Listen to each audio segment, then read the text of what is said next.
Oh.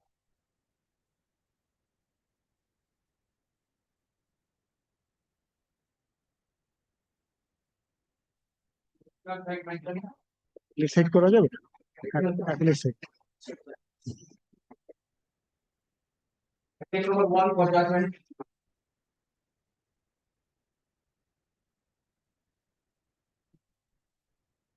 Sorry, Friday the 13th for you. In view of the above, the present challenge fails. Accordingly, APCOM 296 of 2024 is dismissed on contest without, however, an order as to costs, thereby affirming the impugned award dated April 28, 2022 passed by the West Bengal Macro such and such council, and turning down the challenge to the order dated May 12, 2021 passed by the state council as not maintained. You had also in the caption said that that order is also challenged. Yes. That I've hold that not maintained. Urgent certificate. Well, there's a But only one and I'm paying for stay, limited stay. Oh, that can be prayed before the 37. So, you are saying something? That prayer for stay has to be made before the appeal court. This is a statutory appeal from a section 34 order. This is not a challenge statutory failed. It's a dismissal. So from there's a statutory appeal under section 37. That's a right of appeal. There's no admission that's of right. Need of that they're asking for this. No, the award was. I for have money. already deposited that amount. The award was all 75% already deposited. That amount I was asking for release of that sum, but my learned friend seeks a stay of that. After the above judgment is passed, it a later bole kore deben er songe later.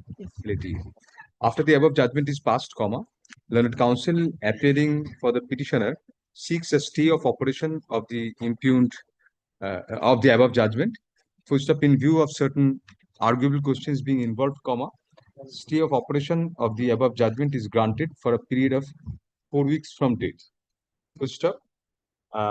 Learned counsel appearing for the respondent seeks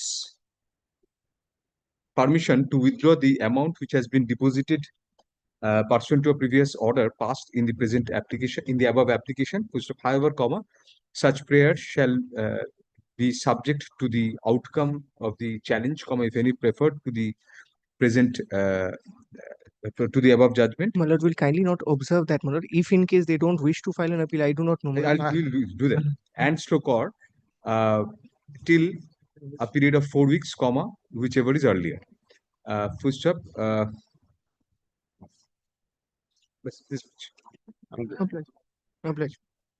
এটা খুলে গেছে একটু, একটা লেটারটা ঢুকে একসঙ্গে হবে। এটা সই করেছি কিন্তু আমি কেটে দিচ্ছি কেন, পরে আবার একটা লেটার ঢুকে আপনি লেটারটা পাঠিয়ে দেবেন, এটা একসঙ্গে আগে।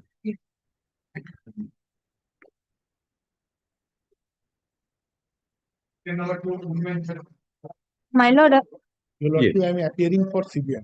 my lord, CBI. my lord, I'm appearing for the petitioner in this case. I'm seeking an adjournment for 4 weeks due to the demise of advocate on record. We need to file a fresh. Who's that good on? Deepak Day. But you are not enjoying any interim order, are you? No. No. We have filed an interim application that is pending before your lordship.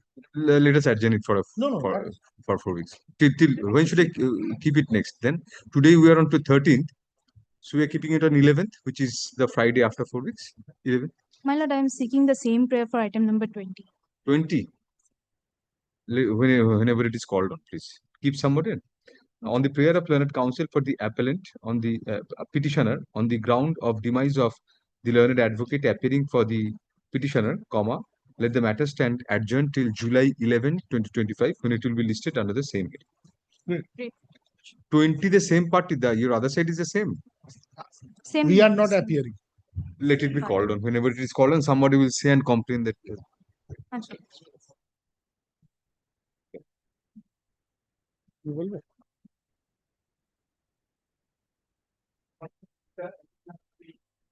Lord, remember, state has preferred an appeal, my lord. The appeal was substantially heard on 11th of June, my lord. The Honorable Division Bench pleasure was to, my lord, fix the matter on 30th June at 2 p.m. 30th June. Very well. As a fixed matter, my lord. Yes, Miss Ali. Leave it. We'll keep it on 11th of July to keep subject. Learned counsel appearing for the alleged contender submits that an appeal has been preferred by the state against the parent order, which has been fixed for hearing on June 30, 2025 and has already been substantially heard. Full stop. Heard. Full stop. Next para. For the sake of propriety, comma, in view of pendency of the challenge, comma, let the present contempt application stand adjourned till July 11, 2025. We remain grateful, my lord. Grateful.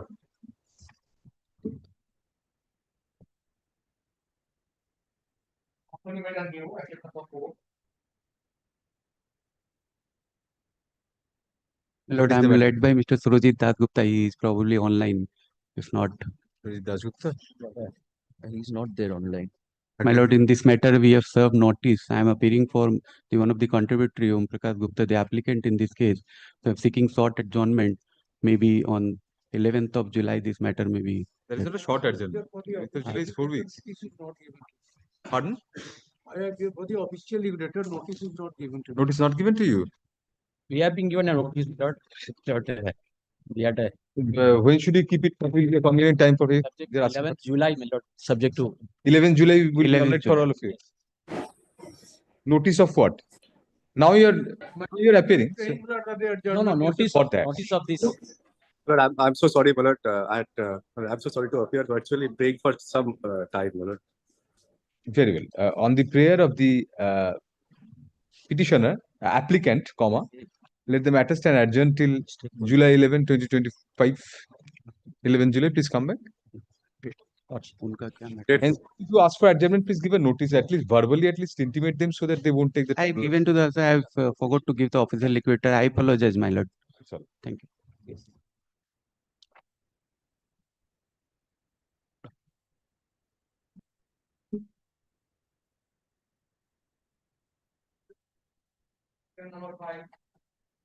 Not today. The usual order. Yes. না লিখতে হবে তো unofficially হচ্ছে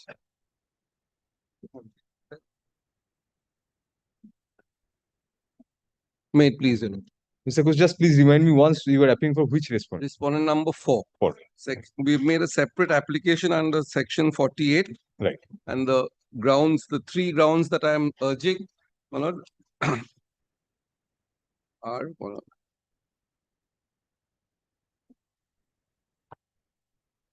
Applicant.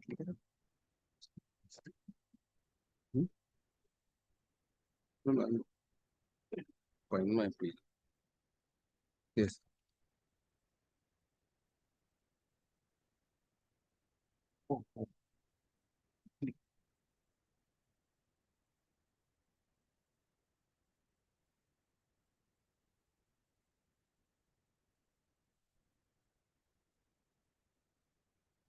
If I may just give a very short 2-sentence recap, Manu. Yes, yes. The grounds that I urged was under section 48. All the other grounds Mr. Bachawat has taken, I'm adopting those.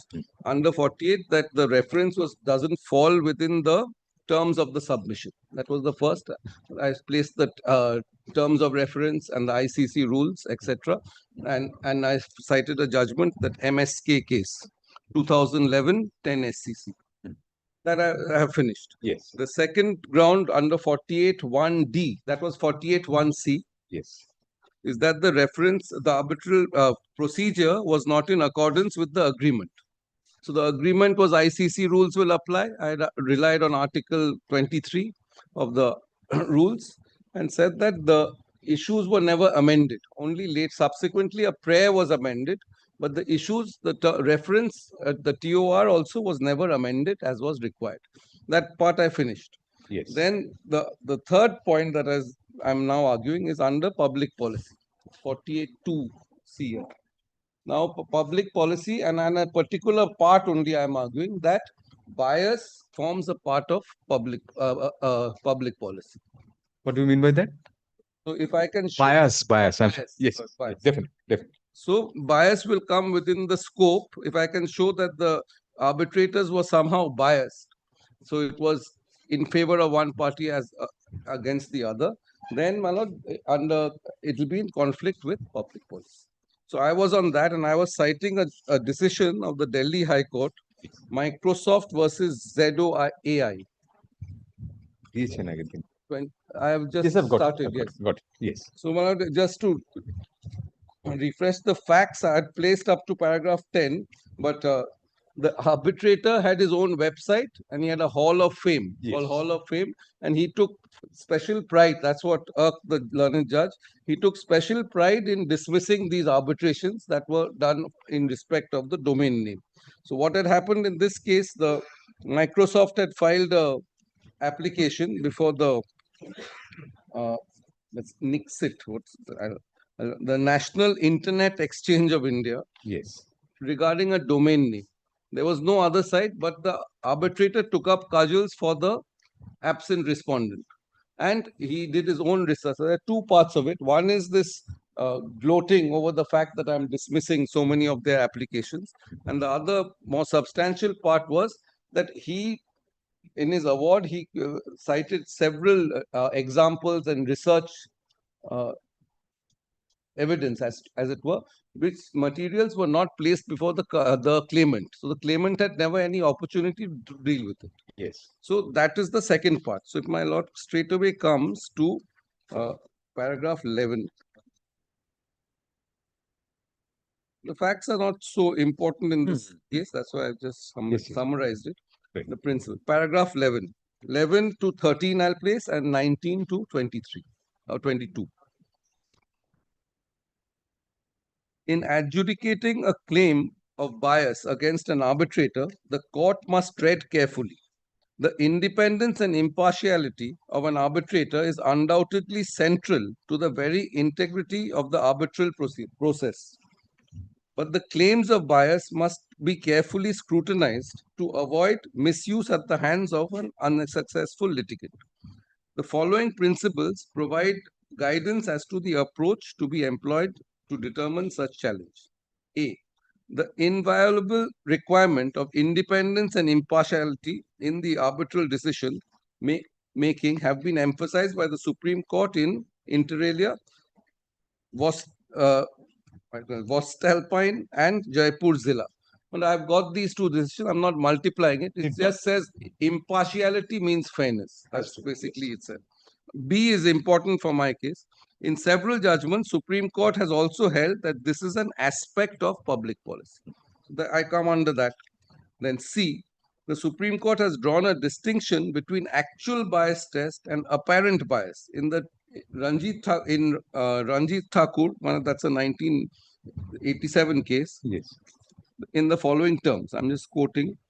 As to the tests of the likelihood of bias, what is relevant is the reasonableness of the apprehension in that regard in the mind of the party. The proper approach for the judge is not to look at his own mind and ask himself, however honestly, am I biased, but to look at the mind of the party before him. So what is the impression that I am getting regarding? Now I'm in this particular arbitration, my lord. The claim was damages claim. The last amended SOC said $1.7 million. I did not challenge it, for I made my objections, jurisdictional objections. I did not challenge it. But be that whatever it was, when the award comes, that award is $110 million. So it's like being slapped with a traffic fine and then finding out that actually they've charged you for manslaughter for hitting someone and you're going to jail. So that was what we've been arguing, that is shocking to the conscience. So this is the bias that I am trying to draw out, my lord, from this proceeding, is that I'll show, my lord, the transcript. We are fortunate there's a complete written transcript of the proceeding.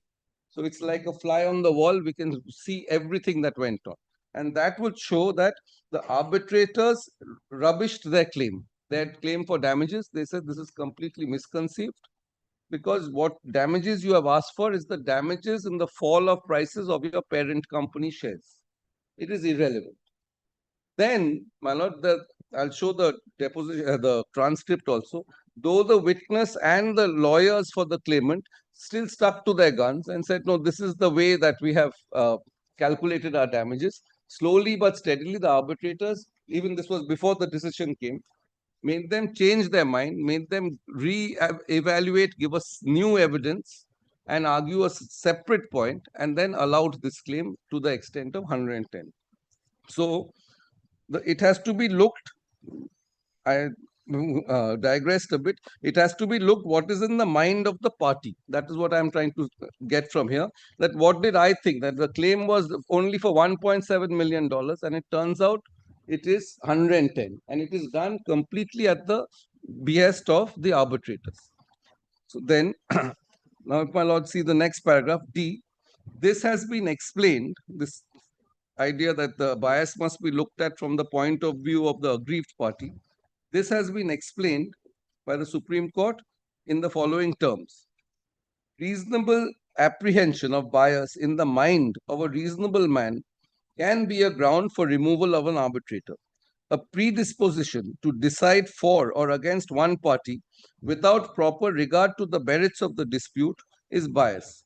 There must be reasonable apprehension of that predisposition. The reasonable apprehension must be based on cogent materials.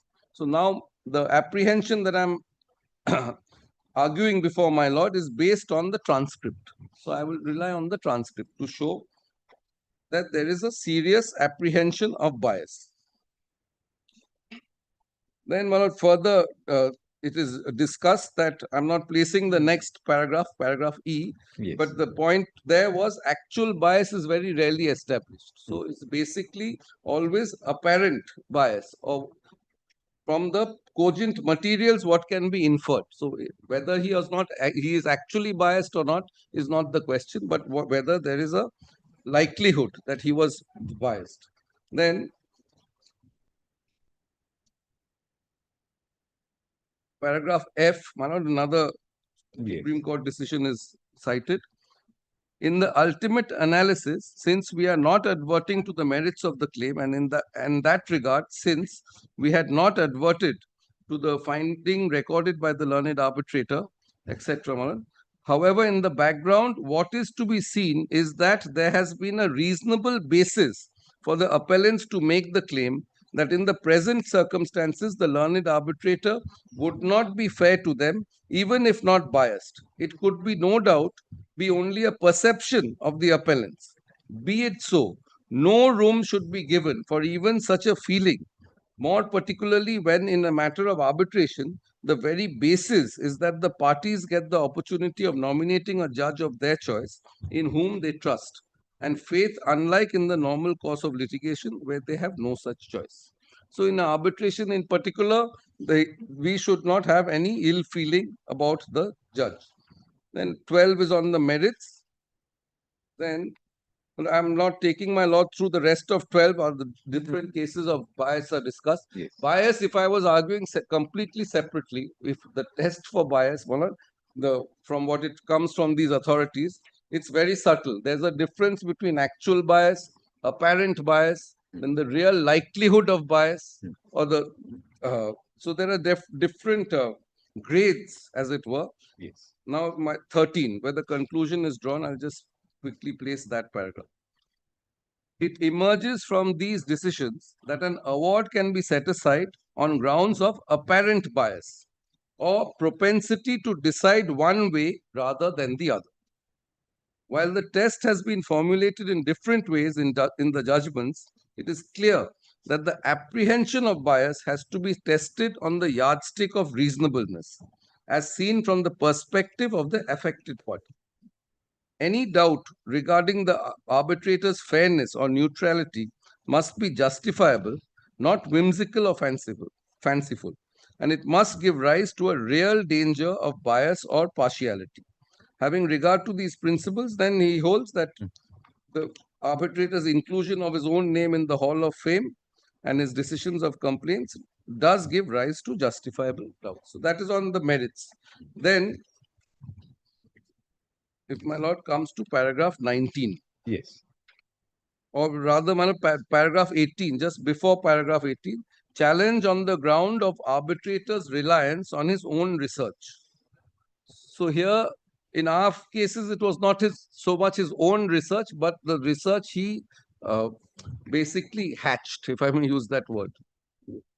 Your lordship said not to use the word prodded because that has been used. So I want to say he conceived it, incubated the egg, hatched the egg, and egged them on to do that. So if I can use that example instead of prodding. Then, my lord, if my lord comes to paragraph 20. 20. Paragraph 20. On this point of using material which we have not got a chance to deal with. In relying upon material of this nature, the learned arbitrator has clearly fallen foul of the mandate of the Supreme Court in Sangyong, whereunder it has been held as follows. Under the rubric of a party being otherwise unable to present its case, the standard textbooks on the subject have stated that where materials are taken behind the back of parties by the tribunal, on which the parties have had no opportunity to comment, the ground under 34(2)(a)(3) would be made out. So this is a bias, but here I'm also covered under 48. So usually patent illegality is domestic. You can't challenge it, but here it comes under 48.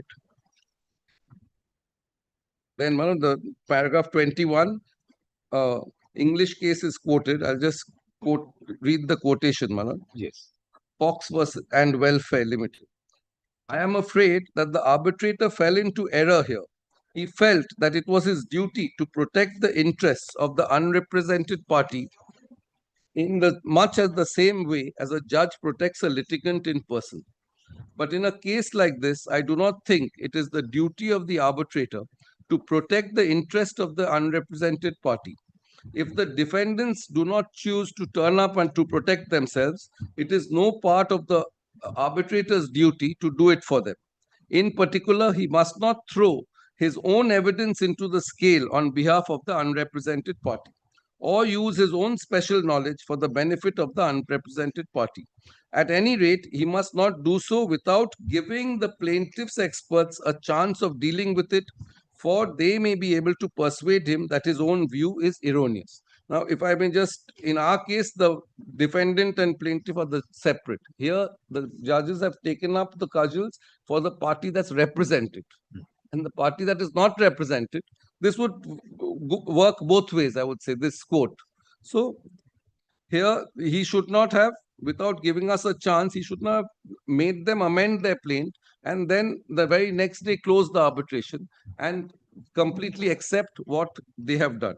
And I'll show that the counsel for the claimant did it reluctantly. They did not want to change it. They said it will be in the alternative. They didn't want to change their original claim because they did not know which way it's going. Then, applying these principles, the Madras High Court has held, it is not the duty of the arbitrator to go in aid of parties and state that what they could or should have done for themselves. His function is not to supply his special knowledge, but to play the role of an impartial arbitrator without assuming the role of an advocate for the defaulting side. At any rate, he should not use his own knowledge to give them a chance of answering it and showing the way as to how the matter should be dealt with. This conduct cannot be termed as fair, and what has happened as alleged, when not controverted, can be taken to be deemed admitted. The inevitable conclusion is that the proceeding has been misconducted and the arbitrator has to take responsibility for it. And finally, in Fleetwood Wanderers, another English case, Manan. Yes. To comply with the duty under Section 33 of the Arbitration Act is to act fairly. The tribunal should give the parties opportunity to deal with any issue that may be relied upon by it as the basis of its finding. The parties are entitled to assume that the tribunal will base its decision solely on the evidence and argument presented to them prior to the making of pages missing. Now, making of the award. And if the tribunal is minded to decide the dispute on some other point, the tribunal must give notice of it to the parties. Well, here also it was not given. So these are the two basic principles I want to cull from this case. One is bias and the other is that an opportunity should have been given. Mr. Kosh, in this case, in your case, no opportunity was given to you to deal with those subsequent reports. No. Now, so basically the case made out by them is that notices of the meetings were given to us. We chose not to appear. But our contention was these notices after a certain point, after the 60-day period ran out, was given to my advocate who appeared in the emergency arbitration. But be that as it may, there's no recording in the award nor in the transcript that between, I'll show the transcript now, that 4 days of arbitration. Between day 3, when he decides that no, you change your evidence and you file a supplementary evidence. Between day 3 and day 4, there seems to be, the amendment is carried out, the second report is made, and in day 4, just the arguments are heard, and there's no separate opportunity has been given to us in that sense. And then there's one third aspect that not only did the arbitrators, I'll just show the transcript now, not only did the arbitrators disbelieve the first expert, the Professor Len, I'll just put it in a gist. Professor Len filed a report. This report was of 2020, August 23. And it was written on the same date as the SOC, as the statement of claim was filed, and they are completely in sync. And he said, June 2023. Then, so they formed this claim and they claim damages under 4 particular heads. And the heads, 3 of them related to misconduct. And saying that the local, that's the respondents, they misrepresented the value of their company and induced them into entering this agreement. Then there was one part was on fraud, that they have fraudulently misled us. And the last part was breach. The breach was one part. That breach was that under the agreement, under 5.2.1, we were to, once the shares were transferred, we were to give them a place on their board. And that we did not do. Now, what Professor Len did was he summarized everything together and came to a conclusion it should come to about $122.8 million. That was the claim. Now, when I showed the transcript, the arbitrators were not impressed with the claim for misrepresentation or fraud. And there's a clear finding that the respondents have not done that. So they wanted to, from Professor Len, they said, what if we are not in favor of these 3 claims? Can you tell us from your report what would be the claim for breach? And Len says, though I don't think it is possible from my report, because that was not my instruction.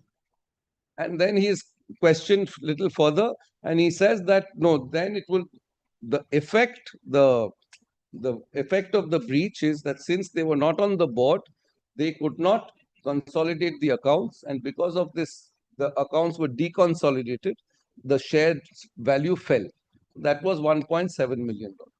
He stuck to that. Then the arbitrator goes on asking him to reconsider, and he says that there was this McKenzie report.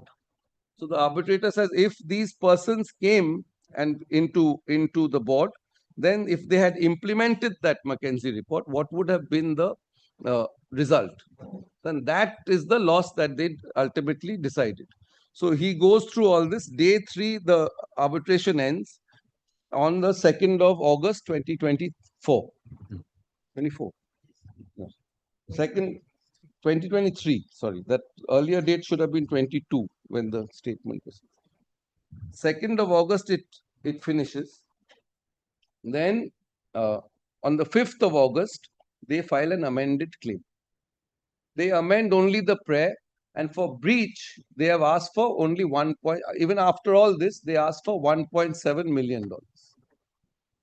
That was the last amended prayer for, and nothing in the body, everything is to do with the falling of the shares of Upheld Inc. They don't change the pleadings at all. They just include this prayer, which says that for breach, they are claiming 1.7. Then on 25th of August, Len gives his second report. And that report, he says that this I'm doing in response to the queries made by the arbitrators. And he goes into this McKenzie report and he does this discounted cash flow system, some method which he had, to use the same word, discounted in his first report. He had said that that is not an appropriate method because there's not appropriate data for that.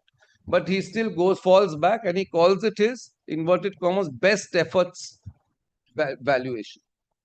So he says that, yes, well, if this board had implemented McKenzie's report, to the hilt, then there would have been three scenarios and up to between $80 million to $170 million. And the midpoint, I'm saying it would be $125 million. The arbitrators just take the midpoint and they make a certain deductions and they awarded 110.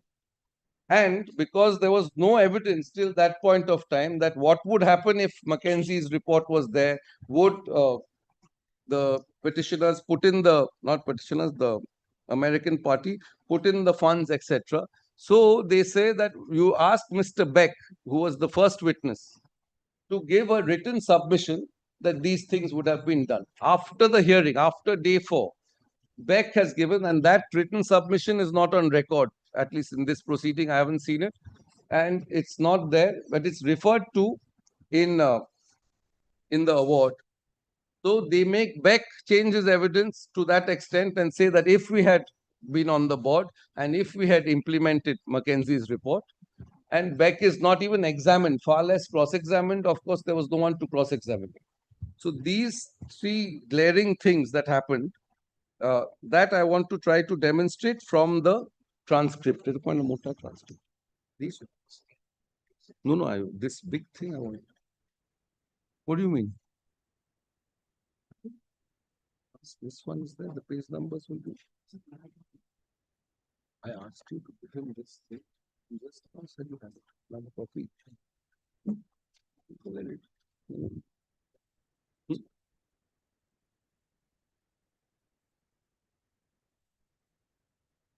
I'm sorry, but I had asked them to make a complete compilation because my page numbers will now not. Correct copy. Copy of the transcript was there, was given. Parts of it.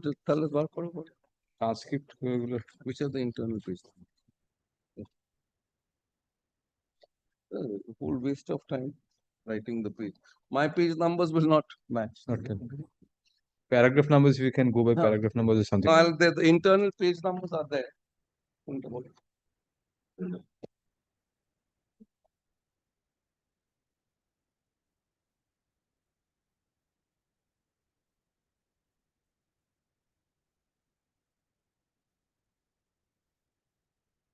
Day 2 and 3 are there. Day 4. And this is day 1.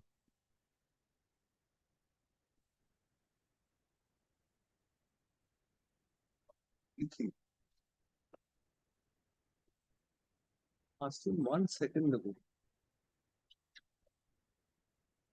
You don't have to play peacemakers around.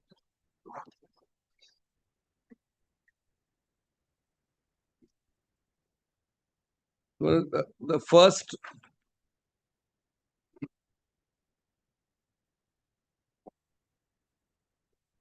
the first 400 pages, well, one can ignore. If we can start at page 40 of the first is 404, page 404. First days. এটা কি দিলে এর মধ্যে আছে আচ্ছা ঠিক আছে না এক্ষুনি একটা দিলাম না এটা না হ্যাঁ that does not contain does it it's on the top right hand corner of the box. This is up to page 334 or something like that. 337. কোথা আছে যাচ্ছে তাহলে ছেড়ে দাও Volume 7, it's there. Volume 7 of the affidavit. 6 and 8, page 404.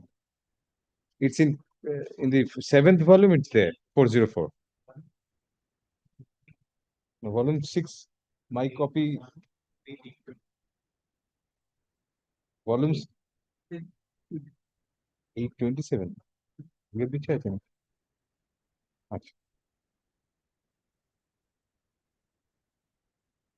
Okay, the 827 and work on it.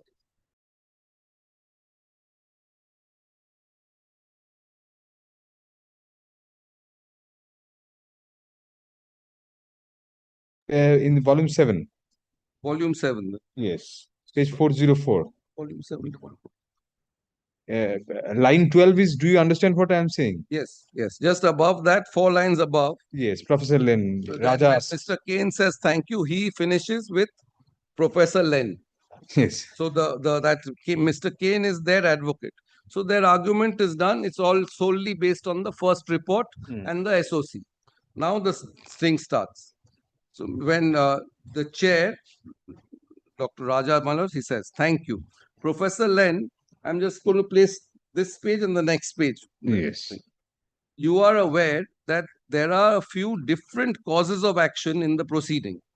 We have got the misrepresentation claim, and that has two components: SPA, that's share purchase agreement misrepresentation, and post SPA misrepresentation. Do you understand what I'm saying? Then Len says, I do as a lay person, I'm not an attorney, but that's my understanding.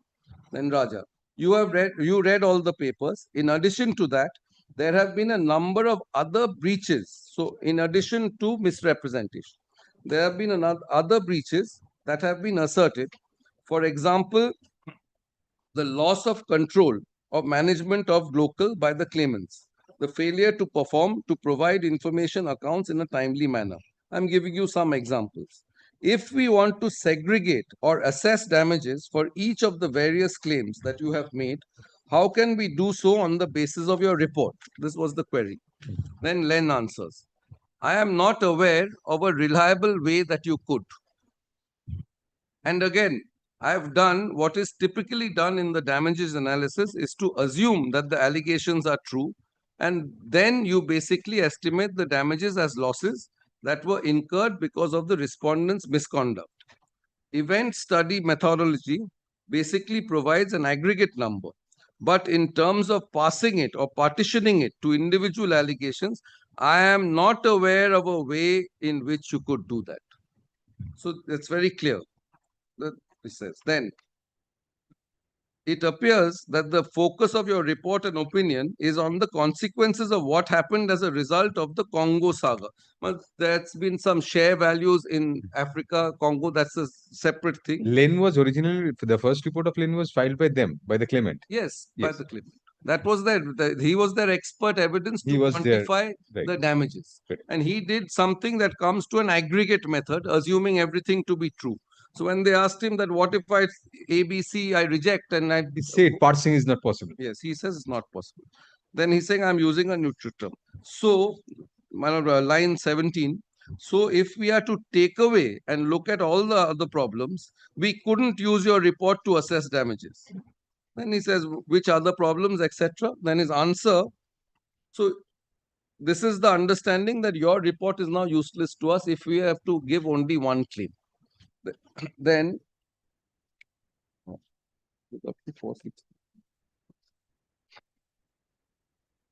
yes. Then I'm just continuing. These 2 pages I'll keep reading. Then even pre-SPA misrepresentation, because of that, the concentrations of the economy were quite different. Because of that, we need to understand what would have been the value of the company at the time when they entered into the agreement if the misrepresentations had not been made. Then he says, correct.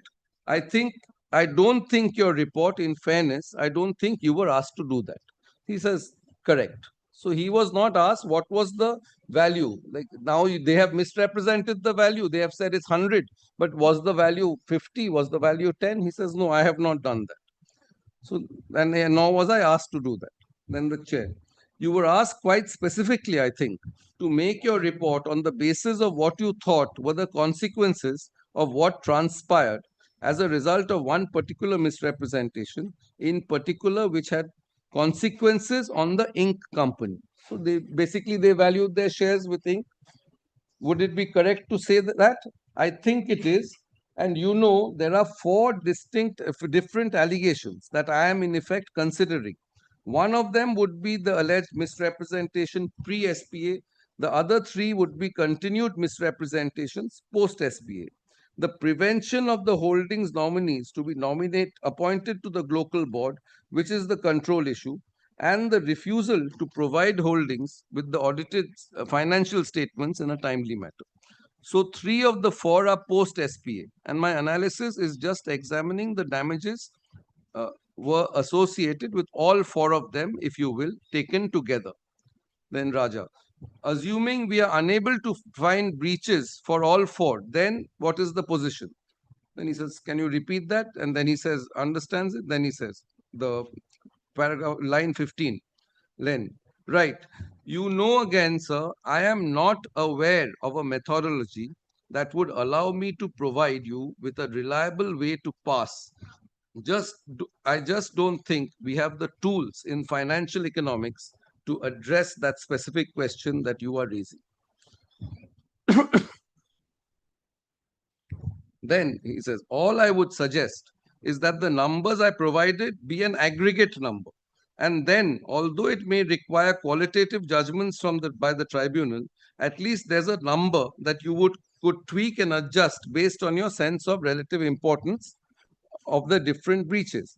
But you know that again, I think, goes beyond what I am capable of providing you with. So despite this stand, now he starts changing it. And it's the suggestion for the second report comes from the arbitrators themselves. Then there's more discussion than 463, the next page, I'm sorry, man, that's 409. If I may start at the bottom of the 408. Yes. This is Raja speaking. So what I think I'm trying to understand is if we were with you on most, if not all representations, what would we do? Because you are telling us you are not in a position to quantify the loss. Based on us, how do we assess if we were not at all on the same page on liability? And he says, correct. Again, I think that if one were to look at the sources of damages estimated that I have arrived at, you know, the big one, of course, that would be 30th March, the announcement. And I think the major catalyst for the stock price decline is, in fact, that the company said that you would not rely on the historical statements and we will provide you with restated numbers in the future. So Manoj, he goes back to his report and he says that this is the effect it would have on the Inc. company's share prices, and that would be the appropriate figure. And at best, he says you can tweak it. Then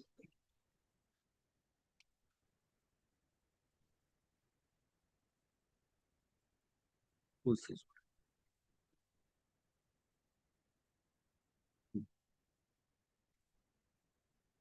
I'll just finish that page, Manoj. Then he says, I mean, that is a catastrophic announcement insofar as the tribunal could link that particular announcement to some specific allegations. I think that would be the bulk of 122.8 million. So he basically, ultimately also he says that when they amend it, they say 121 million was for misrepresentation. So they lost that. And that 1.7 was for breach, just by default. In other words, if you felt the allegations related that were not actionable, and I'm not a lawyer, but I don't know if that's the right word, but if that were your conclusion, that would take away most of the 122.8 million. If on the other hand, you feel it is actionable, then in my opinion, that would account for, you know, the bulk of the aggregate number. And then he says, okay, I have got a few other general questions. Now, what I wanted to say was from page 404, when Mr. Raja starts, he goes on questioning. This is after they have finished their argument, right up to page 459. It's only Raja.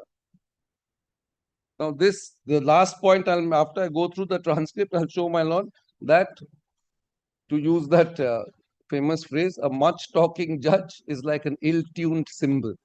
So that I'll show a case on that even the courts have looked down upon the judges interfering and taking up the cause for one party. If they have found that there's no misrepresentation, eventually as they do in the award, there's no misrepresentation, there's no fraud on our part, he should have dismissed their claim. But they said, no, there's still a breach. You didn't put these nominees. And they engineered, as it were, the second report that comes now. Now, if my lord comes to it goes on till, like I said, 4:59. This is just Raja. After that, the arbitrators continue to ask him the other questions till the end of the day one. But I just want to place 2 or 3 more parts. Yeah. If my lord comes to page 419, one page.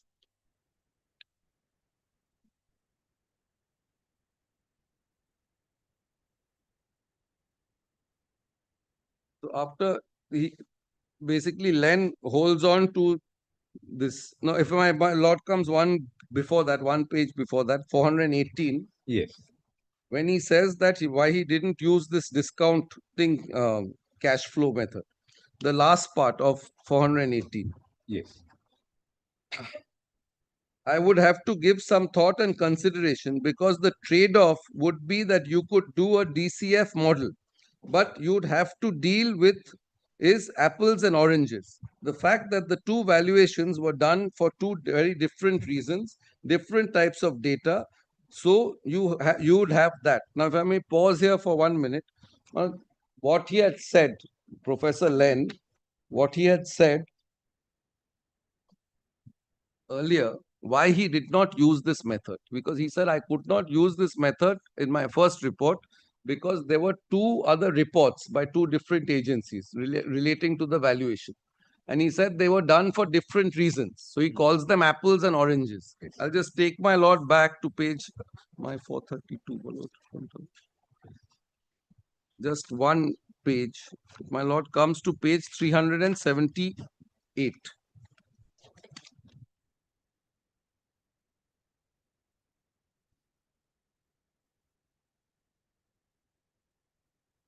No, I'm sorry, 382. Right?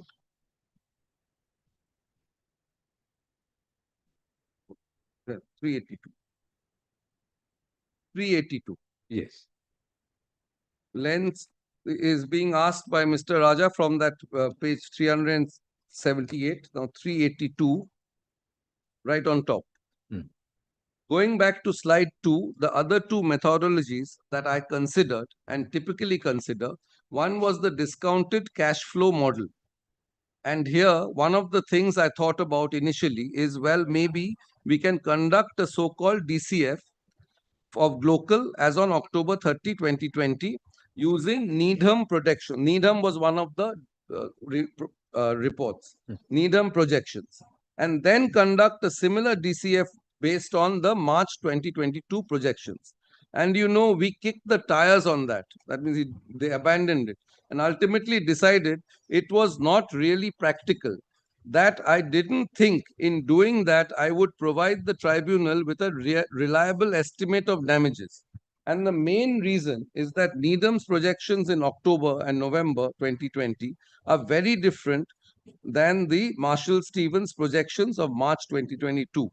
They don't contain the same data. And in a fulsome way, to do a good DCF, you need to have fulsome data, and that takes you from revenue all the way down to the free cash flow. Typically, there are some 20 odd items you have to go through. Unfortunately, Needham and Marshall-Stevens projections are apples and oranges. They don't really have the full set of data that one would need to conduct a reliable DCF analysis, in my opinion. And as you probably know, the value estimate from a DCF model are highly sensitive to inputs, especially the inputted cash flow numbers. And then he goes on in the second report, he uses this method. That is the irony of the thing. So this is at the beginning.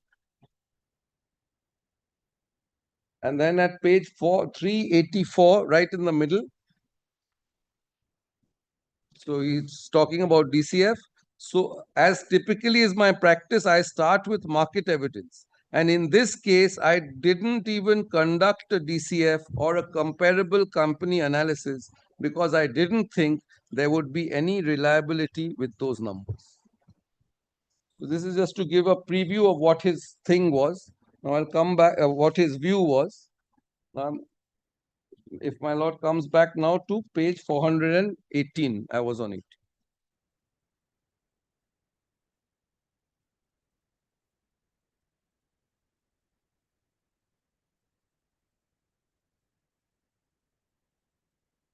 Yes.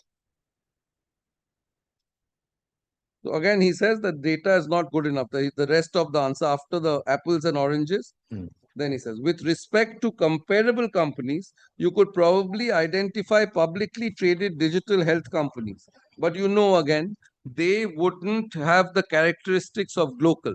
So I frankly would have to see more data and think more about one I thought would be better.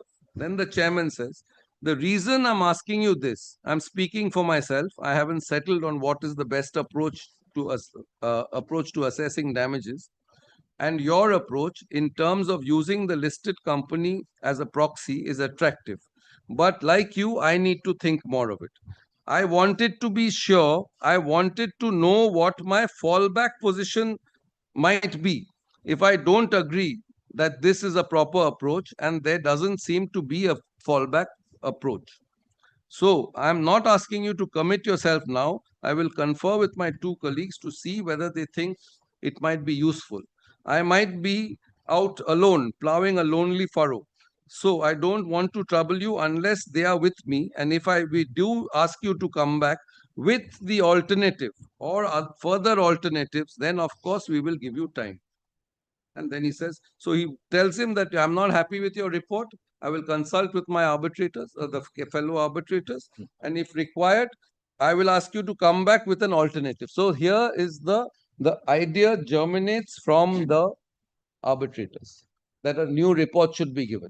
If his report wasn't good enough, it could have been rejected altogether, as the other claims were. And he had said that his report could not be used if you are going to segregate one of the heads. Then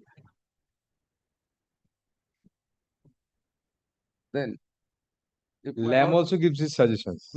Lamb also gives his suggestions. yes, for- the lead was taken by By Dr. Raja, but then yes, all of them have given, and they But Professor Lane answers at page 421 that following what are your question, the last paragraph, page 421. 421. Yes. The following on what your question and Mr. Raja's questions are, if in fact you collectively decide, Right. Then let's say A that and only such. one of two breaches that would cause the respondent to be liable, then I don't think the aggregate number I gave you can be reliably passed. So this 122 million that he had given, 122.8. But there would be some things that might inform the qualitative position. Then, Manoj, I wanted to place page 432. Again, Mr. Raja said.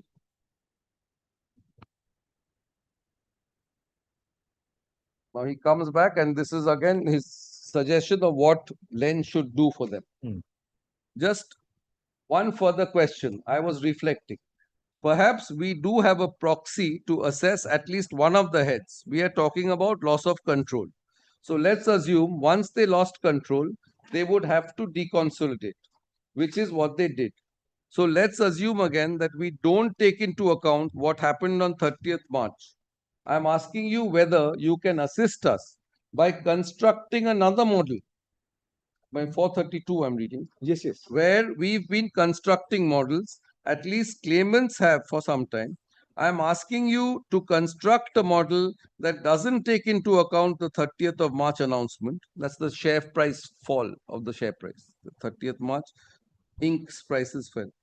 And at some point of time in between, because they lost control of the company between 30th, that is between 4th April and 4th or 30th March and 4th December. So one possible proxy could be in a middle line.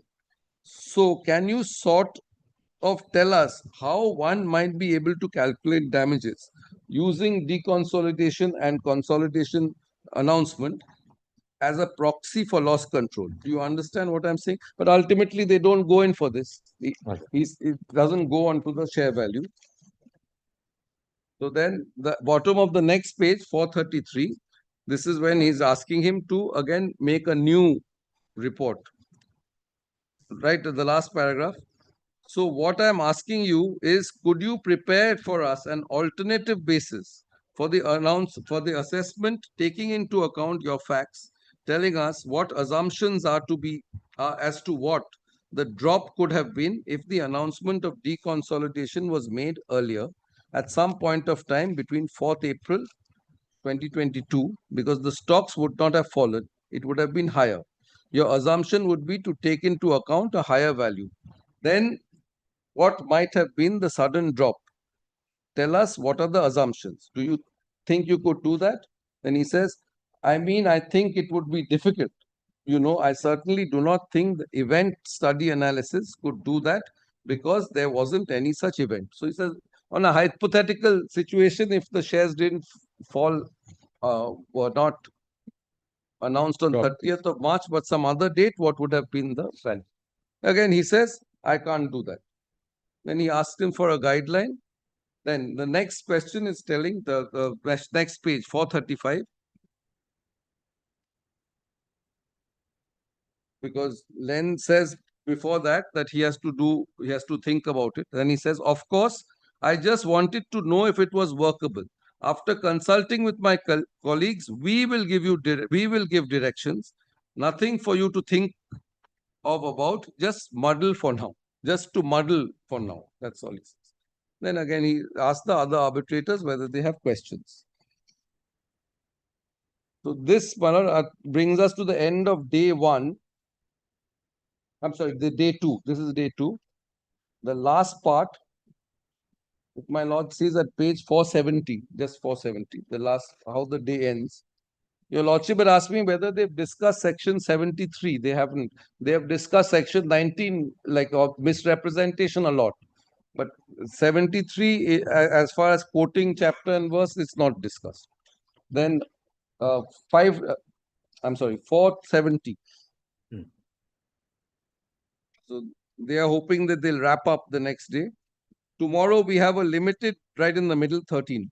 Yes. Tomorrow we have a limited amount of time. Would there be anything in writing as well as, or would you supplement it subsequently? Then Ms. Brown answers, our intention is to able to answer all the tribunal's questions tomorrow.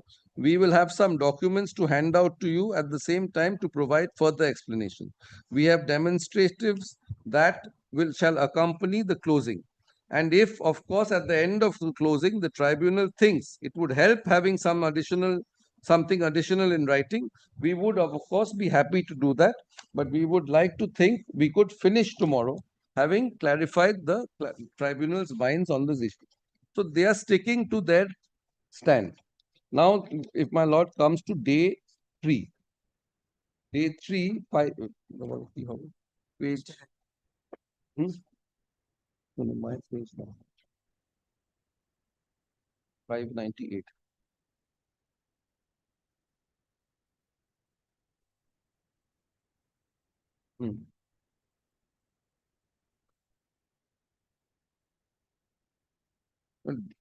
Yes. Then when day 3 begins, if my lord comes to 504. Yes. Day 3, the questions are with the lawyers. Len is not there. So,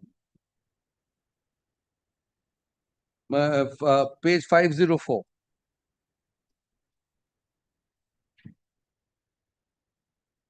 They're talking about the defendant's liability. Then the chairman asks, has this been expressly pleaded, or has it been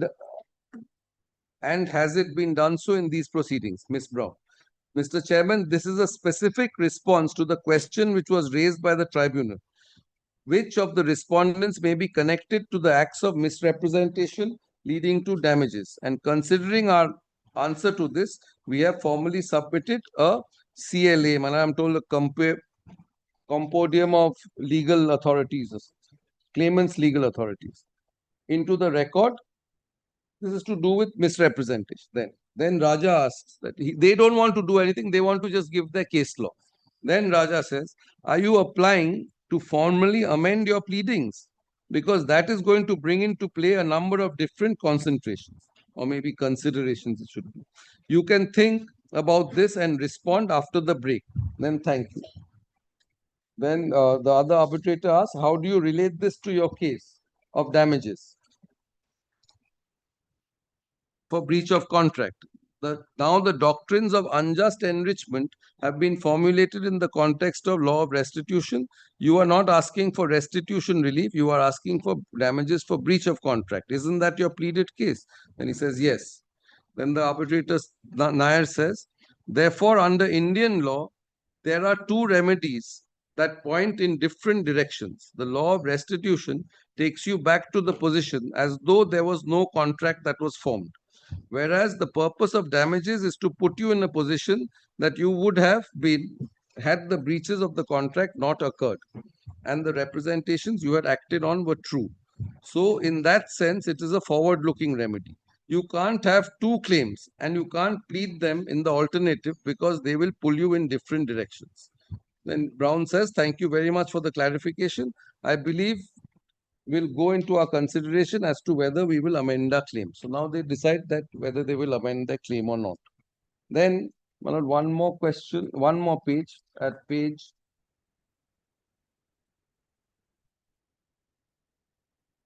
577.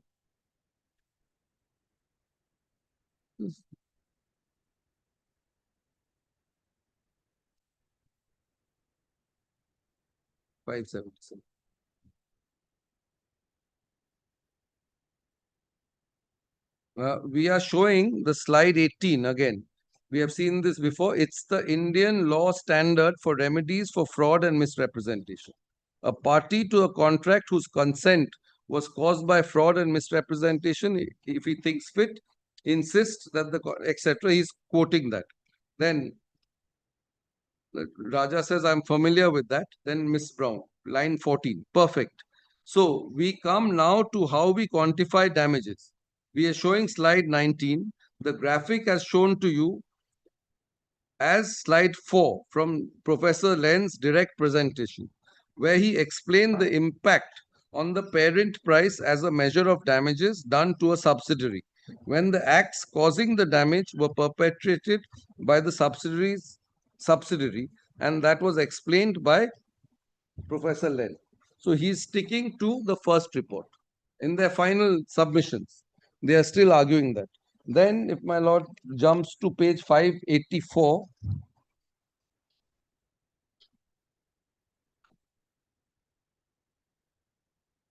again,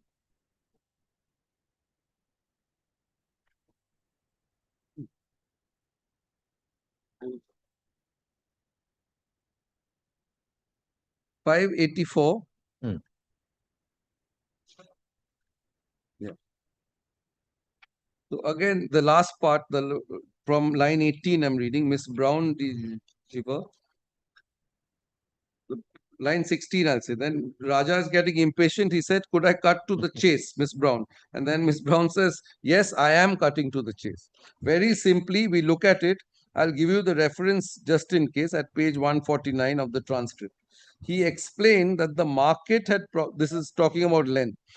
He explained that the market had probably absorbed knowledge of what we are looking at, the lack of control. And we discussed with Professor Len afterwards. He is present in the room to the extent that the tribunal might be preoccupied that $1.7 million does not accurately reflect the damage caused by the loss of control by healthcare because of breach of contract. We have been advised by Len that if the tribunal was to direct them to prepare a best efforts quantification of damage caused by loss of control, they would be prepared to do so. And then this is the question that's being fed to them. Are you asking for leave? They don't ask for leave. Are you asking for leave? I think we would ask for leave. Thank you very much. Then he says, then we'll take a short thing and then you rephrase your thing. And he says, to reframe your requests and the terms of reference. But this was never done. The terms of reference were never reframed. He knew that this was to be done. The Raja says, we take a short break of adjournment to reframe your requests and terms of reference that you wish to ask Professor Len to prepare so that we are on the same page. 680, I'm sorry, 586. Brown again says, could we put this in front of you as we go to that question? May I also clarify that, of course, in asking for leave to put in additional damages estimation under the instruction of the tribunal. So she says, I'm asking for leave because you're instructing me for additional damages. And then Raja says, no, alternative, not additional damages, alternative. And then says, it is absolutely an alternative to our principal damages. And Raja says, that is what I thought. Thank you very much, Chairman. Then, so, Mr. Chairman, you have been handed a document which reflects the proposed amendments to the request for relief from the claimant. So this idea comes straight from Mr. Raja. Then the one last part I wanted to show. Yeah. Page 594. So the draft is shown. We are on day 3. This is 2nd August. The amendment was made on 5th August, after this day. And there they again make the claim for 1.7. He says that 1.7 is not an accurate reflection of the loss. You want me to make another one. They amend their thing and make a breach of contract 1.7.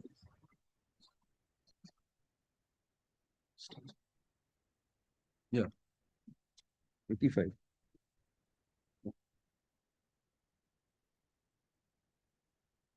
Just to give one more example, Manoj, that they were reluctant to do this, the claimants. Page 591.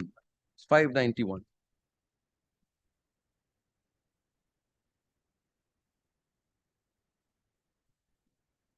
In reply to one of the arbitrators' requests that what changes are you making? Ms. Brown says, I am prepared right now to simplify the procedure.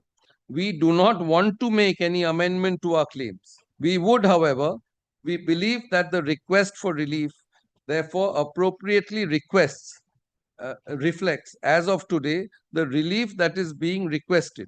And we would, however, appreciate the opportunity to supplement our oral closing on the contract breach issues that were raised by yourself and Mr. Nair. Then Raja says, and also to put in an alternative claim for damages to be supported by Professor Len's further opinion. He says, yes, that is correct. And not only does Professor Len's further evidence comes, but after that, Mr. Beck is also made to give a written submission of what would have been the effect if McKenzie report was, which was not there in their original pleadings at all. Then the last part, 594.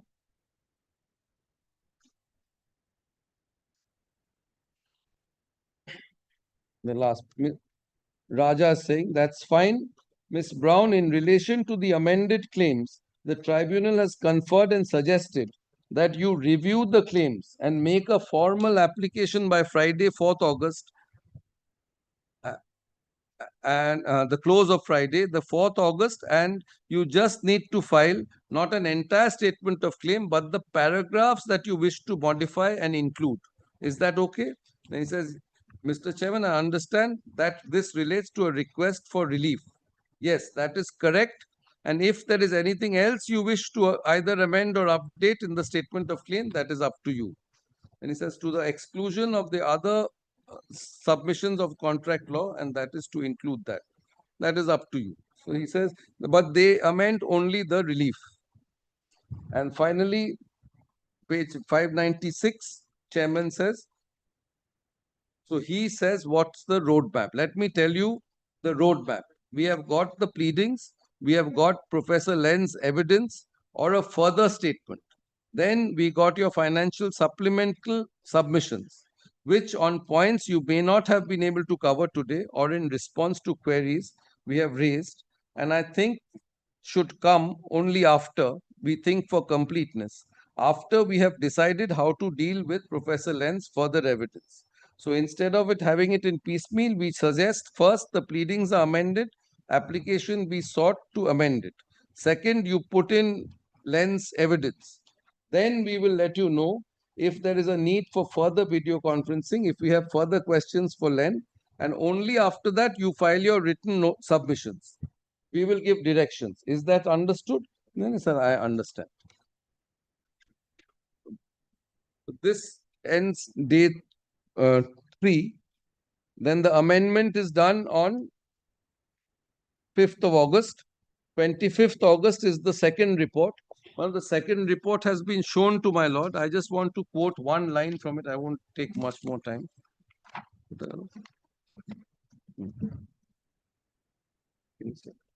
Yes.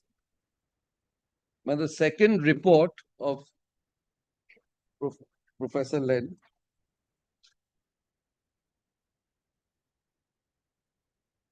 This, wait. And only 3 paragraphs, paragraph 1 to 4 and 13 and 38. 1 to 4 is what was his, it just summarizes the history. I'll read it very quickly, Madam. I have been retained by Counsel for Uphealth to serve as damages expert for Uphealth Holdings in the arbitration. In this capacity, I submitted a report on 22nd June 2023. You're reading which paragraph? I'm sorry, paragraph 1. 1 year. 1 to 4 is just the introduction. Yes. So he says that he gave a report in June 2023 Yes. and provided oral testimony on 1st August through to 2nd August. For my first report, I was instructed to estimate damages incurred by Uphealth that were caused by the respondents' alleged misconduct, which consists of 1, misrepresenting the value of Global. Then I'm going 2, continuing to misrepresent the value of Global, especially relating to the Congo incident. Then 3, failing to appoint Uphealth's nominees. So he says that this was the basis of my first report. I concluded that the market evidence provides the most reliable evidence of damages arising from this alleged misconduct. Accordingly, in my first report, I analyzed the impact of public releases of information related to the alleged misconduct of Uphealth Inc.'s share price. And I concluded that these public announcements were associated with the aggregate decline of 122.8 million, 122.8 million in Uphealth Inc. So he says these public announcements that Global is not doing well, it's not being able to file its accounts, all this thing allegedly affected Inc.'s thing. Then 4. One information release I analyzed in my first report was Uphealth Inc.'s announcement on 29 December that it had deconsolidated Global's financial statements. I concluded it was reasonable to attribute the deconsolidation to the respondents' failure to provide Uphealth with the control over Global. The first trading day following the announcement of deconsolidation, the price fell by 6.3%. Which was associated with a decline of 1.7 million in Uphealth's market, Inc.'s market capitalization. So this was his reason. Now, paragraph 13. Yes. This reason the arbitrators have held is completely wrong because it doesn't relate to the claimant's damages. So they rejected that the fall in price of Inc. is not the proper claim for damages. Now, 13. During the hearing, the tribunal asked me if I could estimate the loss of Uphealth's holding arising from the respondent's failure to provide Uphealth holding with control of Global.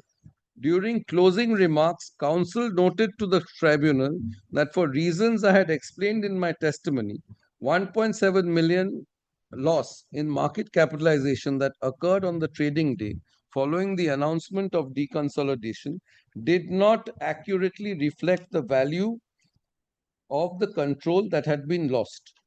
Counsel then sought leave for me to prepare a best efforts estimate of damages caused by the loss of control over Global. Counsel agreed with the tribunal that an alternative damages assessment would be provided by 25th August.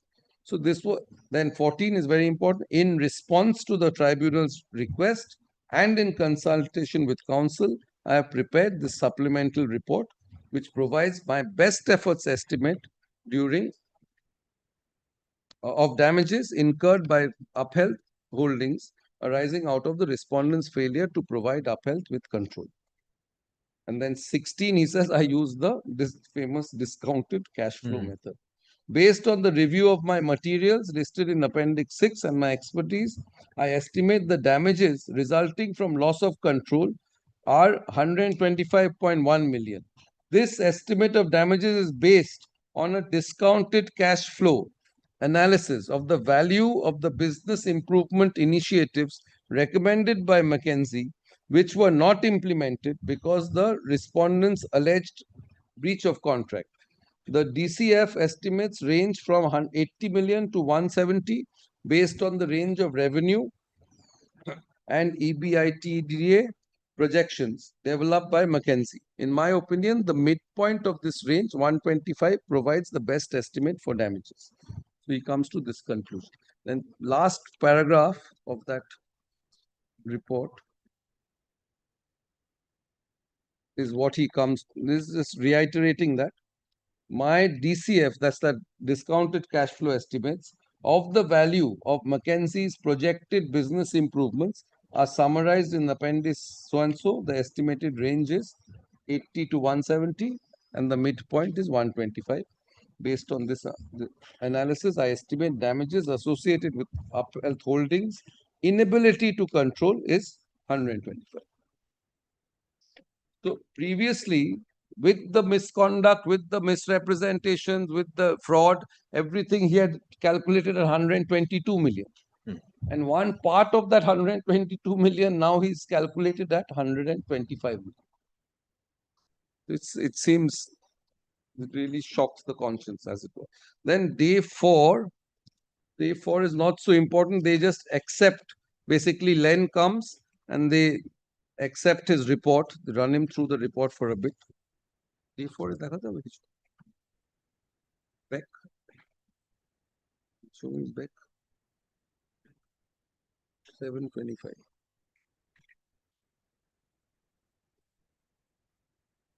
Well, the internal page is this 9. In his second report, Professor Lin, he relied on the same evidence, same pieces of reports and all.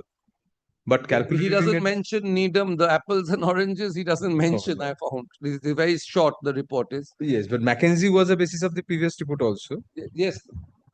Not his first report. Not his first. That first report was on only the fall of the prices of Only that. But interestingly is, after day 3, when they amend their SOC, they stick to 1.7 million. Yes. But his second evidence just shoots up to 125 and ultimately they're given 110. Then just one or two sections from the day 4 sitting, Malan. If my lord comes to page 8, very quickly I'll go. Yes.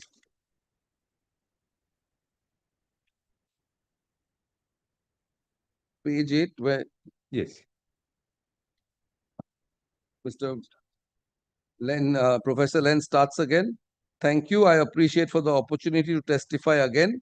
If we can move to the first slide, etc. Then, first, in response to the tribunal's request, counsel asked me to estimate damages that Upheld Holdings incurred because of the respondent's failure. And that's also in his report that he has done this in response. That's all I wanted to show. Then, no, that one I could delete. Yeah, 27. 727. Then, my lord, page 9, page 10. Just at the bottom of page 10.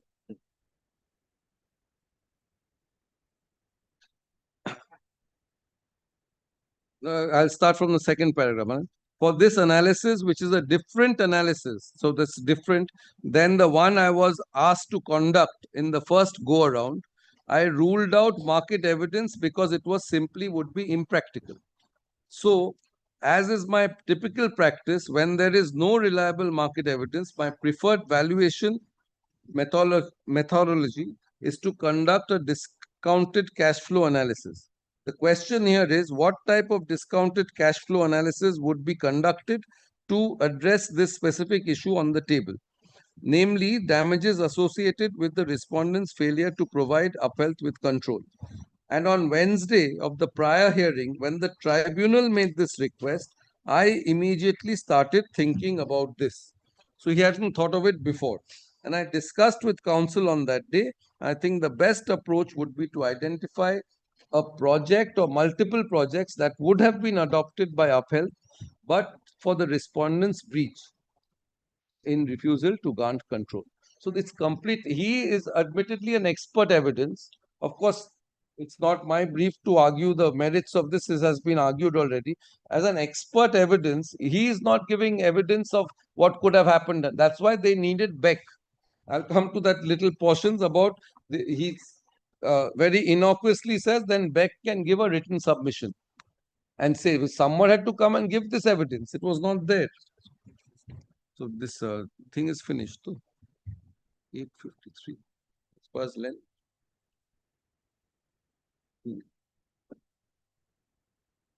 One more question. There is. If my lord comes to page 93 now of the day 4.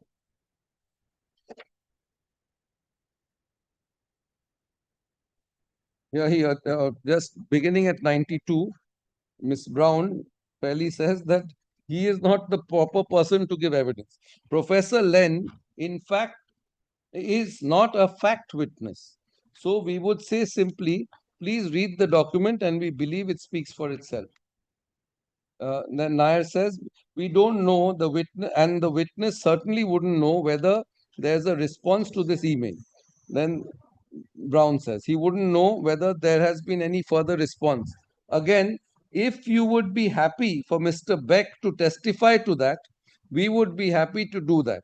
Remember, this is also the point at which we are trying to, and local healthcare is resisting our efforts to call a shareholder meeting to get the members on board. This is when there is litigation in Delaware. This is when we no longer get financial information out of them and are forced to start emergency arbitration. Remember, we had to deconsolidate.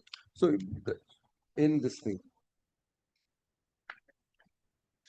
Then, so he says that he is not a fact witness. He can't answer these certain questions. Then the next page, Mr. Raja says, I think, Ms. Brown, that the short point in this proceeding, if this was an inter-party proceeding, we would ask the other side whether they accept the fact that these exhibits are being introduced through an expert. I think the short point would be, you said no leave was given, but no leave was asked for. So you might want to think about it to regularize the position whether you seek for Mr. Beck to give further evidence to bridge the gap, so to speak, for this, and some of the other points that were raised in the course of these proceedings. Do you want to think about that? Yes. And I think we would, then the chairman says, I think we would immediately ask for leave. We would be happy to do it in writing if that would be helpful.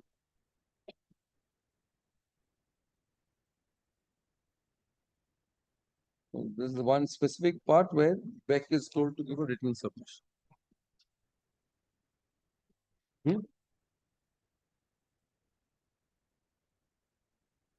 No motion.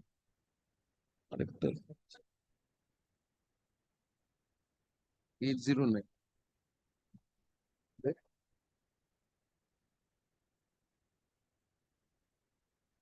80.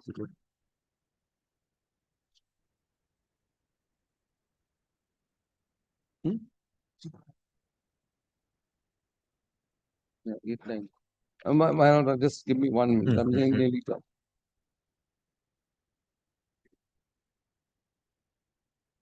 My lord comes now to page 173. Correct. That's it. 9.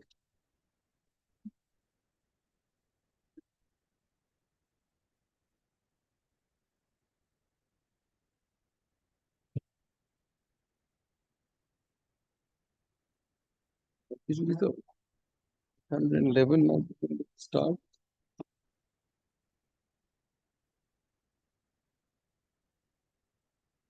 Yeah, that's placed. Page 173. And Raja says, so there are three things it appears to me we need to address. First, Mr. Beck's further evidence to address some points that arose in the course of our exchanges to date. Second, final submissions of the claimant to round up the matters that have been brought and how much time you need for this. It might be that if Mr. Beck is going to testify, we differ until we hear, or have Mr. Beck's statement and then decide whether we need a further round of testimony, or we proceed with the final written submissions. I want to give you an idea of what we are mulling over. Written submission to the 93. Yes.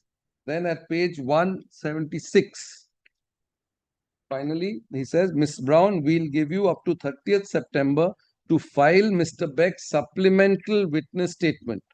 We suggest you look at the queries and observations we made and raised in the course of today's proceedings. And it would be good if Mr. Beck directly addresses all of them. So I think we are in a better position to assess what's on record. That is number one. Number two, for now, you don't have to file any written submissions. It is possible that while we are in the process of finalizing our decision, we may come across some points that may need to be addressed, and we'll send you a consolidated list of points later. Then it's done. And after the hearing is complete, everyone thanks everyone and it's over. And then Beck's supplemental comes. This is referred to in the award. 366. Huh? Just one paragraph I'll show from the award.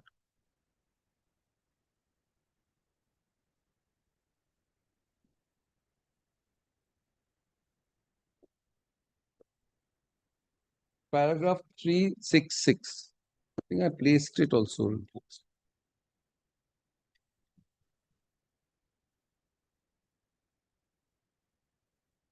Where's the part he says that misrepresentation is on account? 350.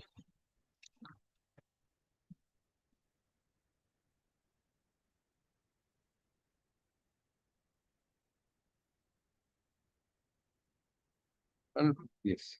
Prior to that one, 350, I've shown that your lordship need not go back. 350, this is where he says they have failed to satisfy the burden of proof that there was misrepresentation. Yes. So misrepresentation is rejected. Course, yes. Now 366 and 367, that's all I wanted.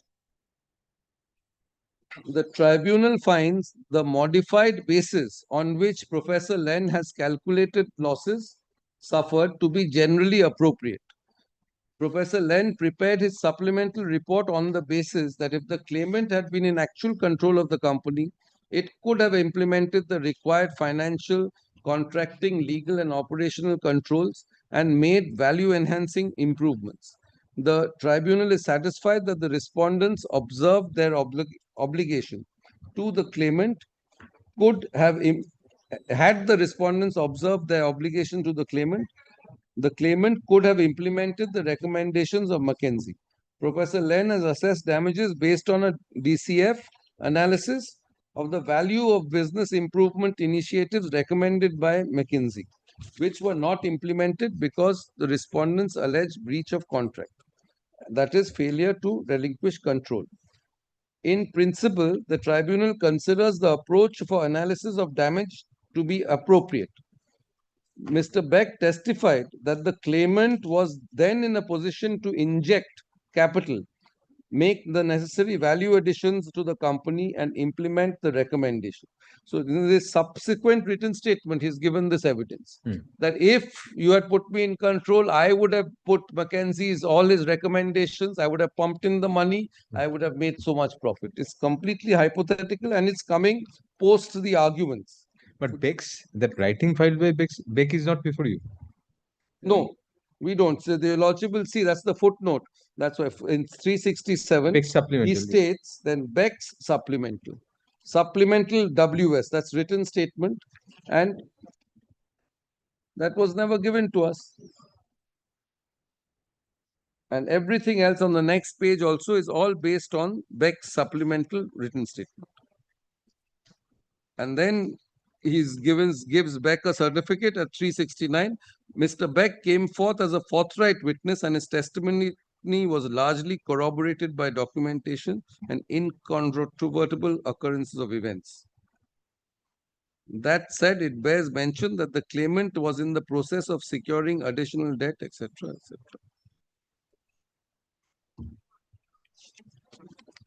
And there is further.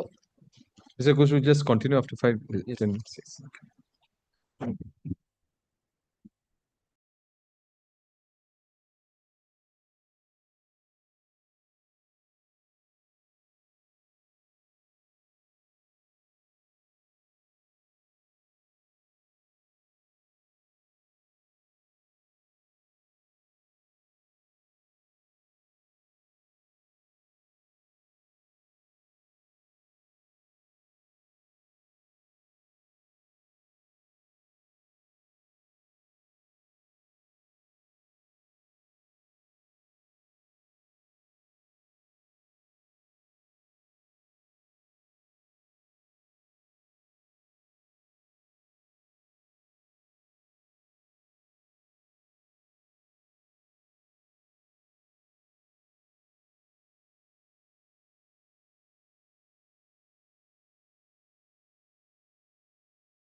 Yes, Mr. Ghosh.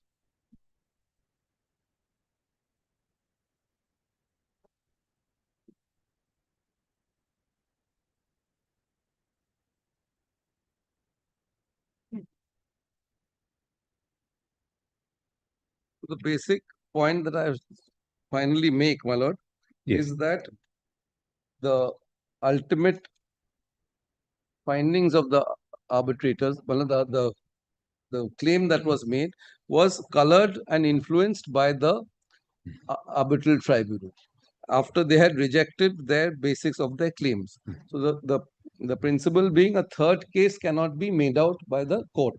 On that one Supreme Court, I wanted to cite 2008 17 SCC, page 491.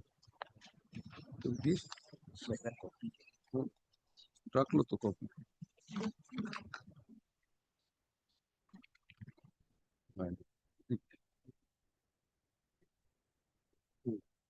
Well, here the easement had not been pleaded. I'll just refer to paragraph 17 and 24. Yes.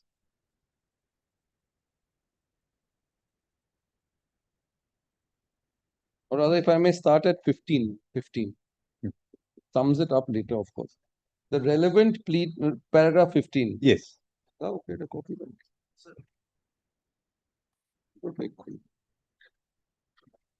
The relevant principle relating to circumstances in which the deficiency in or absence of pleadings could be ignored was stated in the Constitution bench of Bhagwati Prasad and Chandramouli. If a plea is not specifically made and yet is covered by the issue by implication, the parties knew that the said plea was involved in the trial. And this is the two cases, 15 and 16. I'm just to draw your lordship's attention of the other earlier judgments, but 17 is the finding. I'm not going into it in full, but and then again in 16, the other Supreme Court has said that it is well settled that in the absence of pleadings, evidence, if any, produced by the parties cannot be considered. Then 17. It is thus clear that a case not specifically pleaded can be considered by the court only where the pleadings in substance, though not in specific terms, contains the necessary averments to make out a particular case, and the issue framed also generally covered the issue involved, and the parties proceed on the basis that such case was at issue and had led evidence thereon. As the very requirements indicate, there should be only an exceptional case where the court is fully satisfied that the pleadings and issues generally cover the case subsequently put forward, and that the parties, being conscious of the issue, had led evidence on such issue. But where the court is not satisfied that such case was at issue, the issue of resorting to the exception to the rule does not arise. The principles laid in Bhagwati Prasad and Ram Swarup referred to above and the other decisions following the same cannot be construed as diluting the well-settled principles that without pleadings and issues, the evidence cannot be considered to make out a new case which is not pleaded. Another aspect to be noticed is that the court can consider such a case not specifically pleaded only when one of the parties raises the same at the stage of arguments by contending that the pleadings and issues were sufficient to make out a particular case, and the parties proceeded on that basis and had led evidence on that case. Where neither party puts forward such contention, the court cannot obviously make out such a case not pleaded suo motu. So the court cannot make out a third party case. Then at paragraph 24, this sums it up. In the absence of a claim by a plaintiff based on an easementary right, the defendant did not have the opportunity to demonstrate that the plaintiffs had no easementary right. In the absence of pleadings and an opportunity to the first defendant to deny such claim, the High Court could not have converted a suit for title into a suit for enforcement of an easementary right. The first appellate court had recorded a finding that the fact that the plaintiff had not made out title. The High Court in second appeal did not disturb this finding. As no question of law arose for consideration, the High Court ought to have dismissed the second appeal. Even if the High Court felt that a case for easement was made out, at best liberty could have been reserved to the plaintiff to file a separate suit for easement. But the High Court could not, in the second appeal, while rejecting the plea of the plaintiff that they were owners of the property, grant relief to the of an injunction in regard to an easementary right by assuming they had an easementary right to use the scheduled property as a passage. In your case, there was a claim for damages on breach. There was a claim for damages on breach. The quantum was much less than what they have all. Much less, and it was based on the fall of share values of Inc. Upheld Inc. They said because you didn't let us into the board, and this was publicized, vastly publicized, therefore the stock exchange picked it up and our shares collapsed. This projection of what could be done by them if control was given Yes, to them, that was not there's there. no pleadings. There's no pleadings on that. Now, so our basic case is if my lord compares Len's first report on which the statement of claim is still there, because they don't change their pleadings. And that is a complete, I think my lord used the expression volte-face, but I'll say somersault. It was more engineered, my lord. Somersault, and that was, the report was changed. And this Beck's evidence, supplementary evidence also hits at the root of natural justice in that sense, because this was not their case that they proved through their witnesses in the first round. Now, as far as this, I'm just tempted, only for my benefit, I'm just citing one English case. Yes. To show that it is real. A bit, no.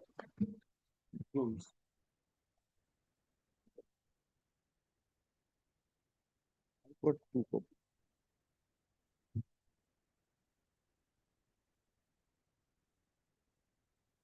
This is Jones and National Coal Board, reported, my lord, also in 1957, 2 All England report, page 155. I've got this LexisNexis download.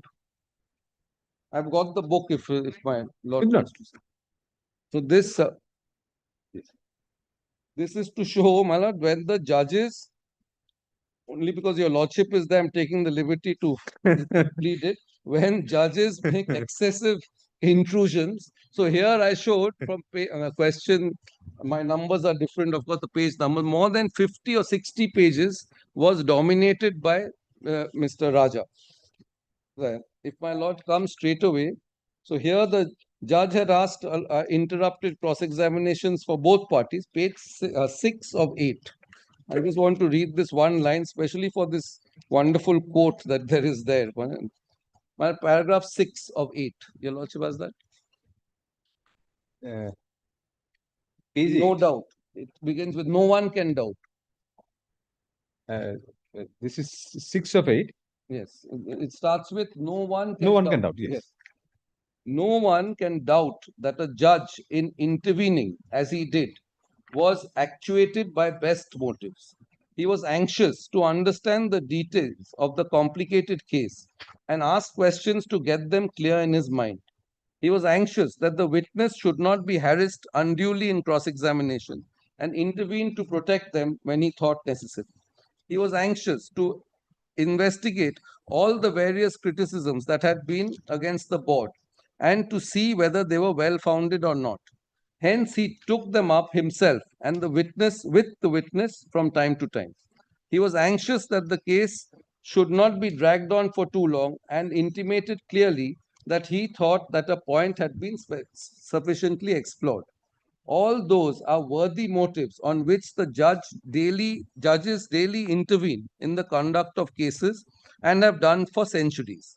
Nevertheless, we are quite clear that the interventions taken together were far more than they should have been. In the system of trial which we have evolved in this country, the judge sits to hear and determine the issues raised by the parties, not to conduct an investigation or examination on behalf of society at large, as happens, we believe, in some foreign countries. Even in England, however, a judge is not a mere umpire to answer the question, how's that? His object above all is to find out the truth and to do justice according to law. And in the daily pursuit of it, the advocate plays an honorable role and necessary role. Was it not Lord Eldon, Lord Chancellor, who said in a notable passage that the truth is best discovered by powerful statements on both sides of the question in ex parte law? And Lord Green, Master of Rolls, who explained that justice is best done by a judge who holds the balance between the contending parties without himself taking part in their disputations. If a judge, said Lord Green, should himself conduct the examination of witness, he, so to speak, descends into the arena and is liable to have his vision clouded by the dust of conflict. This is the old decision. Yes, he must keep his vision unclouded. It is all very well to paint justice blind, but she does better without bandage around her eyes.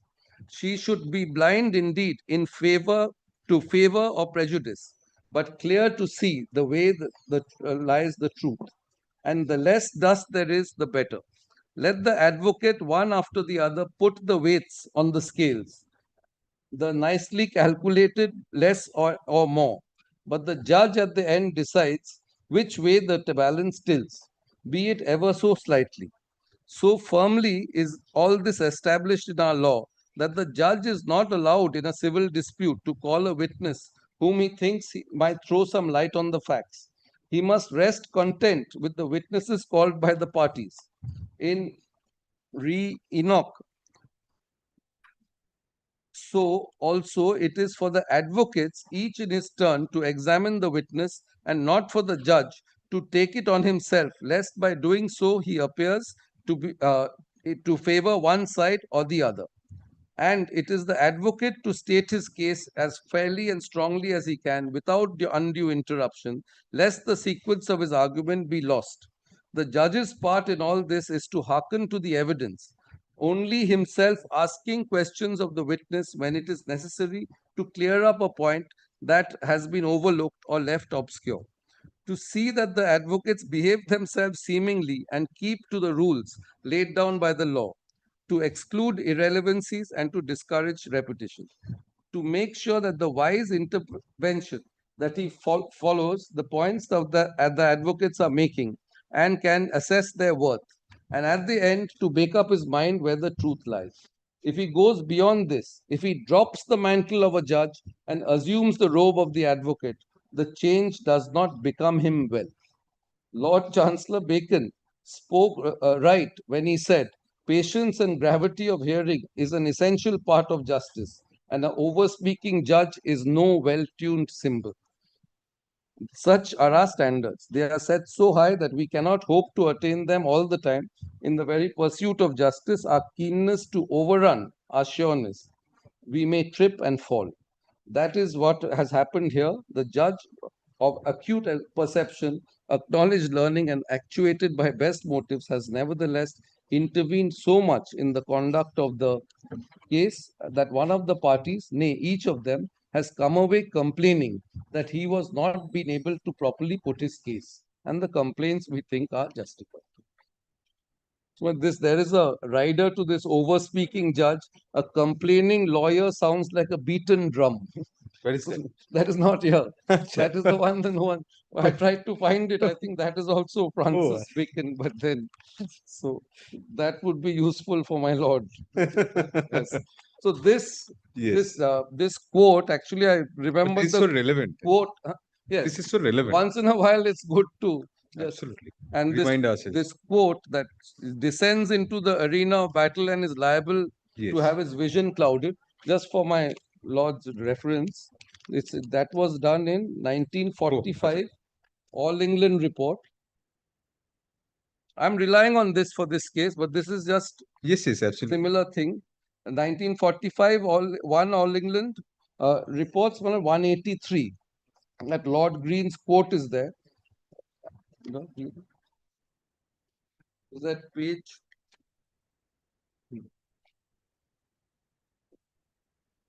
my lord, come straight to, I'll just tell my lord a little about the case later. Yes. Page 7. Page 7 of 9. Hmm.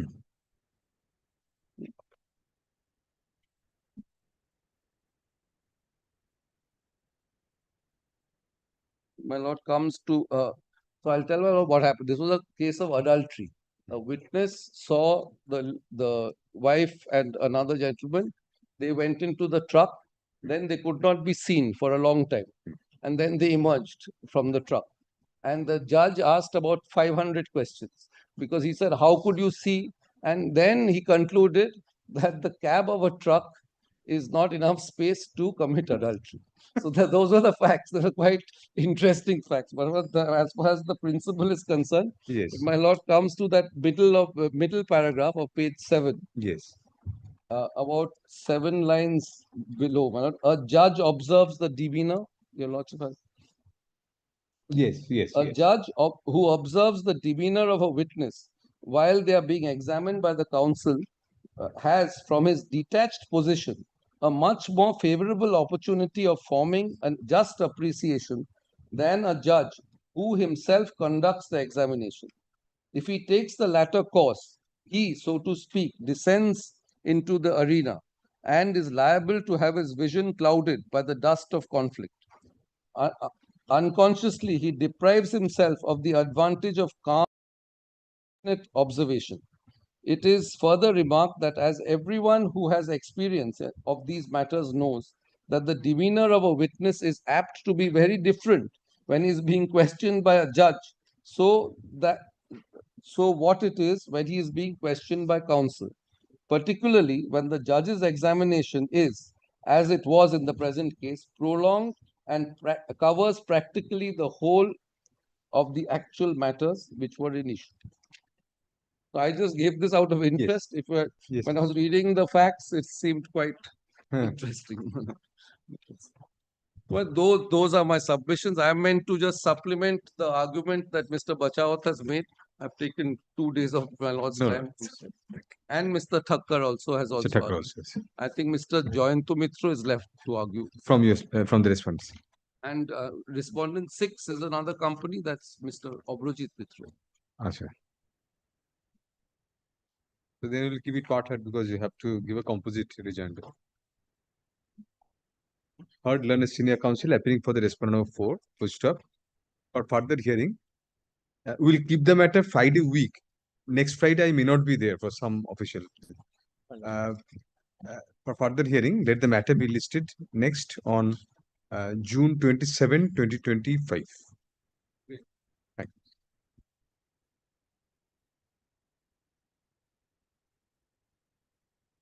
you.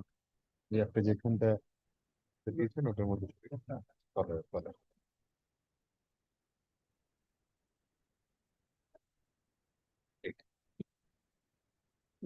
last bit of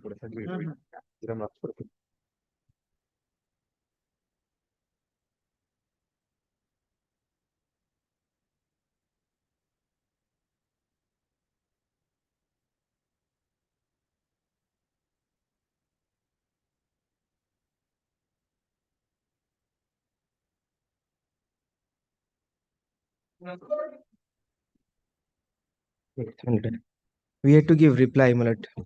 This is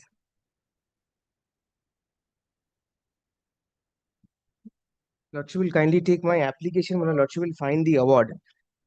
Malat, the main issue that I found out from the submissions made by Mr. Shah is, Malat, the issue of perversity, because that, Malat, we argued. Because it has been our submission and consistent stand that the expert reports, Malat, that we relied during the reference to show that it was not an unforeseen physical condition, Malat, those reports were not considered by the arbitral tribunal. Hence, Malat, it is an issue of perversity. Now, Mr. Shah apparently argued that reports those were considered. Yes. But for some reasons, whatever may be the reasons, there's a limit up to which this court can go into those reasons. Yes. Those were not taken. Yes. Like if the reports were considered and if a plausible view has been taken by the arbitral tribunal, it is not for a section 34 court to choose view B instead of view A. True. Now, Malat, আমার নোটটা আছে আগে এখানে কোনো note ছিল ওটা দিয়ে দেবে submitted. Thank you. Sorry, please. Yes.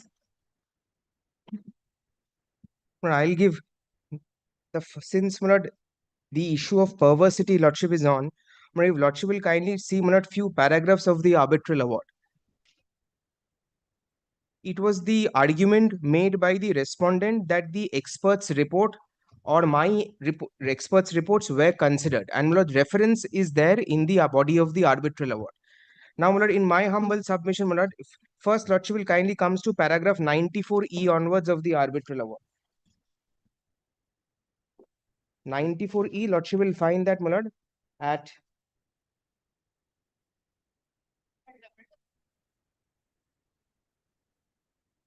my lord, internal page 45 of the arbitral award.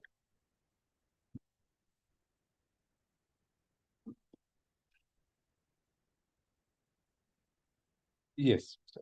So, come.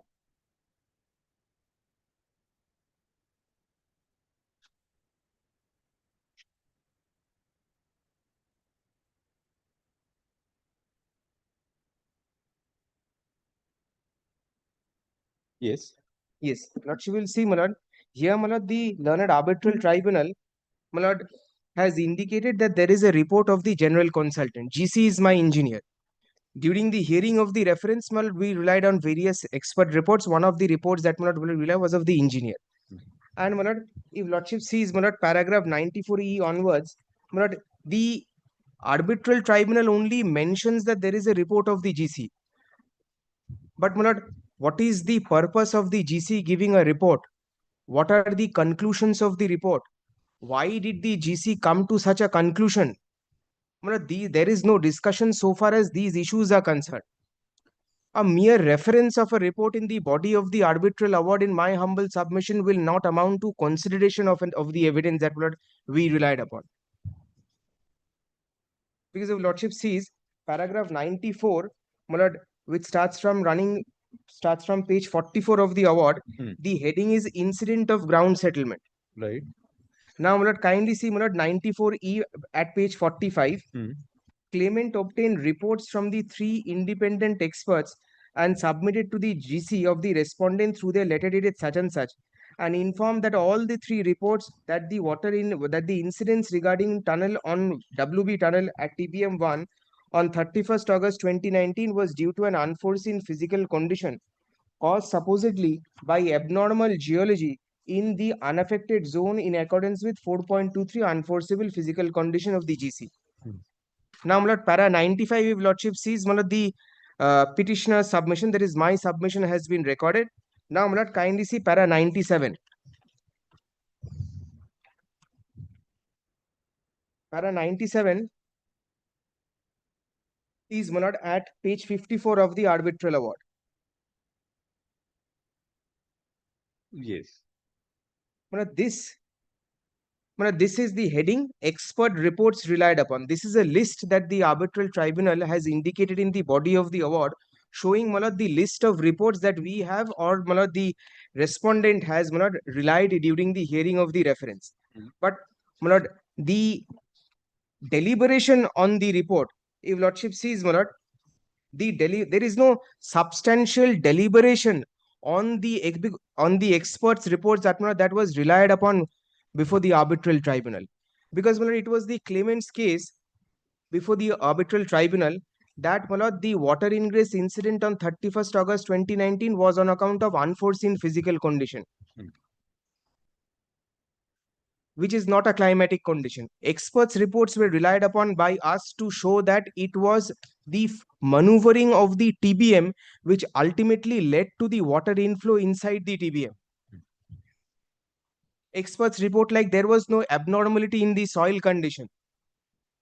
Expert report as in the climatic conditions were not as such that there was water underneath the ground for which there was inflow of water on 31st of August 2019. So these findings in my humble submissions are not available in the body of the arbitral award. Only, my lord, by mentioning that there is a report, the report says this, point-wise A, B, C, and D, but why the report has been given? What was the purpose behind the expert coming to such a conclusion? What deliberations were made by the expert?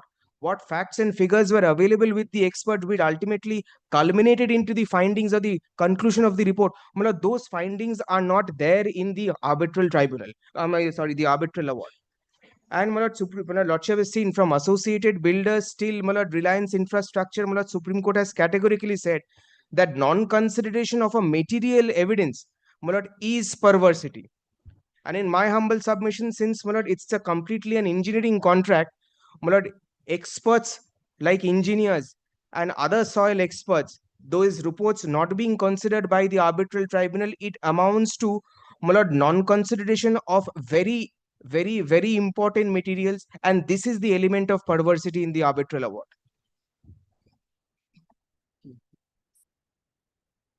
Yes, kindly see para 98 once. Yes, I will not place 98. Kindly straight away comes to para 107. Yes. Para 107, Lordship will find that page 69 of the arbitral award. Yes. This is when the arbitral tribunal deals with the report of IIT Madras.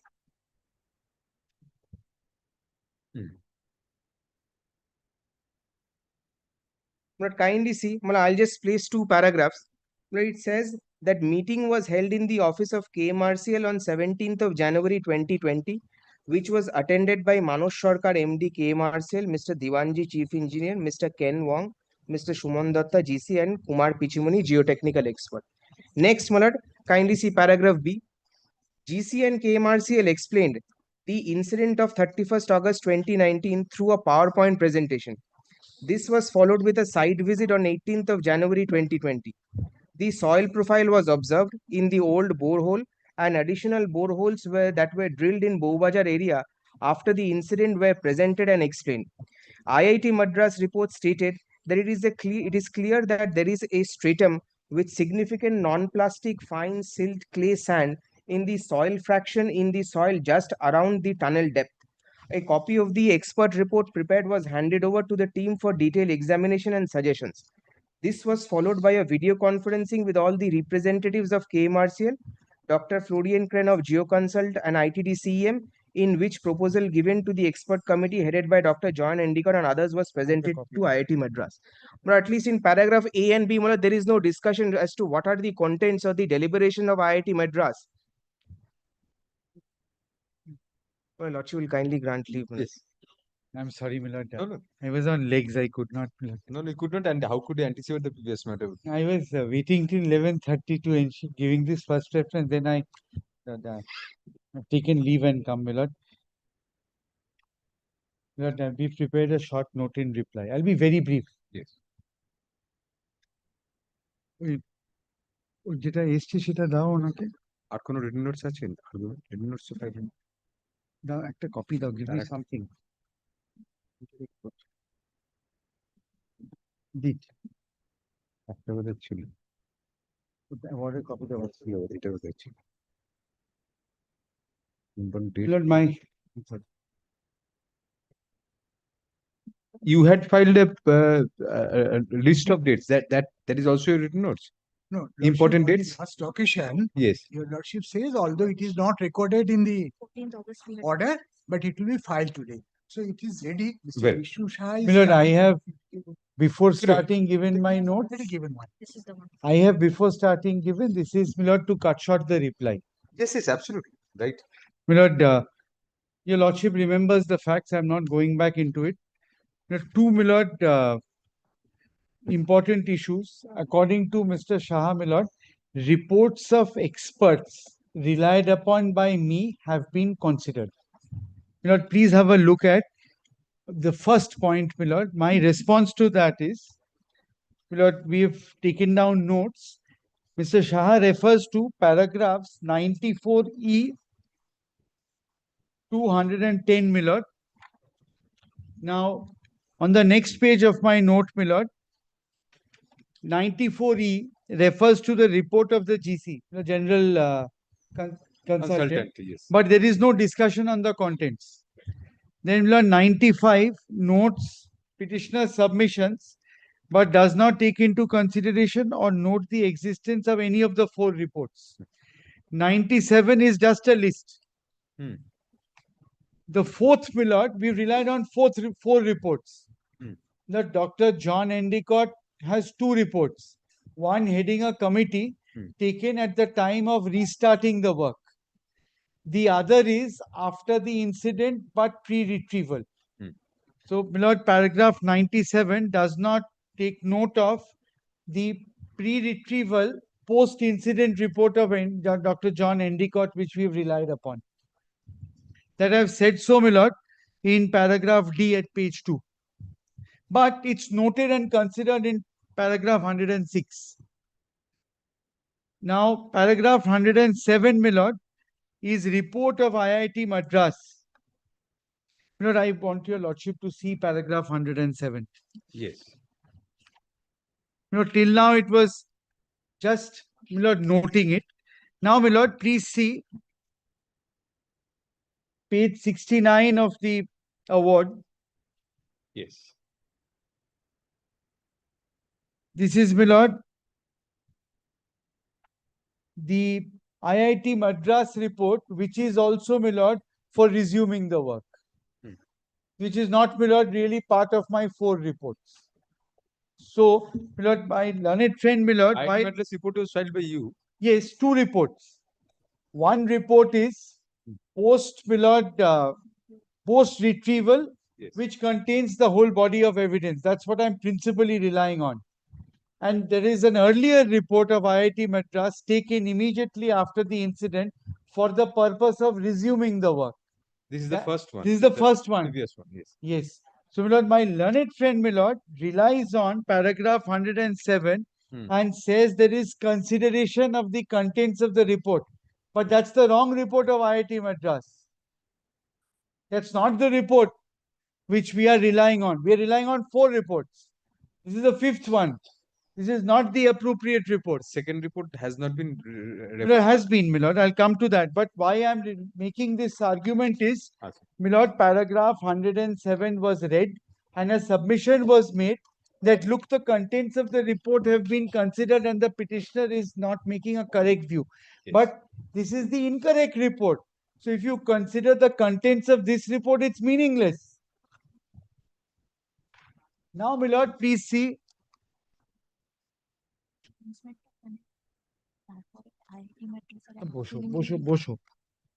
Now, my lord, please see paragraph 108, which is, my lord, report of IIEST Shibpur.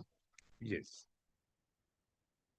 My lord, this is page 71. This is, my lord, the first important report, because this says, my lord, this is after disturbed soil samples were taken into consideration. My lord, please see A, B, C, D, E. This is all noting what is there in the report. F is opinion. Then G. This is the only, my lord, paragraph dealing with the report. However, as per written notes of arguments, the respondent has made a statement against counterclaim number 4 at page 105. This is my notes of argument. The respondent, for the purpose of defending the claims made by the claimant and for effective adjudication of the arbitral reference, required assistance from Dr. John Endicott, Dr. Pichu Mani, and Guy Bridges. Apart from independent experts, respondent have now also appointed institutional experts for reports and views in order to defend the claims made by the claimant in the present arbitral reference. And then the Lord observation of the arbitral tribunal is, the report is one such listed report as per the statement of the respondent. Thus, this is not an independent report and prepared subsequent to commencement of the case for the sole purpose of defending the case. This raises doubts about intent and evidentiary value of this report. Not considered. Not one sentence in the report is considered. It's an exhaustive report. And also notes, my lord, takes into account data, documents, everything. Number 2 points I want to make. This is perverse. Number 2, my lord, this is contrary to, my lord, fundamental policy or, my lord, fundamental principle of Indian law, that Section 45 of the Evidence Act says that opinion of an expert is admissible in evidence. So, my lord, expert opinion being admissible, one can rely on it for the purpose of proving or, my lord, defending. Now, this, my lord, is contrary to that. And no consideration on merits. This is exactly what, my lord, I have said at, my lord, paragraph F of my note. Yes. Now, my lord, paragraph G, report of IIT Madras was, this is, my lord, report of IIT Madras. Paragraph 109. My lord, again, my lord, report was prepared by a team of faculty members from IIT Madras with the help of Dr. Page. IIT Madras said that it was because of operational reasons, statement of claims submitted, etc. Then, my lord, paragraph C, the same statement, my lord, is again referred to. Then paragraph D, thus this is not an independent report. Takes, my lord, the whole thing away. Then, my lord, EF, are reasons. yeah, I'll not show your lordship. So, my lord, D takes out the whole report. Then, my lord, E, F, and G are additional reasons. Now, my lord, let's see, my lord, what is E. Moreover, IIT Madras in the introduction has stated that the report has been prepared based on the data supplied and all the photographs from the daily progress report of TBM retrieval. It is important to note that as per the scope of work, VDA letter number such and such of KMRCL, the scope included inspection of affected TBM to study contribution of the component of the machine.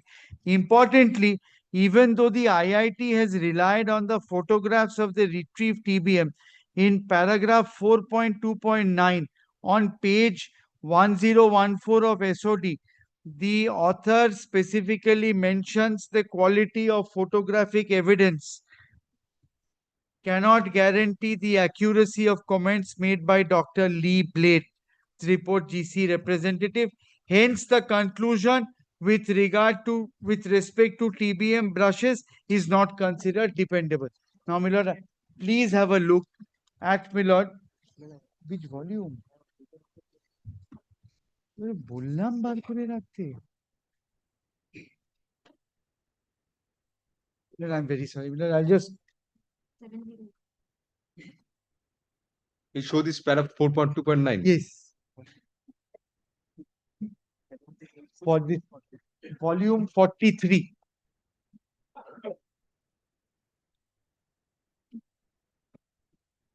Not RD 16 7086.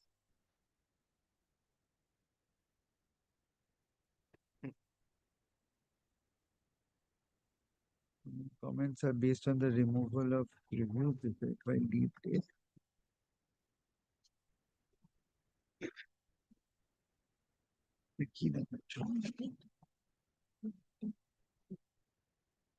But this is a part of, my lord, the IIT Madras. What is the report. page number? Lord, 900 and no 7086 is the start of, my lord, the IIT Madras report. All right. Yes. Now, my lord, page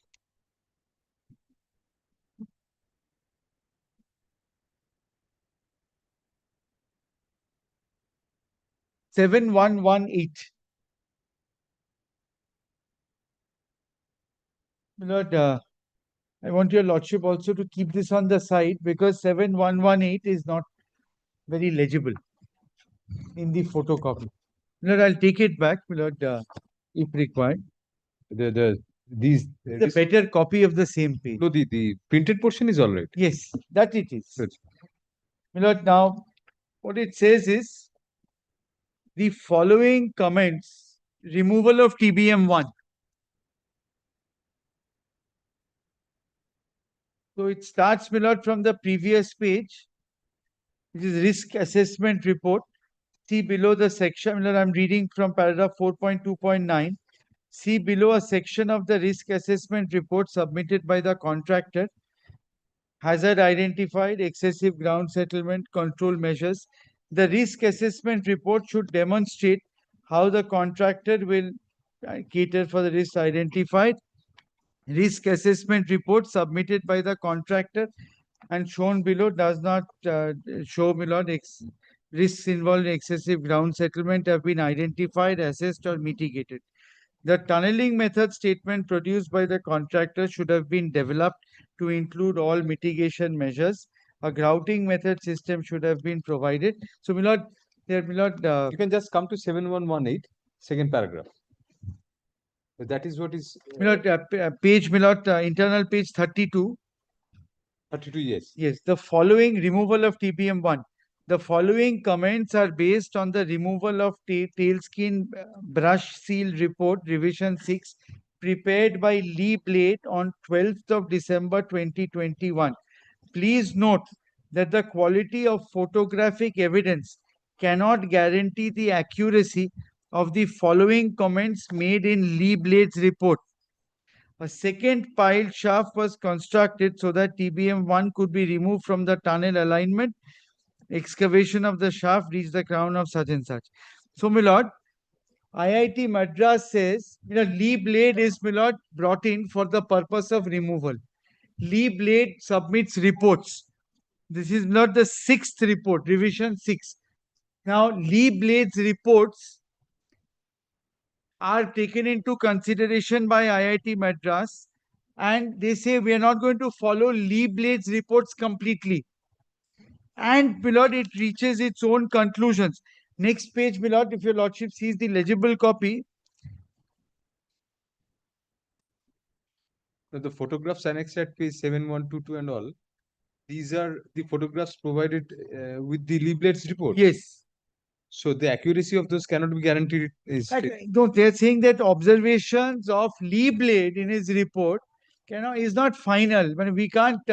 No, the quality of photographic evidence cannot guarantee the accuracy of the comments made in Lee Blade's. In Lee Blade's report. Yes. Now, the arbitral tribunal says. But the Madras has given its findings. On the basis of the same photograph. Partially, but on many other things also. But this whole report cannot be discredited. The photographs, my lord, are at. The whole report can't be discredited. My lord, please see IIT Madras's report.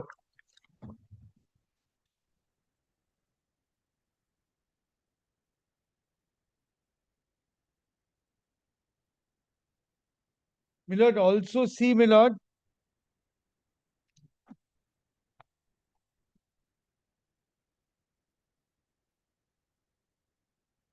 this is such a important issue. My lord, please have a look at. Lord, I want your lordship to see that more legible copy which I handed up, my lord. I returned it. Oh, I'm sorry. Because the pictures are, my lord, better. Mr. Chaudhary, I have a different bench with Justice Vishwas. Whenever he comes, I'll rise. Yes, yes. My lord, may I come back next Friday? I ran away from a division bench matter, my lord. No, you'll have to kill the time till Justice Vishwas. 2 or 3 minutes. Lord, may I have 1 minute, second, my lord? Yes, yes, yes. Now it's done. No, next Friday. Next Friday, you'll have time. I'll not be there, bro. This bench will not. I'm grateful for that information. I would have been nervous all week. Yes. Milord, now I can do it more peacefully. Milord, please see this more legible copy, page 906, which is equivalent to 926 or 906? 906. The internal page 12 of the report. Corresponding. Milord, this is where. This is the entire IIT report, IIT Madras. Milord, please see the consideration of the tail steel, which is where it came in, starts from here.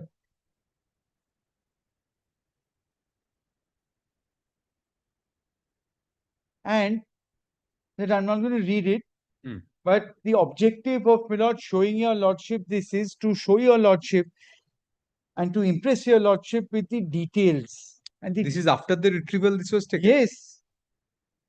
My lord, please see 906, then 907, Hmm. the analysis, then my lord, Hmm. 908, Hmm. tail seal repairs, details of breakdown, examination of photographs taken during such and such. Then my lord, Mr. Chaudhary will continue on the next day. yes, my lord. Which is Friday week, my lord. Friday week. Great. Hard in part for further hearing on June 27th, 2025. June. Well, June 27, well, kindly hear it on that date. Well, I will not be here. Kindly allow me to join virtually. Yes, yes, absolutely. And my lord, may I have a copy of their note? I've given both Yes, my notes yes, to them. আচ্ছা, আরেকটা line add করুন, the written notes of arguments filed on behalf of the respondent today be kept on record. My lord, this is Sorry, petitioner, my lord. sorry. The written notes of arguments filed by the petitioner in reply to the arguments of the respondent be kept on record. With the permission of the bench, could I just mention Lord, item 12 and 13, my lord? I would expect, my lord, that we have 2 weeks. So, my lord, within a week at least, you'll give me your note. I will give my best effort. I can only promise. No, my lord, I'll tell your lordship, there's a reason. Yes. Whenever someone, the drafting days, I was always called a debtor because I could never give the drafts on time. My learned friend, even at this stage is holding me to that part. No, no. Lord, I'll give it. Don't worry. Yes, I want to read it before I argue. Because the whole thing turned, Of course. there is a letter which was introduced in the matter in a notes of argument with the before the arbitral tribunal. When the judgment came, my lord, I had to spend half a day to find out why that finding came. Then my learned friends told me there was a letter they have issued, and I would have dealt with it. Could I just, with the permission of the court, could I just mention item 12 and 13, my lord? I have a different bench, sir. I'll rise now. So, sorry. It was just a small request, my lord, if it could Yes. not be taken on 27th. I'm actually not in town on 27th. No difficulty. Ask any of your learned juniors just to mention. No difficulty, my lord. No Okay. difficulty. All right. I'm obliged. I'm obliged.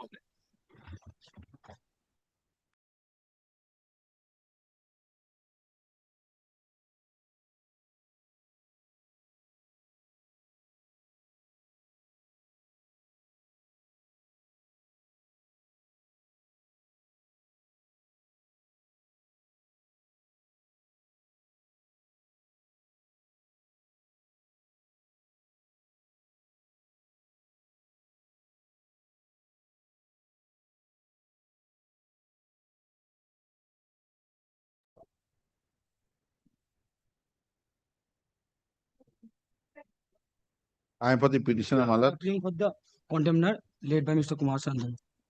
Yes. My lord, Yes, Mr. Shant. my lord, we have paid all the dues which were there, my lord. PPO issued and Okay. the But petitioner as far as received. interest is concerned, that is not paid. That is a interest separate issue, my lord. Because Did you direct the interest to be paid also? yes, my lord. No, my lord. No, not that in the order, my lord. But Okay. my That is- prayer is, my lord, That is beyond contempt. if you kindly mention that, my lord, interest not paid, well, only, my lord. They have to file a separate read petition, my lord. Where is the original order? Let us see the original order. Where is that annex? Yes. What is the date of that order or original order? That is page, my lord, 27. Date of the order, my lord, 30th of July, my lord, 2024. Page 26. 27, my lord, and onwards.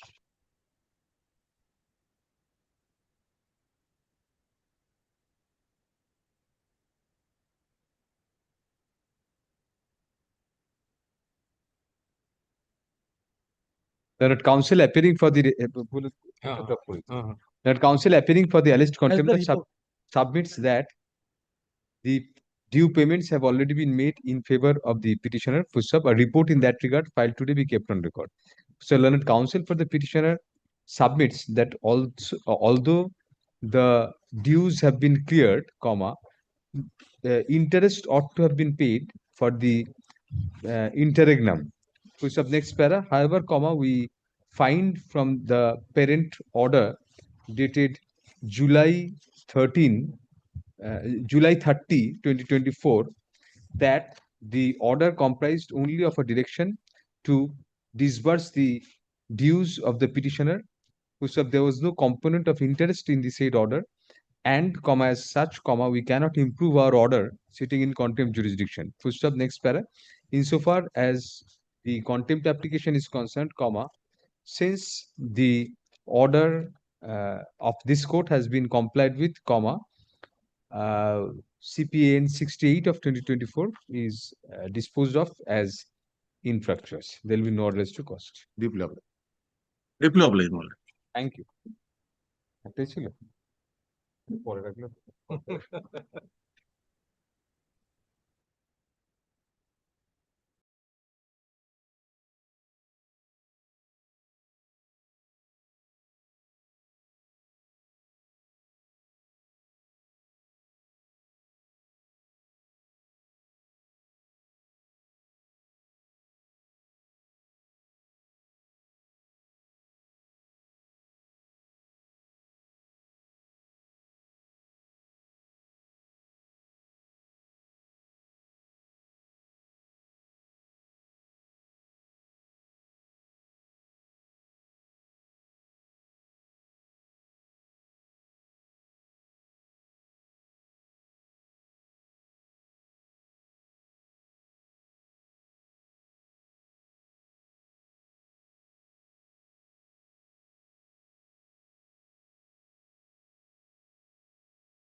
May I have my lords kind leave to pray for inclusion of a review application? Yes. My lords. My order. My lords, order. I'm grateful. my lord. Thank you.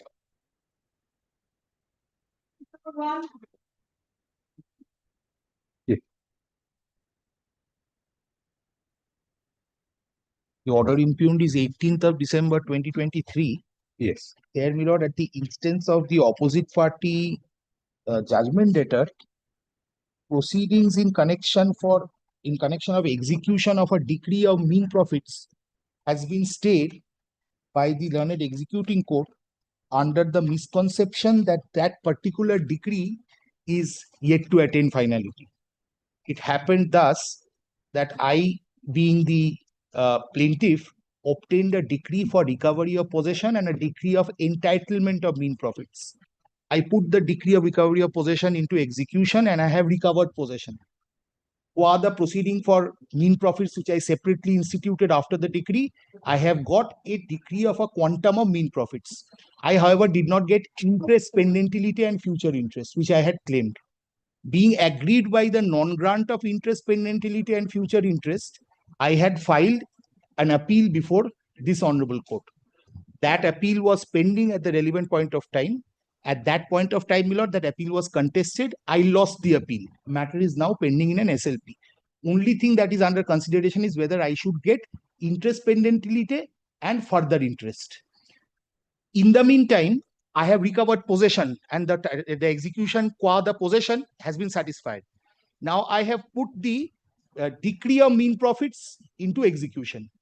And I am seeking execution of the principal sum of mean profits against which there is no quarrel.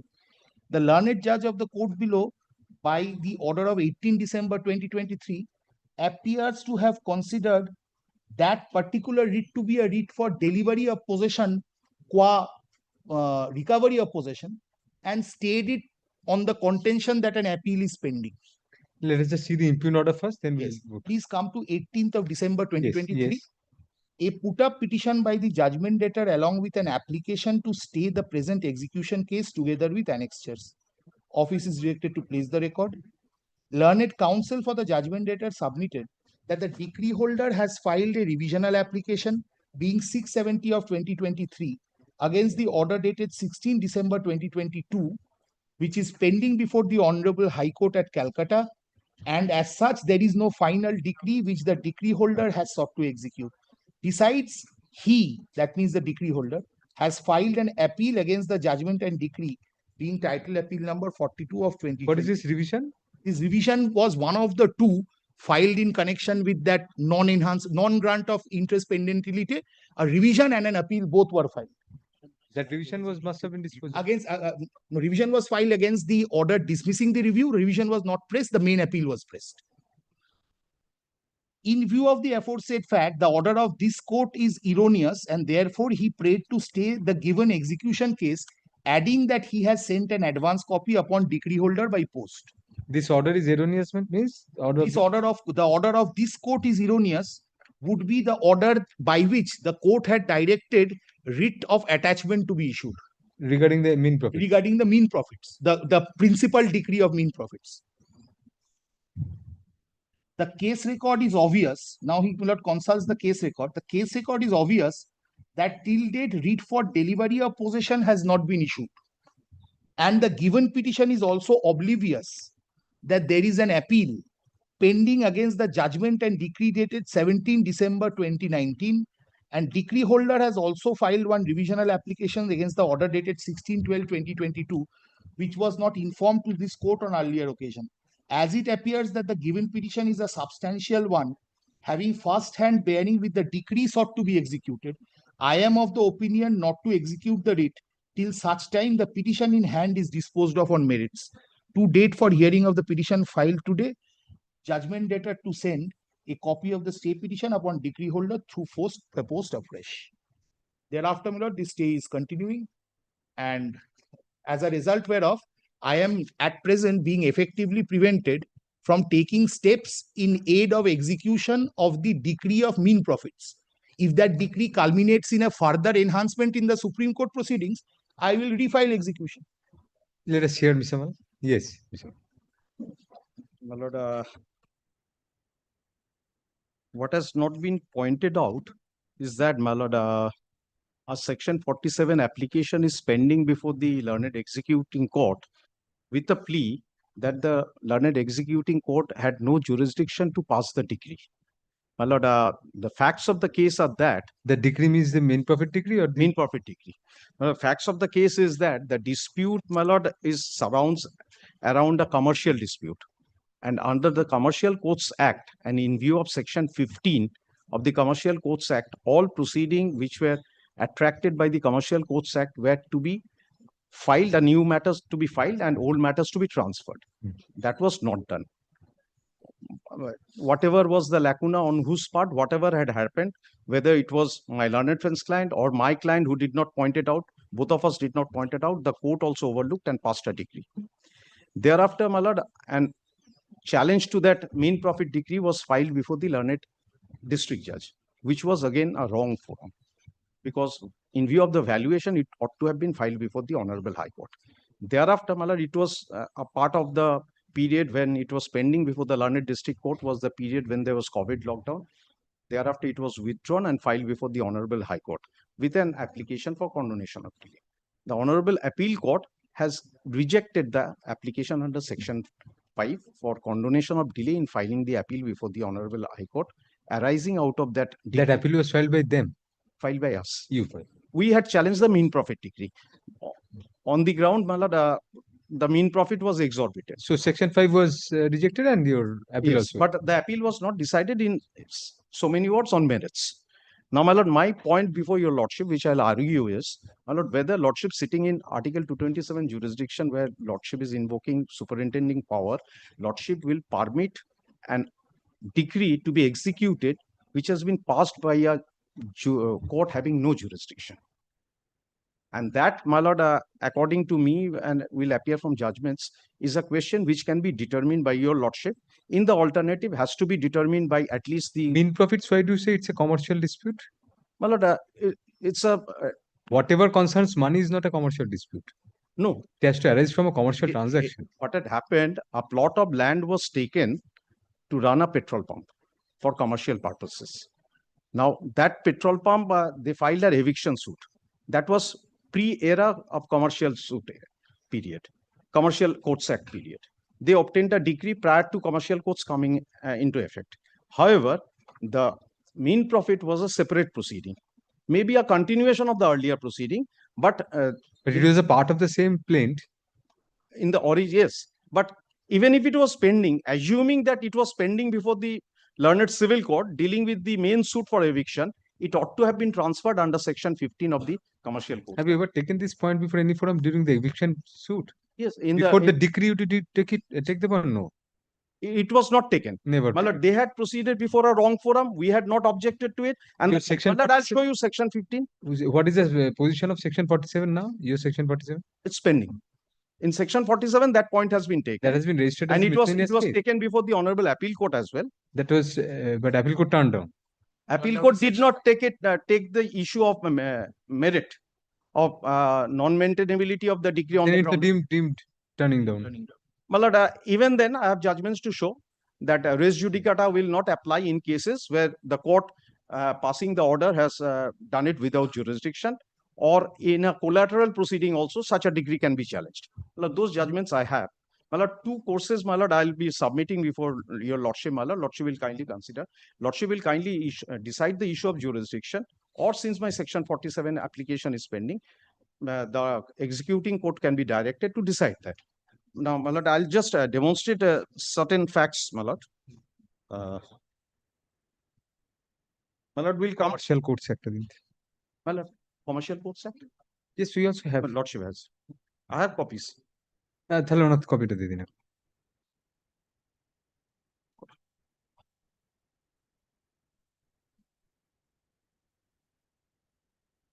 Yes, sir.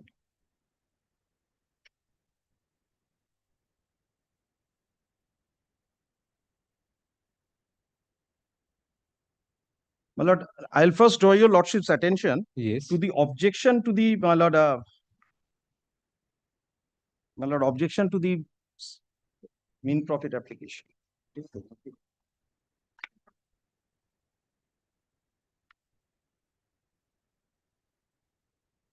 which is at page 81, my lord. Lordship, at page 85, paragraph 13.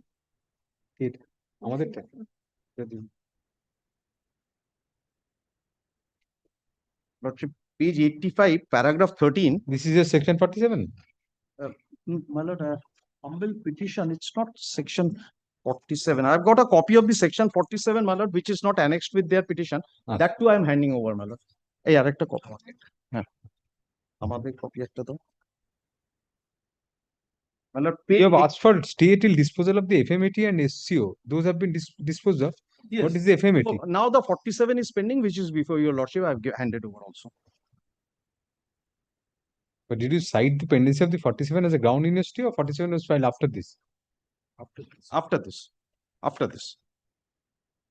28 December 2024. Mr. Banerjee, why shouldn't you direct the 47 to be decided first? Well, lord, I'll demonstrate why. Same point has been taken.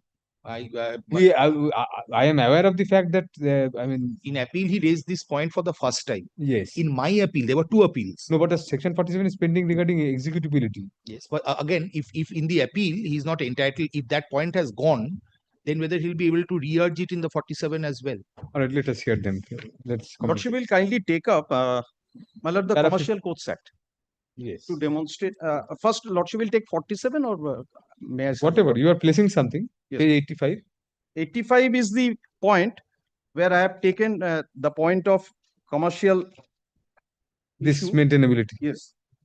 It is submitted that in paragraph 13, page 85. Yes, yes. Submitted that in view of section 21C, 21I, read with section 15.2 of the Commercial Codes Act. Yes, without has not was to be heard and. It, Mr. Modi, yes. Yes. Now, So section 47, same thing. pleadings are there. Right. Lordship will kindly take up the Commercial Codes Act. Yes. Section 2 first. Right.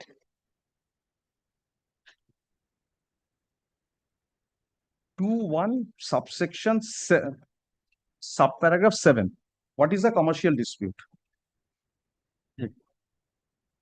21C is commercial dispute, and commercial dispute has been explained up to 22. Lordship will kindly take 7. Agreements relating to immovable property and exclusively in trade and commerce. This was used as a petrol pump. Lordship will kindly come to the explanation clause also, which is after Roman 22. Yes. A commercial dispute shall not cease to be a commercial dispute merely because it also involves action for recovery of immovable property or for realization of monies out of immovable property given as security or involves any other relief pertaining to the immovable property. So the property was leased out and my lord, they are claiming area of rent by your mean profit.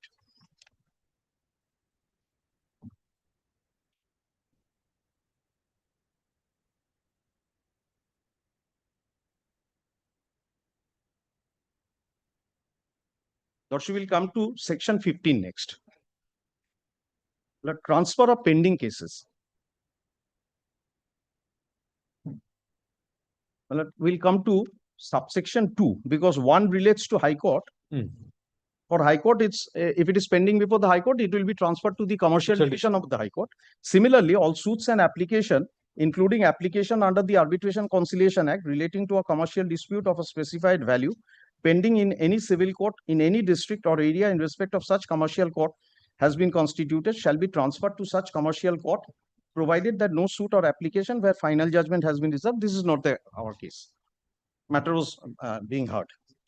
Mr. Mall, tell us something. Now, this is the eviction suit was under which provision? 97 Act or eviction of trespasser? Eviction was licensing. TP. Transfer property. Okay. Now, there was a written agreement also. There was a lease. Now, why do you say this is a dispute in respect of agreement relating to immovable property? There is no dispute regarding the agreement. It was a simpliciter suit for eviction. We held over. After it came to an end, there was holding over. But the dispute whether we were entitled to, my lord, renewal of the lease or whether they were entitled to eviction. Well, if this was a suit for a specific purpose of an agreement or regarding declaration that agreement is subsisting, you could have understood. But the suit is not only primarily, it is only for eviction and this mean profits. Now, yes, you are right, explanation is there, But explanation, for the explanation to apply there, in the first place, there has to be a commercial dispute. 7, my lord, used exclusively. It was being used exclusively also. Right. Now, it has to be a dispute in the first place relating to the agreement. Dispute, the language is of section No, 2C. Dispute Commercial relating to agreement, arising out of- commercial will arising be out of. agreements relating to, No, not that. dispute relating to agreements. Dispute arising out of an agreement relating to immovable property. Yes. Now, the dispute does not arise out of the agreement. Dispute is My lord, for eviction under to my lord, transfer could property be, act. could be It's also a arising statutory out relief. of the agreement as well. It was a section 106 suit. I mean, section 106 of. Yes, my lord. Then, Mr. Mal, this is No, not the Lordship will dispute regarding kindly appreciate that if this was a suit for eviction and we were entitled to a renewal in terms of the lease deed or holding over or whatever, my lord, that has to be decided by a commercial court. In the fact, my lord, frame of as the on suit- date, my lord, all suits are being filed in the commercial section of the courts, different courts, my lord, on similar issues.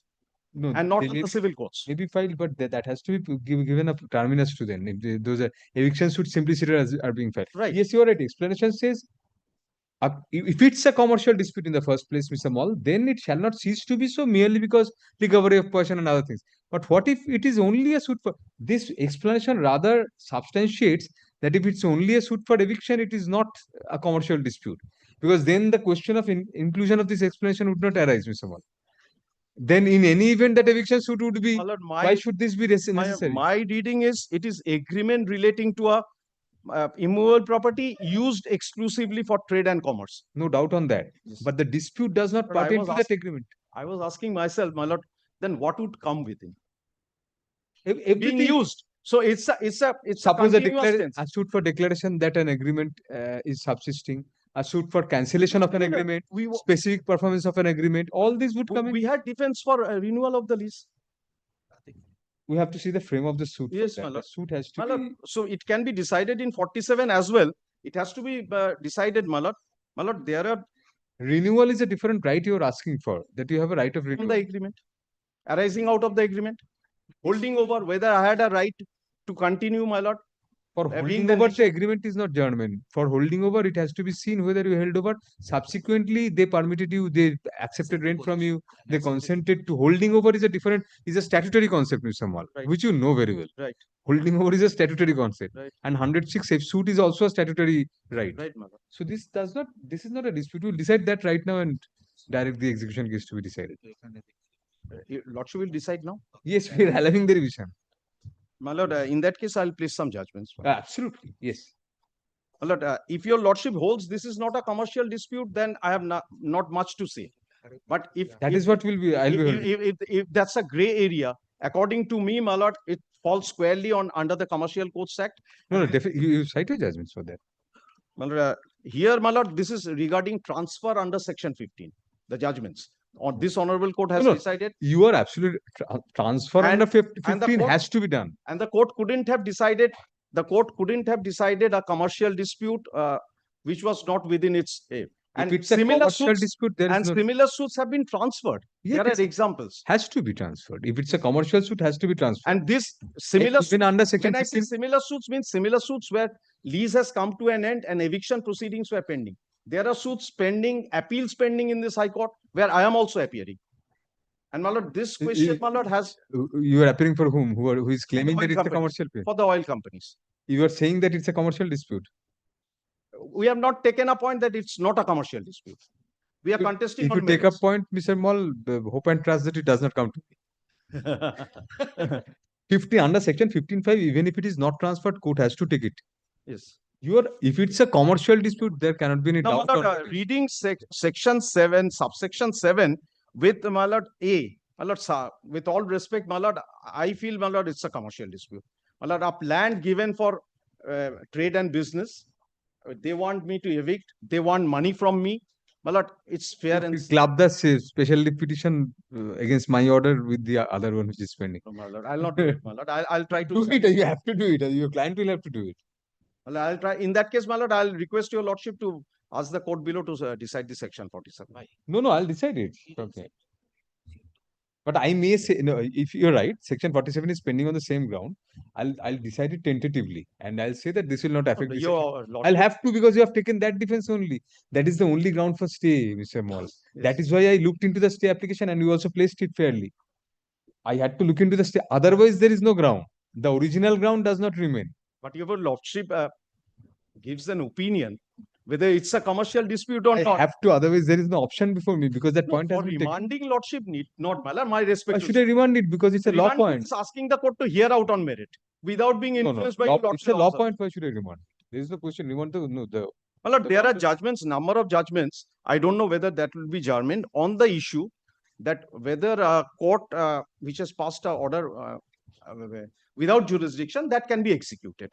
Those are the judgments. Recent judgments are also. No, you're right. You're right. If it's without jurisdiction, obviously section 47 comes in. Section, and not only that, that point can be raised in a collateral proceeding, and it will not 47 is operate basically a collateral proceeding. operate as a res judicata, or any other technical point will not come in the way of raising that point. No, you are referring to that the appellate court not accepting that contention for that. Appellate court. No, appellate court was section 5 was rejected. Appellate court has not decided. No. So question of res judicata No, is not there. exactly. But I can take up in a collateral proceeding. Section 47 in any event is on that, on the jurisdiction also. Right. Right. You can take that argument.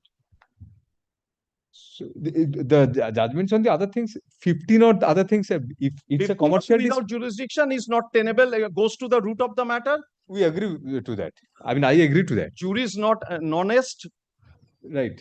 And on that.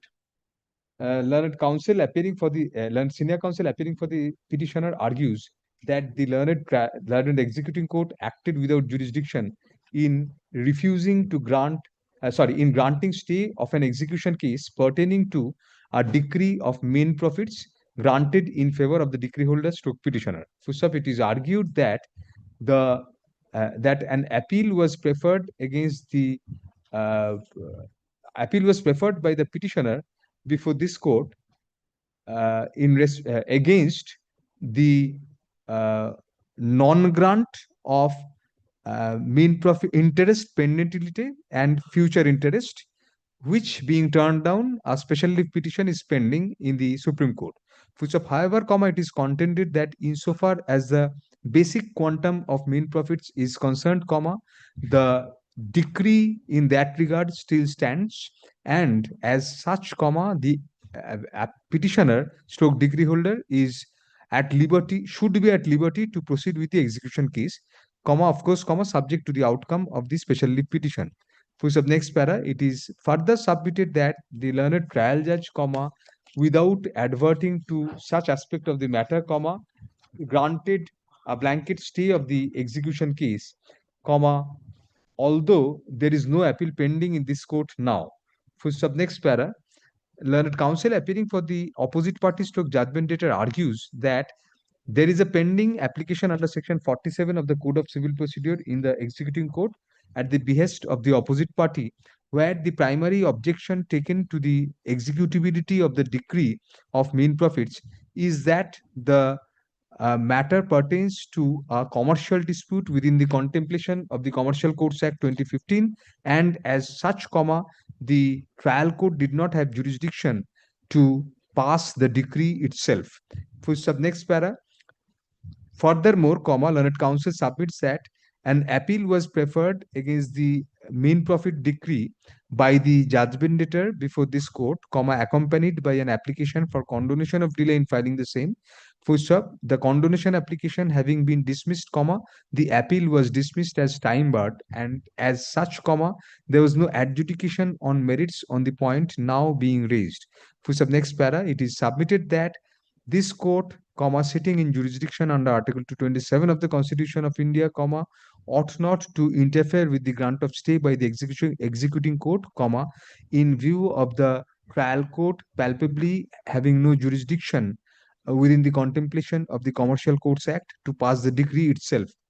So next para, learned counsel submits that in the event the issue pertains to inherent lack of jurisdiction, the matter hits at the very root of the decree, and as such, the execution could not be proceeded with. Full stop. Next para. Furthermore, comma, Learned Counsel cites Section 15 of the 2015 Act to argue that in the event a suit or other proceeding pertains to a commercial dispute, comma, the same has to be transferred to the commercial court having jurisdiction as a matter of course.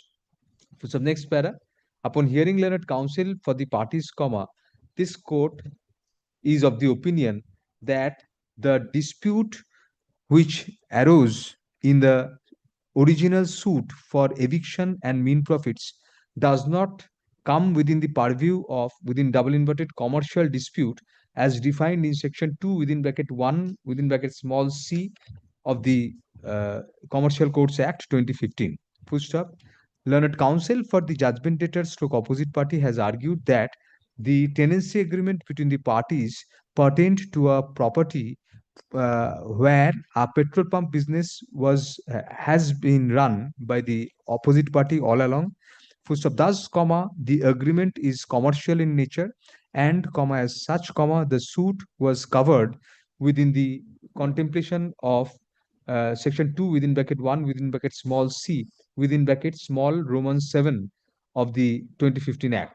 Full stop. However, comma, a bare perusal of the said provision indicates that to come within the ambit of commercial dispute double inverted close comma, a dispute in the first place, comma, has to arise out of within bracket as applicable in the present case bracket closed agreements relating to immovable property used exclusively in trade or commerce. Full stop.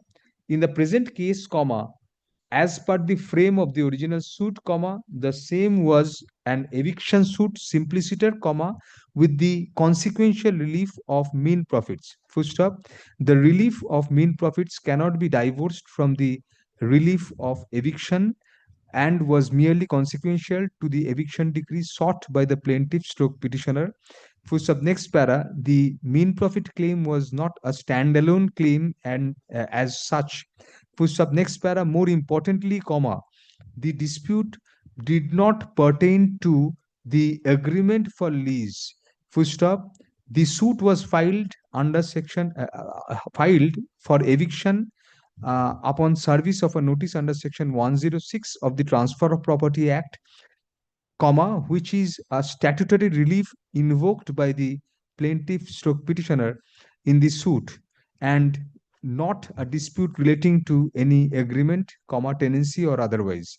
For sub next para, insofar as the claim of the opposite party regarding holding over in respect of the suit property is concerned, comma, the same also springs from statute and is dependent on attending circumstances and is not a dispute arising out of any agreement or the original agreement for tenancy. For sub next para, explain the explanation to section 2 within bracket C 2 within bracket 1 within bracket small c of the 2015 Act provides that a commercial dispute shall not cease CEAC to be a commercial dispute merely because it also involves action for recovery of immovable property or for realization of monies out of immovable property given as a security or involves any other relief pertaining to immovable property. Push up next para. Contrary to the argument of learned counsel for the opposite party, comma, the introduction of the said explanation strengthens the view that a standalone and independent action for recovery of possession of immovable property does not come within the ambit of a commercial dispute. Full stop. If that were to be so, comma, there would be no need of the explanation and the dispute would in ordinary course, comma, covered by the body of section 2 within bracket 1 within bracket small c, comma, in particular clause Roman 7 thereof. Full stop. Hence, comma, the requirement of the explanation was only for the purpose of preventing parties from bypassing the jurisdiction of the commercial court where the dispute arose originally out of the agreement relating to immovable property used exclusively in trade or commerce, but wherein merely by introduction of a relief of recovery of possession or realization of monies out of immovable property given as security, litigants would have the opportunity of wriggling out of the jurisdiction of the commercial court. Full stop. Next para. However, as opposed to such a scenario, in the present case, the suit itself was for eviction of of the opposite party from immovable property under section 106 of the Transfer Property Act, which is a statutory relief claimed by the plaintiff, having nothing to do with any dispute arising out of any agreement, tenancy or otherwise. First up, thus, in view of the above, this court is of the opinion that the premise of the argument of the opposite party regarding jurisdiction of the executing court cannot be accepted, at least for the purpose of consideration whether the executing court was justified in granting stay. Whose of next para, we cannot lose sight of the fact as well that the above considerations were not raised specifically or dealt with in the impugned order at all. Full stop.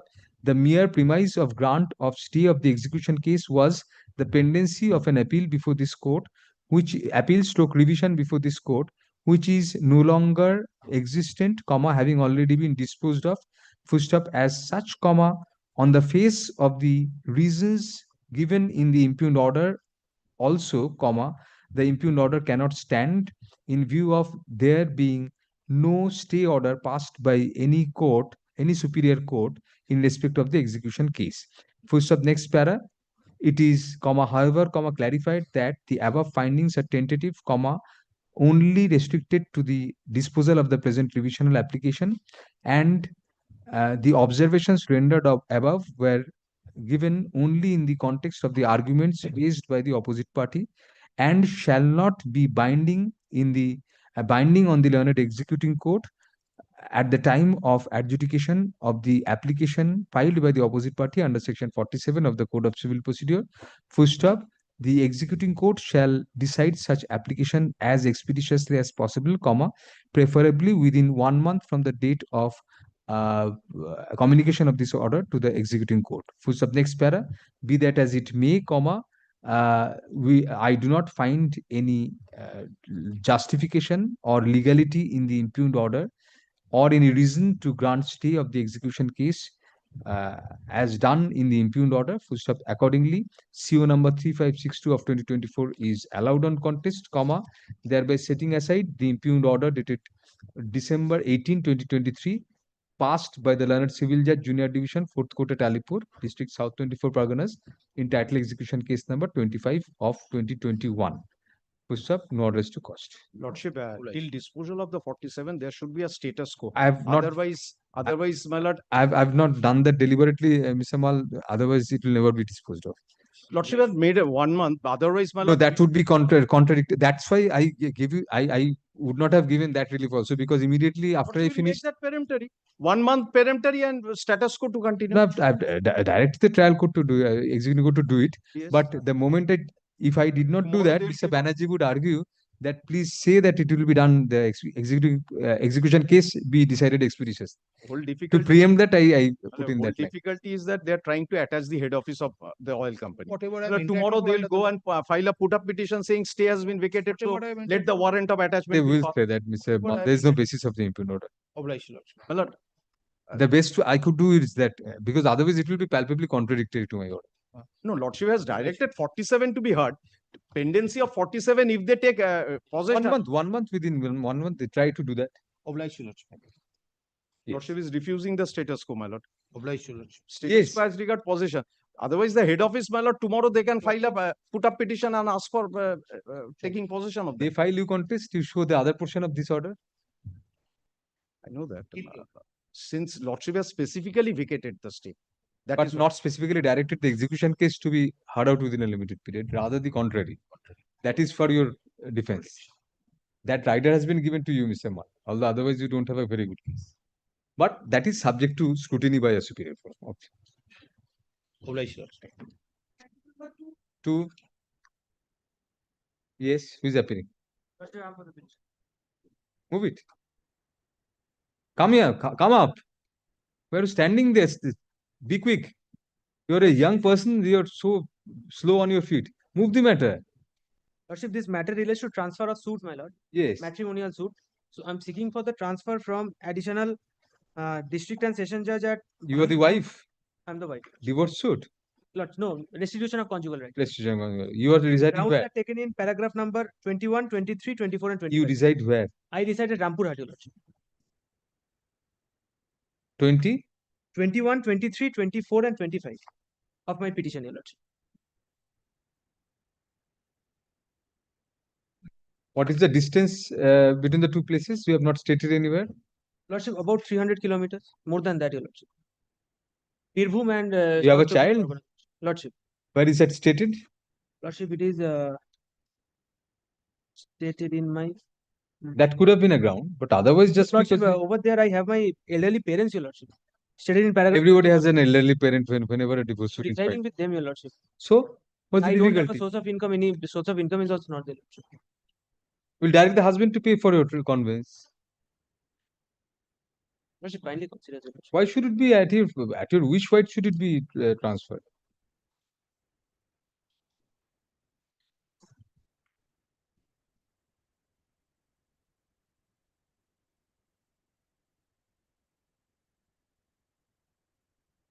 Where is the husband contesting two cases filed? In Rampurhat, Your Lordship. Rampurhat itself. Lordship. In paragraph number 20, I have stated that his parental home is at Rampurhat, Your Lordship. So what is he doing there? Lordship, he is working in a in Jadavpur University, Your Lordship, over here. So it would not be possible for him to come to Rampurhat to contest the suit. What is the district court of Rampurhat? Lordship, additional district and session judge at Rampurhat, Your Lordship.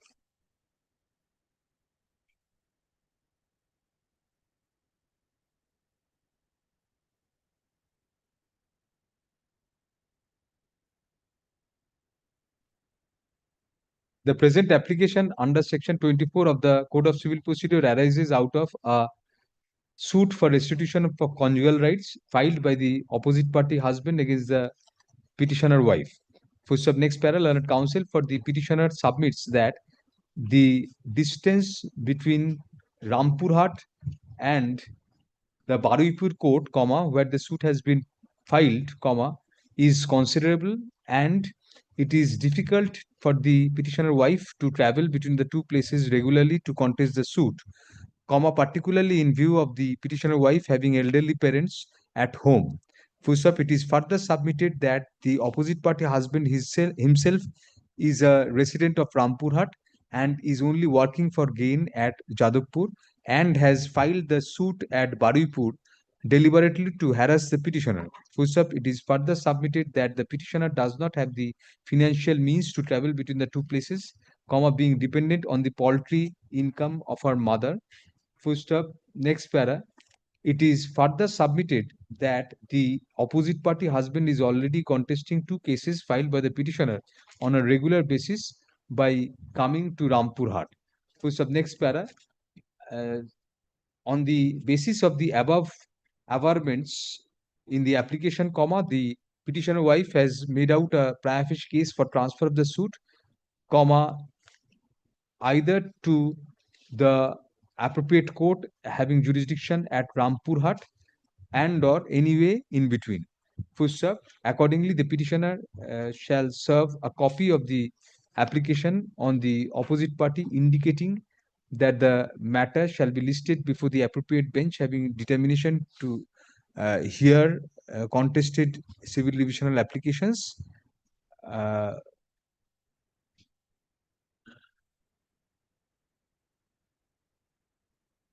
In the monthly list of August 2025.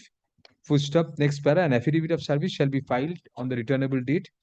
First up, next para, there shall be stay of all further proceedings in matrimonial suit number 162 of 2021 pending before the additional before the learned additional district and sessions judge Baripur, District South 24 Parganas, till September 26, 2025, or until further order, comma, whichever is earlier. আচ্ছা একটা line add করতে তো affidavits if any shall be exchanged in the meantime. Yes, my lord. In this matter, I am appearing for the petitioner. Yes. What is the case? My lord, the petitioner is the freedom fighter. Now the age is 101. Is still alive, and yesterday night ring me. What is Yes, but the contention is this: the contempt matter is lying in connection with the lordship's order dated 6th February 2020. Freedom fighter pension? Freedom Yes. fighter pension? Yes, ma'am, freedom fighter pension. Not paid? Not paid. This is being heard for the first time?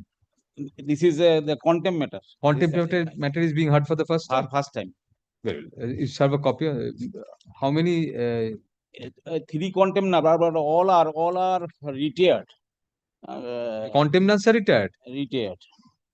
Very good. Then you have to put in implement the current functionaries. Current functionaries. Unless you do that, how can the Supreme Court procedure is the current functionaries as well as the. No, but when the order was communicated, these people were there. And communicated at the time earlier times. And when the order of this and court thereafter, when the order was communicated, these people were there in office. They are in office. They were there. They are there. So let them be there and add the current incumbents also and serve on all. New incumbents. New as well as these people. Serve on all of them. How soon can you get the addresses and names of the new incumbents? 2 weeks, my lord. This is short time is otherwise. I have number of application I have given. A prima facie case of contempt has been made out inasmuch as the freedom fighters' pension payable to the petitioner in terms of the order of this court has not been paid. For sub next para, learned counsel for the petitioner submits that the persons arrayed as contemners have since demitted office and or have been transferred from their respective posts. Full accordingly, leave is granted to the learned advocate on record for the petitioner to carry out the necessary corrections to the necessary amendments to the cause title of the contempt application by implementing the names of the current functionaries in the posts of the alleged contemners. The petitioner shall serve copies of the contempt application on the original alleged contemners as well as the added parties at the earliest thereafter, comma, incorporating in such copies the amended cause title of the contempt application. Full stop. Next para, an affidavit of service to that effect shall be filed on the returnable date. Full stop. The application shall be listed for hearing next on July 18, 2025. So I have not restricted your time. You implement the new parties. After implement, you will carry out the correction to the cause title, and that amended copy you serve on all the contemners. May I suggest one thing? I shall file one application by adding the new incumbent. Then you have to take this back and file again. Then these directions cannot be given. Add their names in the margin. Add their names in the margin. Do it as early as possible. I have already given you the leave to do that. Whenever you get the names, but don't serve on the previous parties before you get those names, because the corrected copy has to be served on all the contemners. Get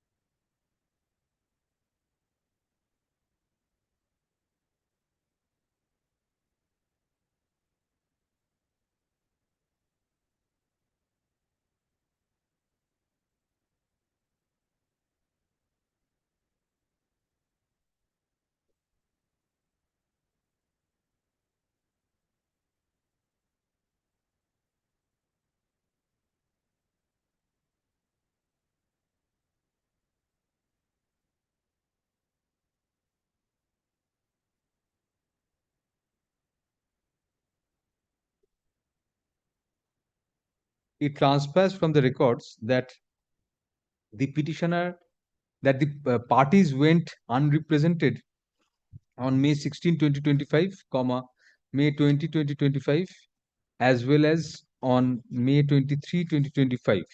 Full stop, it, comma, thus appears that the petitioner is not interested in proceeding with the matter. Accordingly, CPN 150 of 2022 is dismissed for default without any orders to costs.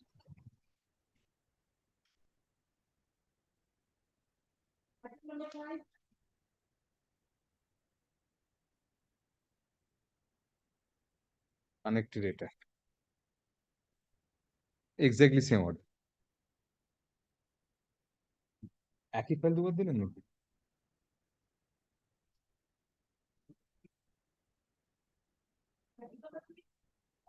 In this matter, I'm appealing proceeds. For the alleged contempt, they are not appearing. What can be done? Why did you commit the contempt? I have to check it out. You have got a copy? The copy has not been served. Oh, there is no direction probably. No direction. What is the alleged contempt? What is your stand? Oh, actually, you don't know. Very well. Learned counsel having Dr. Shaharai, comma, learned counsel having instruction to appear for the alleged contempt seeks a copy of the contempt application. Full stop. However, comma, none appears for the petitioners at the time of call. Full stop. Next para.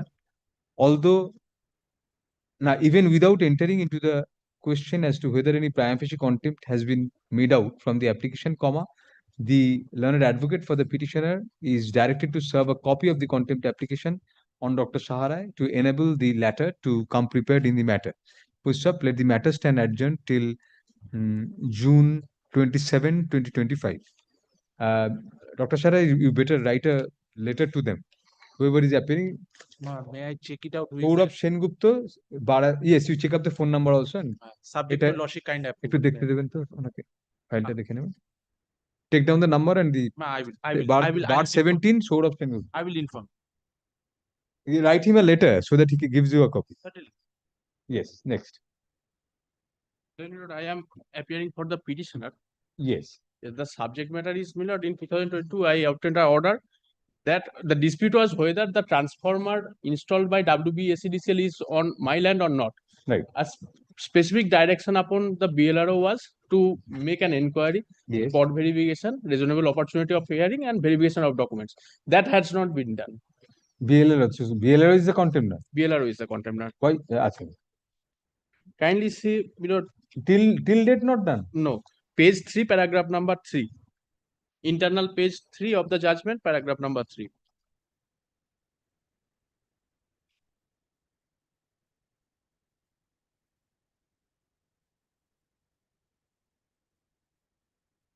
Nothing has been done. No.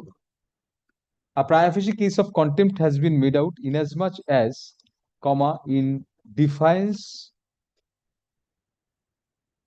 of the order dated April 18, 2022, passed in WPA 5171 of 2022, comma, the alleged contemptor has apparently not taken any steps to hold a fresh inquiry in order to ascertain whether the transformers and electric poles in questions have been installed on the property of the petitioners. Full stop. Accordingly, the petitioners shall serve a copy of the contempt application on the alleged contemptor, indicating that the application shall be listed for hearing on June 27, 2025, when an affidavit of service to that effect shall be filed by the petitioners. And one other thing, Lord, the previous BLRO, Subhash Mondol, he has retired or transferred, and now Krishnendu Bagchi has. It is granted to the learned advocate on record for the petitioner to add the to implead as a party, to implead as alleged contemptor the current incumbent in the post of the alleged contemptor, and to serve a copy on the said alleged contemptor as well. Great. You first carry out the correction, yes, then serve the amended copy on both. I'm not putting that in my order, but so may I make the correction here and now? Yes, yes. I've given you the leave. Leave the on a order. Only correction.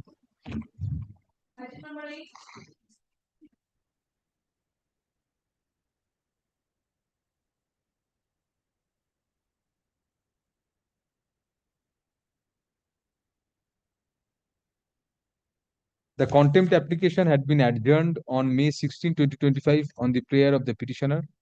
Full stop. On May 20, 2025, none had appeared for the parties.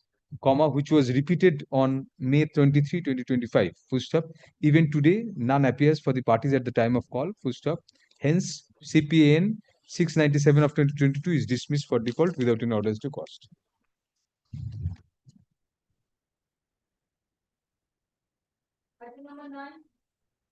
I am for the petitioner, Lordship. Yes, Mr. Halder, what is the matter? So although I am not with the brief, Lordship. The usual Yes. dramatist person.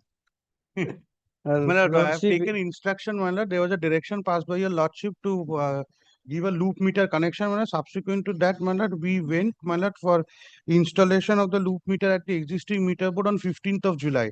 My lord, we could not, my lord, we faced resistance and the meter board is lock and key. There is no direction passed by your lordship in respect of, my lord, directing the police to break open the padlock. We have given a letter on 25th and we have given a letter of 28th of July, my lord, stating our inability to comply, my lord. Lordship, this was not the case, Lordship. Lordship, kindly sees the order, Lordship. Page 2 of the page 2 of the order, Lordship.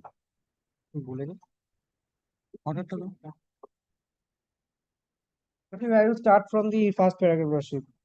Learned counsel for the petitioner considered that the petitioner is the owner of a shop room at premises number. No, why do you say that that is the order? CSC Limited shall hold an inspection to scrutinize. Lordship specifically mentioned in the order that in view of the submissions made by the learned counsel for the parties, WPA number such and such. Liberty to you to apply. Yes, I have applied. Lordship, kindly says the whole paragraph for a separate new meter electricity connection in the petitioner's name at the premises number 68. Akulpukur Road, Kolkata 7,63,000. I have applied, Lordship. They have issued the quotation. I have deposited. Now, when they are going to install the connection in someone else's premises. No. Lordship's reaction was specifically to apply for 68 Thakurpukur Road. I have applied. They have issued the quotation. I have complied all the formalities. But now they are going to going to give the connection in different premises. And now they are objecting, Lordship. He has I have applied no, for On else's premises. I have no relation with them. Should they give the connection to I someone? have no relation with them. They are trying to install there. that we have given letters in respect of Let's see the letter. 68. Lordship, that is why we have in the fastest we have applied for a separate service connection for our. 68. This is for supply at 68. Yes, but they are going to install it in these separate premises, Lordship, not in our possession, and they are objecting, Lordship. How can you go by that? They've given a letter to you. Because একটা copy রেখে দিচ্ছি একটা। in 68 Thakurpukur Road there is no service connection. One is 25th July, one is 28th. Three copies have been given. No, 2 copies. Lordship, may I submit? What has happened, Lordship, in 68 Thakurpukur Road, there is no existing service connection of the CSC authority. That's why the petitioner applied for a service connection.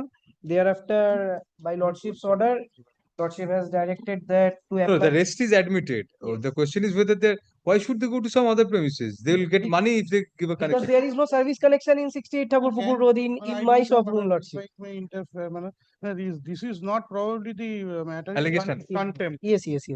Have you written? Have you stated in the contempt application? They're going to some other premises. Today, Lordship, what is the No, they have taken a stand. They will keep this on later on record.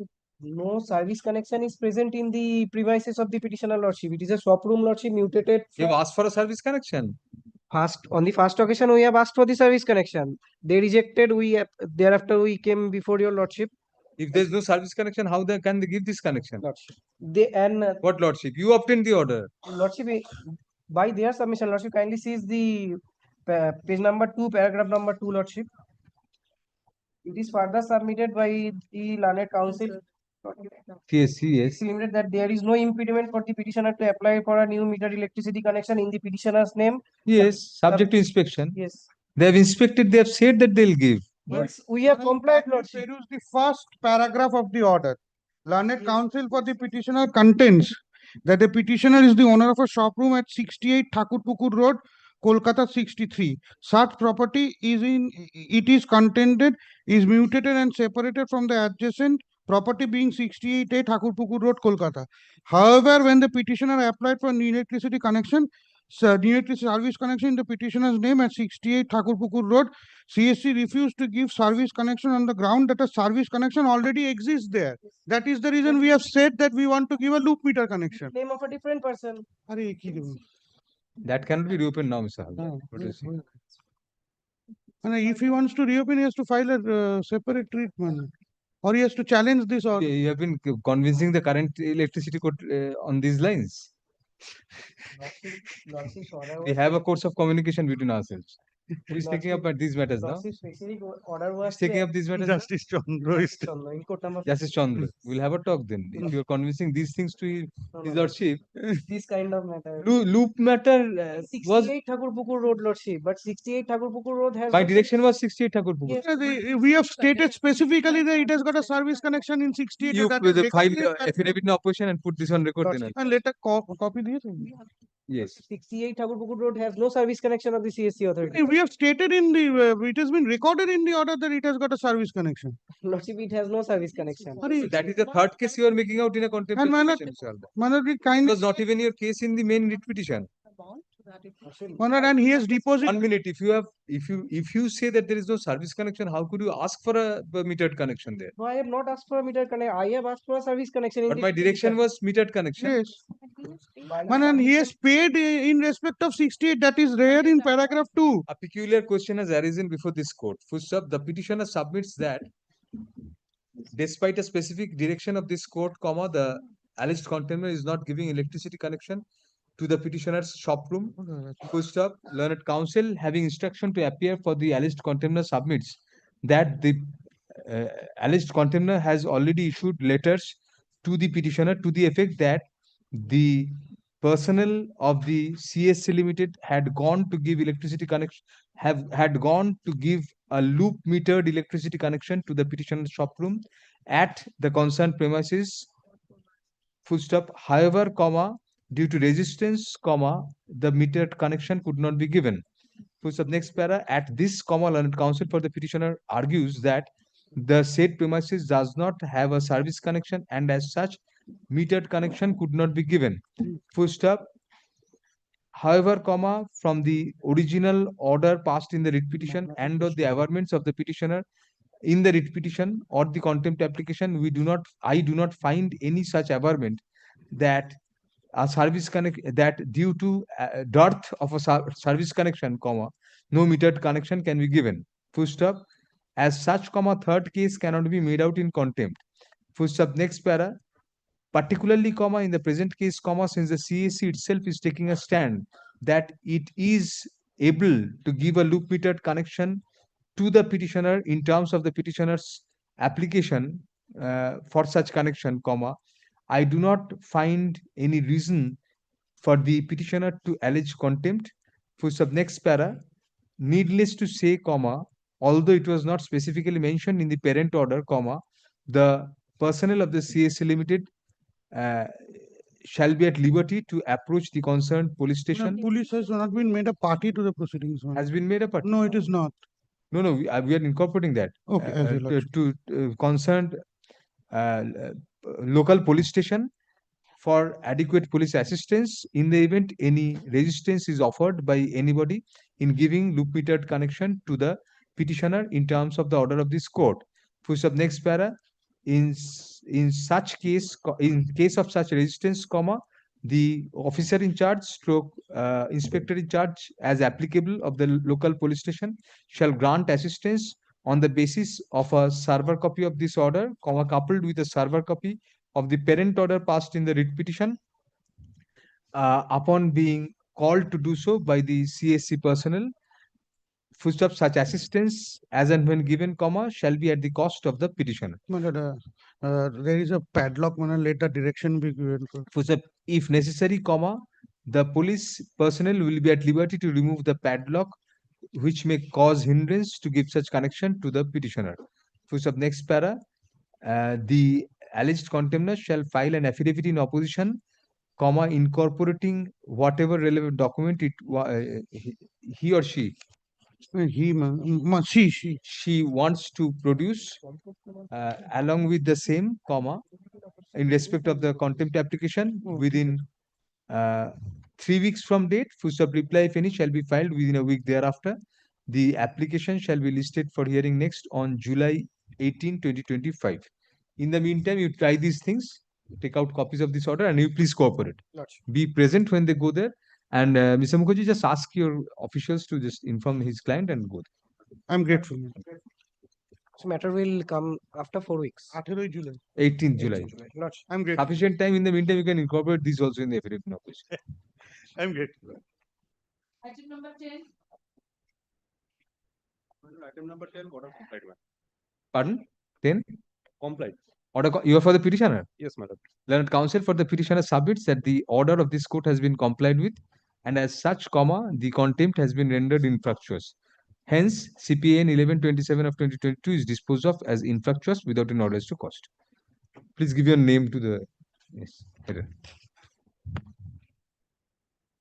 Item number 11. Yes.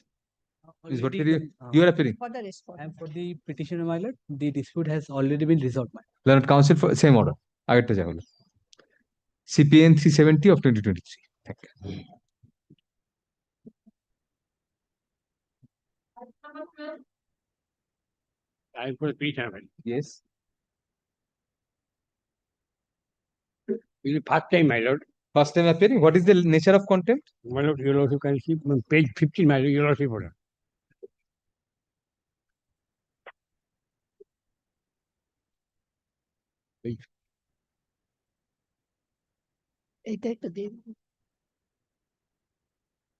Next page, my lord.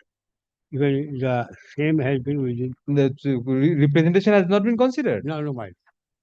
A prima facie case of contempt has been made out inasmuch as allegedly, the alleged contemptor has not considered the representation of the petitioners in terms of the order dated February 24, 2023, passed in WPA 3167 of 2023. First of, accordingly, the petitioner shall serve a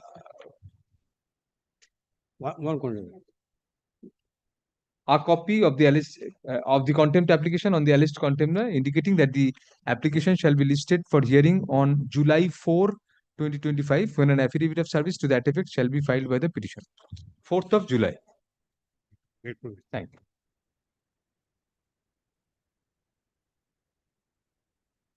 Item number 13. Your lordship, I'm for the petitioner. Yes. In the last occasion, your lordship has directed Opposition. Opposition was to be filed. You have not filed your opposition. Number 13, my lord. They haven't filed the opposition yet, and your lordship. 13. My lord, we are ready with an affidavit of compliance, my lord. The order passed by your lordship, my lord, in the writ petition has been complied with, my lord. Directions of affidavits were given on the last occasion. They have complied. No, lordship, they haven't complied. I would like to give this to your lordship. This is the report. So keep it with you. You will annex it to give a copy to them also. Why didn't you give an advance copy? Page 16, my lord. When the matter is called on for hearing, an affidavit of compliance is filed by the alleged contemptors. For next para, however, learned counsel for the petitioner denies that the order of this court has been complied with. First up, since the alleged contemptors have not filed an affidavit in opposition, but an affidavit of compliance, the petitioner is granted leave to file a rejoinder / reply to the affidavit of compliance within a fortnight from date, annexing necessary documents, if any. So whatever documents you have, you annex to that. Your lordship will kindly just have a look at page 16 once, my lord, only. 16? 16? 16, my lord. Annexure C, my lord. Yes. My lord, there is a column saying total outstanding. That has been made 0, my lord.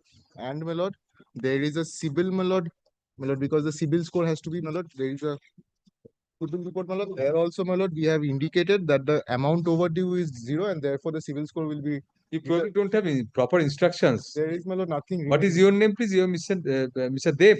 No. What is I'm Rishiraj Gupta. Gupta. Mr. Gupta, you take proper instructions. Give a copy of this also. I have given, my lord. The affidavit of compliance, as well as the CIBIL, CIBIL, glance, glance report filed by learned counsel for the alleged contemptors today, copies of which are handed over to the learned advocate for the petitioner, be kept on record. Please take instruction, and on the next occasion, if your client says that it has been complied with because it appears to have been complied with, then we'll just dispose of the contempt application. You need not file a rejoinder then. But if you file a rejoinder, give them a copy in advance.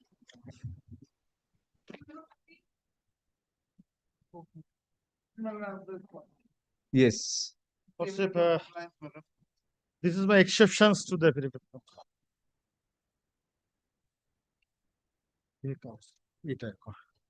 Yes. Now, Lordship, kindly come page 28 of my Lordship exceptions to the affidavit of complaint. What was the nature of the direction? Now, Lordship, your Lordships directed the concerned bank, Lordship, not to deduct any amount from the pension account. And Lordship, whatever the amount has been deducted, to refund it back. Lordship, kindly come to your Lordship's order.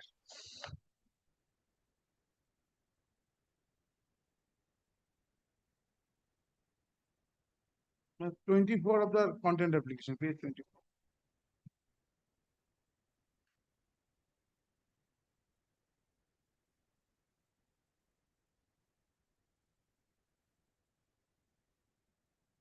So kindly come. You say that you have returned the amount, whatever amount was taken, and you have not deducted any further amount.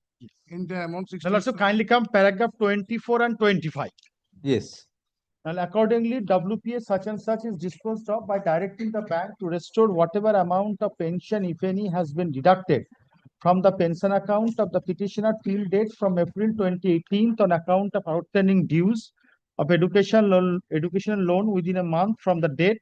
The bank shall restrain by an order of the injunction from henceforth deducting any amount from the pension account of the petitioner by way of deductions from the current deposition of pension amounts for the unpaid educational loan taken by the petitioner. However, it is made clear that nothing in this order shall preclude the state respondent bank from taking appropriate steps for recovery of the dues from the petitioner. Otherwise, in due course of law, by taking lots of recourse. You have annexed the fund entries. Yes. What Now, is Lordship, kindly come, Lordship, the page 28 of my compliance.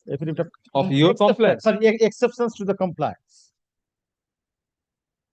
Page 28. Yes. Yes. Now, What is Lordship, it? kindly come the transaction dated 15th May 2025, refund of the pension, 4,72,440. Now, Lordship, kindly come that next transaction, I issued a check, account pay check of the concerned pension account, but the check was bounced.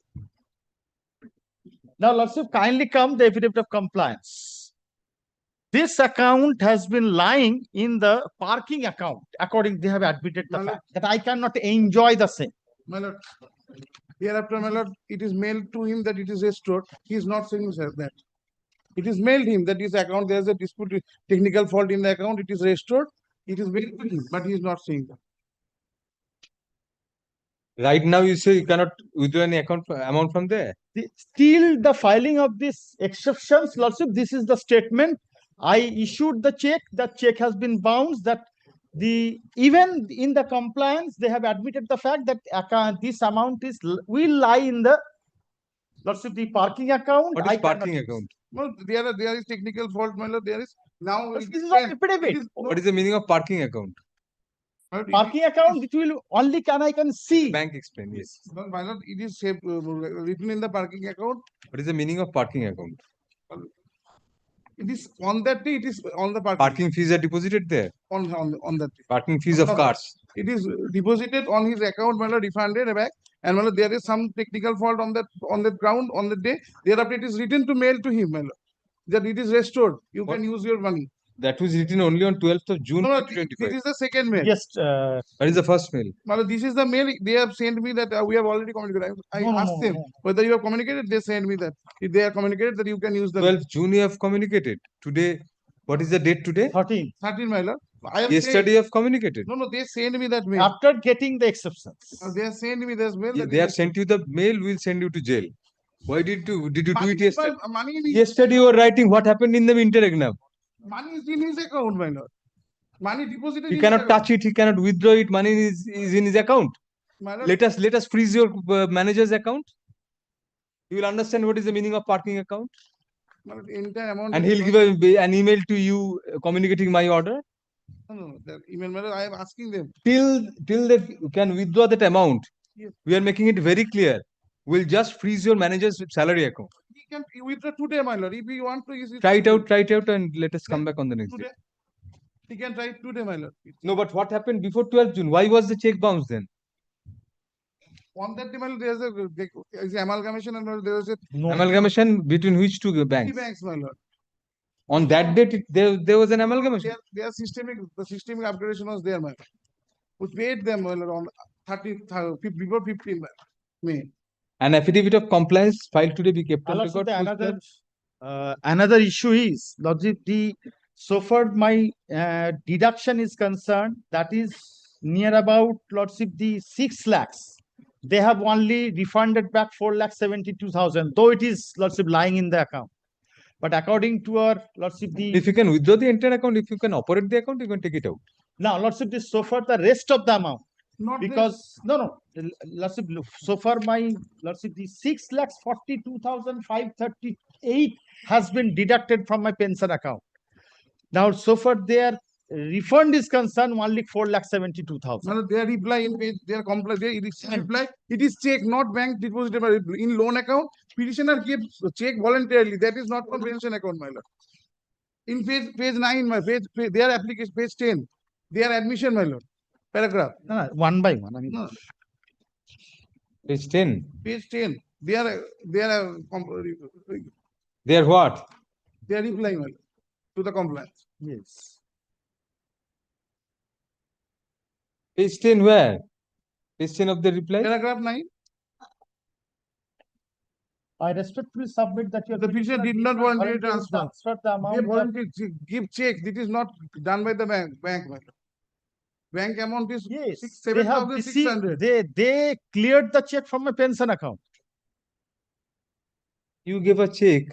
Check, my lord. They cleared it. What is the difficulty in that? You That was voluntarily me- gave a check. Lordship, they compelled me to issue the check, and the check in terms of the Whether you refund are of the loan amount, and this check amount has been deducted from my arrear pension. That is total amount of rupees, Lordship. Arrear pension account is the only account you have. The arrear pension. You gave a check. They have withdrawn that. I mean, they have deducted that amount. No, Lordship, Your check has been honored only. no, Lordship, this check in terms of the refund of the loan amount, and the check has been adjusted in terms of from out of my arrear pension. Lordship, kindly go through the entire paragraph. It specifically stated that out of my pension account, the check has been cleared.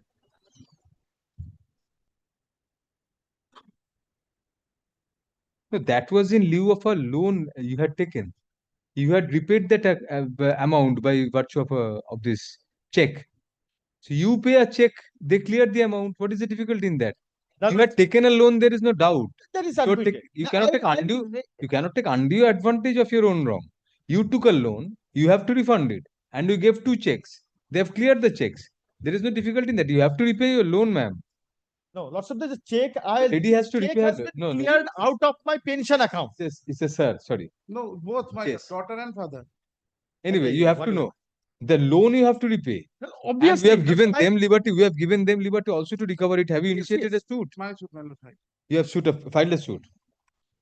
And let's see, another thing, let's see, kindly come this No, bank those statement. check business, no. Whatever they have deducted from your account, in that we have directed to refund. Not also- the check clearance amounts, Mr. Mukherjee. No, Lots of the check has been no, that's compared- something else. No, no you have check. given a check, they have cleared the amount. We have nothing to do with that. Now, lots of My direction was whatever amount was deducted from your pension account by them, that has been put in. You give a check, they have cleared that. That does not come within that purview. No. and lots of kindly come. Even lots of this month they have deducted the pension account, the EMI of the pension, lots of from my pension account. Lots of it appears from this bank statement. Lots of straightway kindly come. Yes.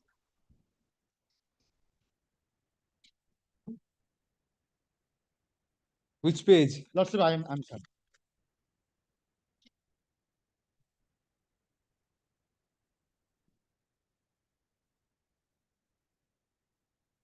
Lots of the two amount has been deducted page 36, page 36. That is 31st May 2025. Loan installments has been deducted 7620. That is the absolute violation of Lordship's order. And Lordship kindly 4152, it has also been deducted from my pension account. 4152? 4152 amount. That is something else. That is EPFO and loan installment 7620. Yes, what about the 7620? That was I have to instruction, but EPFO I have already given reply regarding the EPFO. EPFO, we are not concerned. Oh, the loan. I have to take instruction. Take instruction, it is very clear you have been. Let us direct your whoever is the contender to come to court and explain. This instruction, madam, I'm taking. Lordship, prior to that, Lordship, the Honorable Supreme Court dismissed the SL. No, that is. Even before 31st May 2025, Lordship's order has been We affirmed. are not taking, my lord. The Last affidavit 2 of years, compliance and exception thereto filed today by the parties be kept on record. Full stop. Learned counsel for the petitioner reiterates, comma, in controverting the submission of the alleged contemner that the order of this court has been complied with, comma, that in the teeth of the said order, comma, the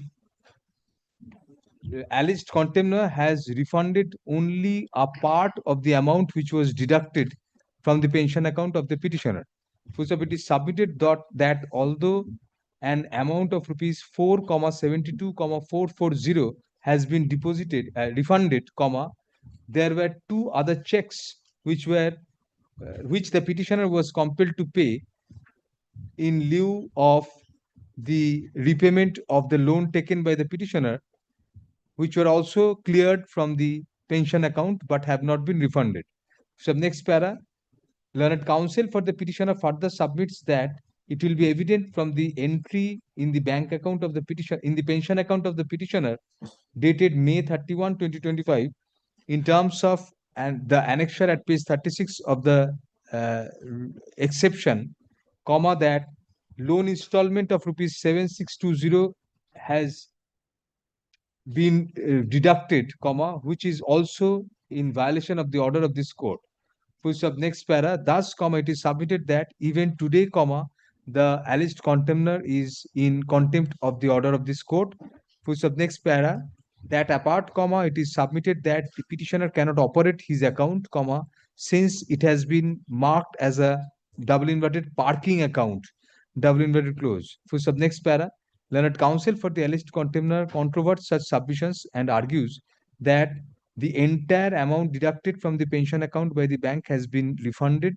Full stop. Next para, I find substance in the contention of the alleged contemner that the two independent checks which were paid in lieu of repayment of loan taken by the petitioner have been duly cleared by the alleged contemner, comma, which does not tantamount to deduction by the bank unilaterally from the pension account of the petitioner, and thus, comma, does not come within the ambit of any contumacious act. Thus, comma, insofar as refund is concerned, comma, the bank has complied, the bank stroke alleged contemner has complied with the order of this court. However, comma, the alleged contemner is required to satisfy the court as to why till date, comma, amounts are being deducted from the pension account of the petitioner by way of loan installments, comma, as evidenced by the entry dated May 31, 2025 in the said account of the petitioner. Full stop. Next para. Moreover, comma, learned counsel for the petitioner shall also ascertain as to whether the learned advocate, the submission of the alleged contemner is correct, comma, by trying to operate the account of the petitioner. Full stop. The alleged contemner shall apprise on the next returnable date, apprise the court on the next returnable date, the explanation for deduction of loan installment on May 31, 2025, and the learned advocate for the petitioner shall inform the court as to whether the petitioner is now able to operate his account, his pension account lying with the respondent bank. The matter shall next be listed on June 27, 2025. Take instruction in the meantime. You go on operating your account. If you face difficulty, just tell the court. And you please also take instruction, proper instructions. What was the difficulty of that? Why that was done, that deduction? No, man, I am taking instruction that why is not, they said that they now he can try, or if any. Not that. The deduction of seven. Deduction. Right. Yes. It is wrongly deducted, or it will be refunded to him. That you do in any event. But you say, I am seeking an explanation. Yes, yes. Table level. Yes. 15, my lord, I am for the petitioner, my lord. I am praying my lord, only 1 week time to Why? file the my lord, opposition against the recalling application, my lord. My lord passed the order to file, but kindly time, 1 week time only, my lord. My lord, so What far about- in respect of the 20 and 21 is concerned, my lord, that is complied with earlier, my lord. I have also indicated in my affidavits. 2021, what is your instruction? No, only, my lord, I am only for 15, my lord, only. I am only for 15, I don't have 15, my lord. You're in 15? Yes, my lord. 15, my lord, they have, my lord, insurance company filed with my lord. Item number 15, I appear for. I appear for my lord, national insurance. my lord. Insurance company file, my lord, recalling application, my lord, against the recalling, my lord, I want to file. In all the matters, recall has been filed. No, only one matter. I don't have 15, my lord. My lord, in item number 16. What about 16? No, we have filed. Punjab National Bank recalling has been filed, your lordship. You have filed a recalling also. We have brought the You check. have only not filed recalling application. No, You also filed because recalling, so no, that no, because the fact is that my lord, they have taken loan from other banks, and that is the reason for which, from in view of the notification, the once the loan is being taken from other bank, my lord, no other another bank cannot. then these matters are different. I mean, Yes, my lord, 2021. Segregate these applications, and because regarding the matters where he has filed, you have filed recall applications. We'll extend the time for filing opposition and reply. Well, only one thing, my lord, as directed by your lordship, my lord, we have brought the checks in original. Demand drafts in original. That is in compliance with the order. Yes. But not compliance of the main order, my lord. Compliance of your lordship's last order. What about that? 16, my lord. Well, we are returning, my lord, these are the bank demand drafts. My lord, your lordship may kindly Oh, take. those demand drafts which are paid. Yes. Those are to be given to the. Well, your lordship directed us to bring those demand drafts. We have brought. Please keep those with you, Mr. Mujumdar. We'll decide on the next date. I mean, these are originals, my lord. That's your difficulty. Give it back to your client. He'll bring it We'll again. give it back to my We'll, client. yes. Or can it be taken on record, my lord? Definitely not. And moreover, this court we are shifting. I have been asked to shift to some other court, so that will be a smaller court. Which code, my lord? Probably 10. 10. 10. Probably 10, and we don't know how we'll keep the files. But that is an internal circulation which is. 16 is a better courtroom. That's why I'm being shifted. Somebody better will come. That is the reason I'm being shifted. But so far in respect Maybe of due to the complaints of the banks or insurance companies, maybe also. I'll make a personal inquiry on that. Well, I was suggesting something, my lord, subject to lordship's kind consideration. Obviously, my lord, the petitioners would have their say. My lord, sometimes some matters are not adversarial. True. My lord, ideally, my lord, it is my suggestion, my lord. Yes. It is my Difficulty is this is contempt, Mr. My lord, I understand. That my is lord, my but whole difficulty. Otherwise, I can otherwise, my- appreciate so many things that lord, should have been. Otherwise, if state government is somewhat, if we can involve state government in this matter. No, that's why the recall application becomes crucial. Recall applications in all the matters. Right. That is why My lord, I mean I want to take those up first. My lord, I don't see this as an adversarial litigation. Understood. Ultimately, my lord, everybody's interests are to be protected, and in an equitable manner. State is State, my lord, avoiding its. If state takes up the responsibility, state has done so pursuant to an order passed by the Honorable Division Bench. State is not a party here. No. Petition the state. In the recall application, we can, if we, while considering the recall application, we can look into the writ petition also. Yes. So we can do something on that. Yes.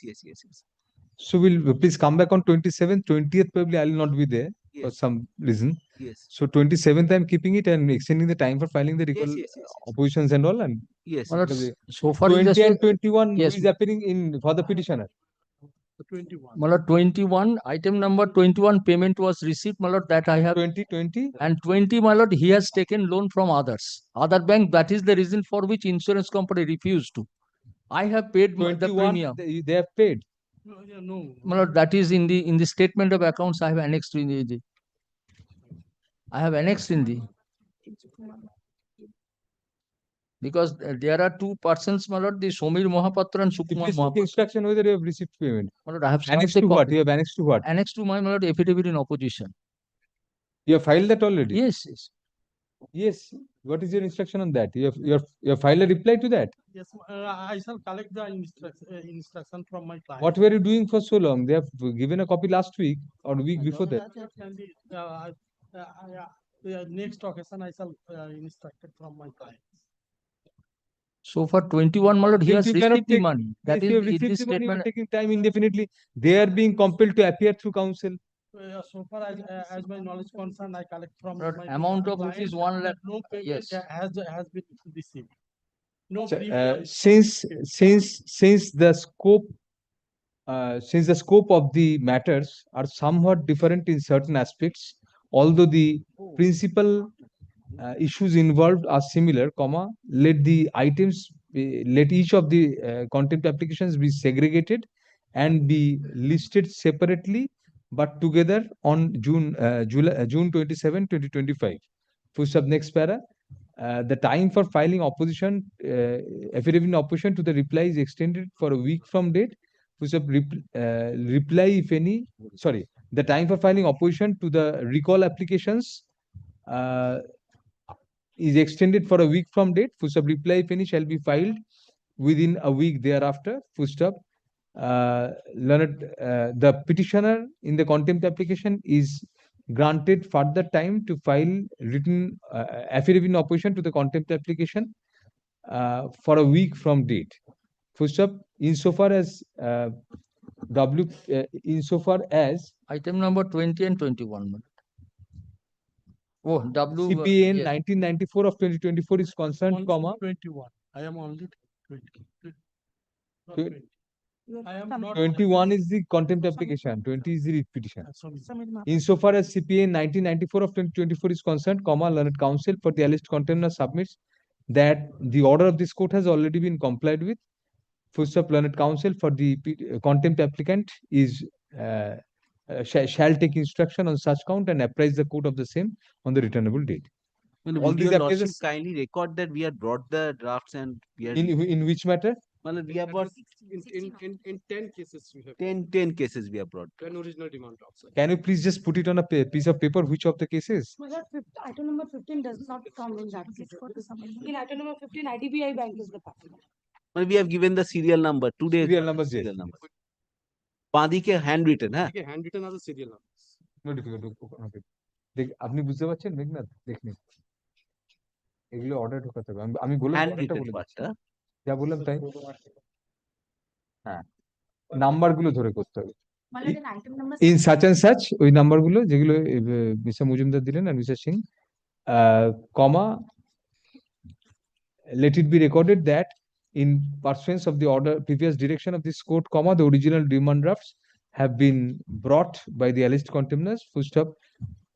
However, comma, the appropriate orders shall be passed on the next returnable date when the alleged contemners are requested to bring the said demand drafts again. Grateful.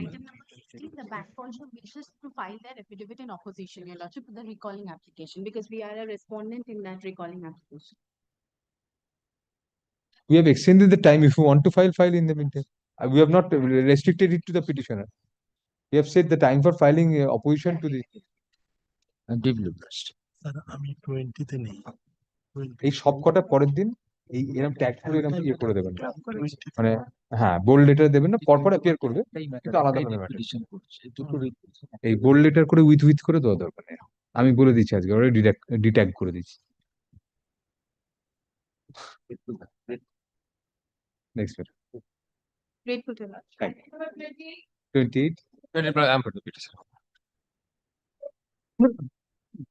28, my lord, I am appearing. electricity connection. What about electricity connection? Last question, lordship directed there is a defective electric wire. Report. Same You position. have given a copy.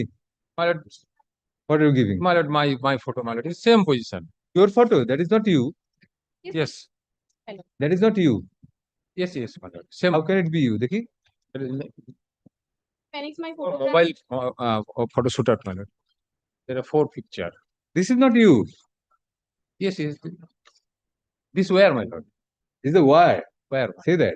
You said it's your photograph? No. I have Phoenix, my Looks like you. Yes, you have. photograph, my lord, and this is not faulty, my lord, as per the petition. This is your client. No, my lord, Your officer. It looks like she's about to be hanged by this wire. Why are you giving this photograph? Yes, this is a good connection. What is the difference? Where, my lord, same condition. Any time What of same? dangerous condition, any time they fall down, my lord. What dangerous condition? My report, my lord, cable has to It be is joined totally in two defective. sections, my lord. Cable has to be joined in two sections, my lord. My lord, where the requires for continuity, my lord. No, cable has been. There is no fault at all, my lord. So we don't. Totally fault, my lord. Totally defective. My picture, my lord, kindly see, my lord. There. Din to nake. Inner picture to nake. Then inner picture take it. You have got a copy of this. Yes, my lord. Look at that. My lord, all the photographs, my What lord. better can be done by them? They've given those connections. They were only one picture they has been, my lord, done, my lord. I have put out. Why didn't you give all the pictures? Two, my lord, I have, my lord. You have. He doesn't have. My lord, এই দেখো এইটা এভাবে মিডিলে যদি ছিঁড়ে পড়ে যায় তাহলে কেউ বাঁচবে না ওখানে। This is not faulty, my lord. This is required, my lord. We have to join, my lord, two cables. No. I submitted another photograph. Look at his photograph. I have submitted two. What is that hanging there in between? This is a joint, my lord. What is joint? My lord. This is देखिए दिन तो একটা copy. my lord. Yes, give it. Give one photograph. One will be sufficient. It is not joined, my lord. My lord, in my It would be joined in the. Why should it be joined there midly? I see in my report there is also, my lord, join, my lord. My report, my lord. This is this is required for continuity, my lord. If, my lord, one cable is Which page of your report? I don't. Pardon me, my lord. Yes, it's there. Why is it required? My lord, if one cable is fault, my lord, thereafter, my lord, we cannot remove all the cable, my lord. Only one cable I have to remove, and There was some fault in between these two poles. That's why you had to join it. Ask your client. Ask her. She's there. Just ask her and no. You tell your advocate. Yes. Bundle যখন শেষ হচ্ছে আরেকটা তো start হবে সেখানে তো join পড়বে একটা কেবলটা এখন এন্ড হয়ে যাবে নেক্সট বান্ডেল স্টার্ট হবে তখন জয়েন পড়বে এটা যদি ছিঁড়ে পড়ে যায় ওখানে লাইবিলিটি কে নেবে কেউ মারা গেলে ওখানে maybe my lord Sufficient explanation. Anytime, my lord. My lord, this. there is no The affidavit of compliance filed to be kept on record. Full of learned counsel appearing for the petitioner submits that the cable has been precariously joined mid-air. Full stop. Learned counsel for the alleged contemner submits that the joining of the cables is necessary since separate bundles of wires are used, and if one wire is exhausted midway, comma, another wire has to be attached to the same by way of a joint. Full stop. Next para. It transpires from the photographs annexed to the affidavit of compliance filed today by way of a communication to the learned advocate for the alleged contemner, comma, it appears that sufficient compliance of the order of this court has been done, comma, since electricity connection has been given to the petitioner. Full stop. Next para. It is, however, comma, the alleged contemner shall ensure that the wire in question, the connections in question, is kept in safe and secure condition at all points of time, comma, which is the liability of the distribution license. Great. However, comma, we do not find any further requirement to keep the contempt application pending. Push up accordingly in the light of the above observations, CPA 1974 of 2024 is disposed of as infractions. Ms. Chatterjee, please ensure that those are kept in good condition and safety security concerns may not be there. Otherwise, there will be another contempt and then it will be serious. Great.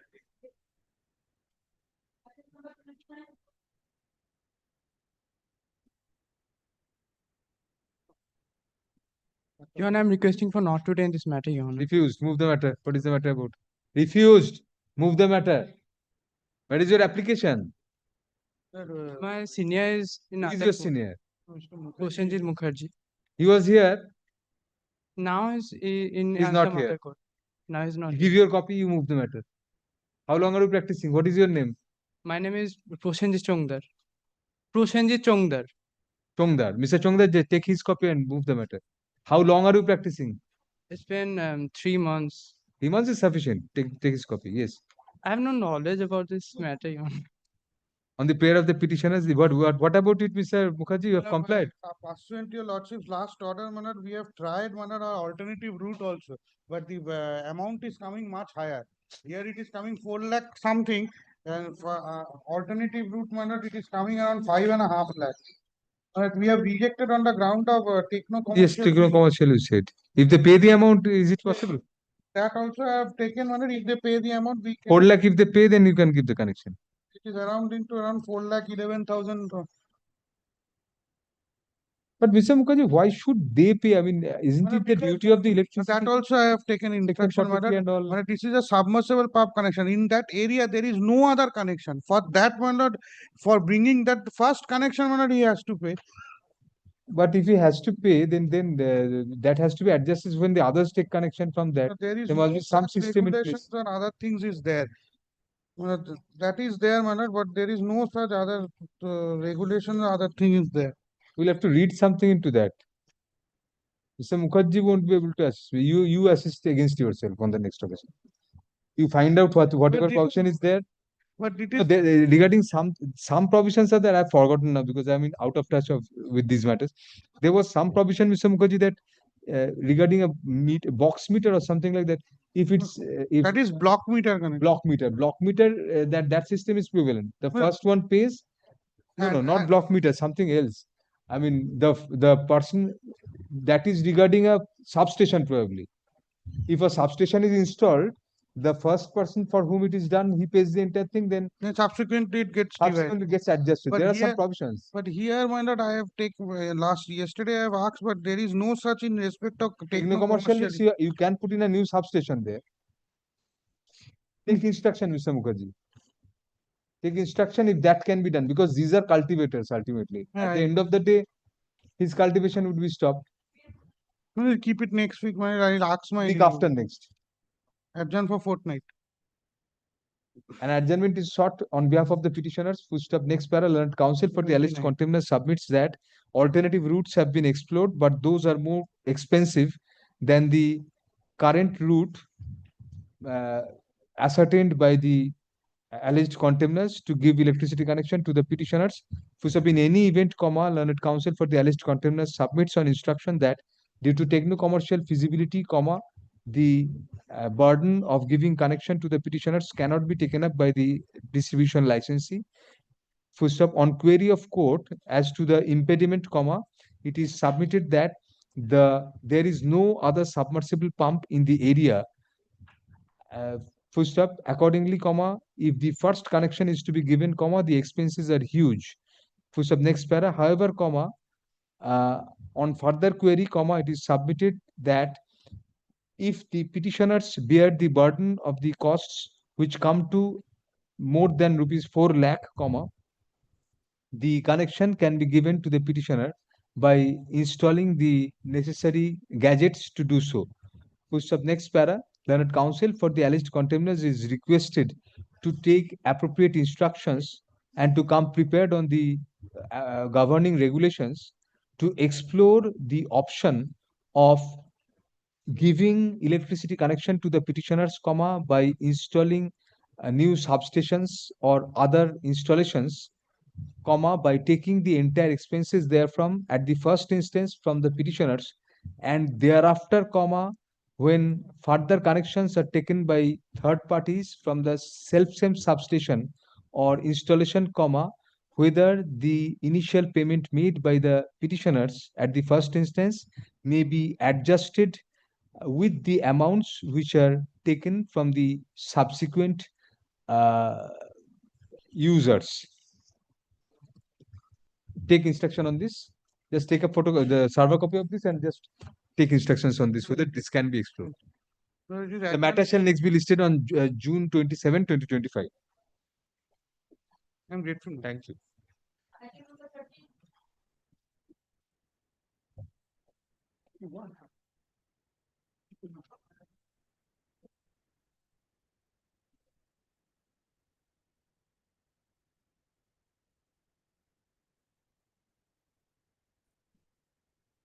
None appeared for the parties at the time of call on May 16, 2025, May 20, 2025, as well as May 23, 2025, comma, full stop.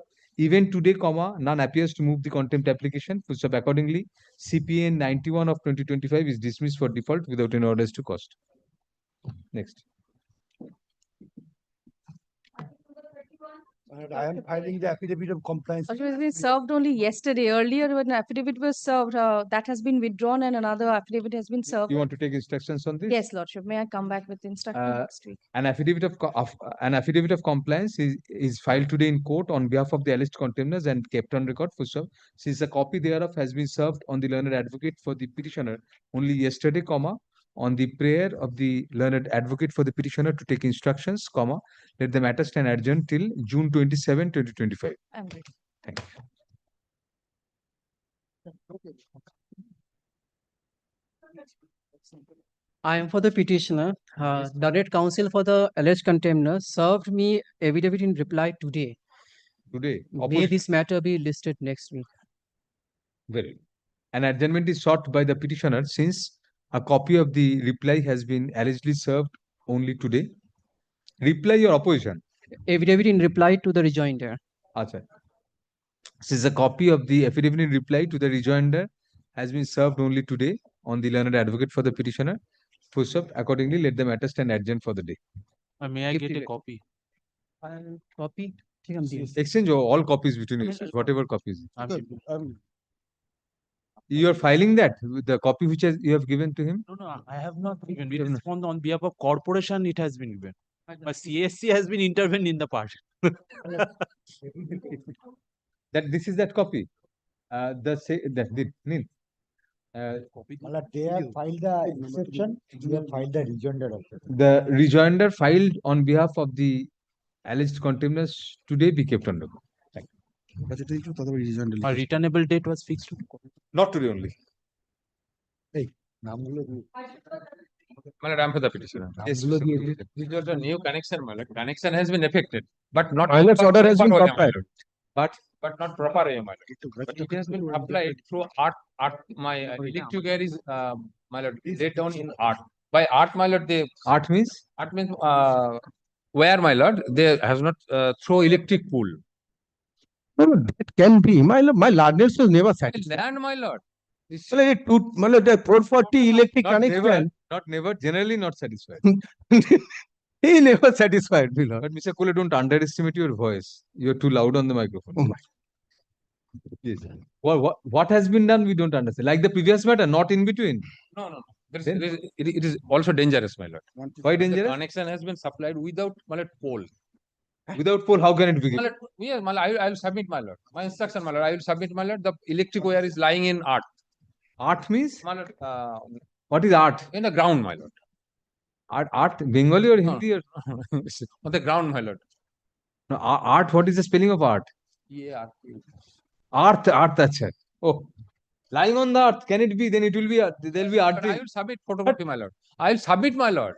Submit My Lord, photograph. I have, my Lord, videography, my My lord, Lord. my client is here, station manager is here. I have Station taken manager is here, that does not make any difference. I have taken instruction that everything was completed. Not No, on only, art, sir. Mr. Kudamudi, I will submit, my Lord. I will. No, maybe. before submitting, we'll adjourn it for a day. You take instructions, Mr. Kole, and please show that photograph to Mr. Kole and his officer. My Lord. Right now, outside the court. No, my Lord, they have said, my Lord, I will. And you produce photographs on the next date. Learned counsel for the petitioner submits that electric connection has been given to the petitioner, but the wires are lying on the earth. And as such, there is chance of electrocution anytime.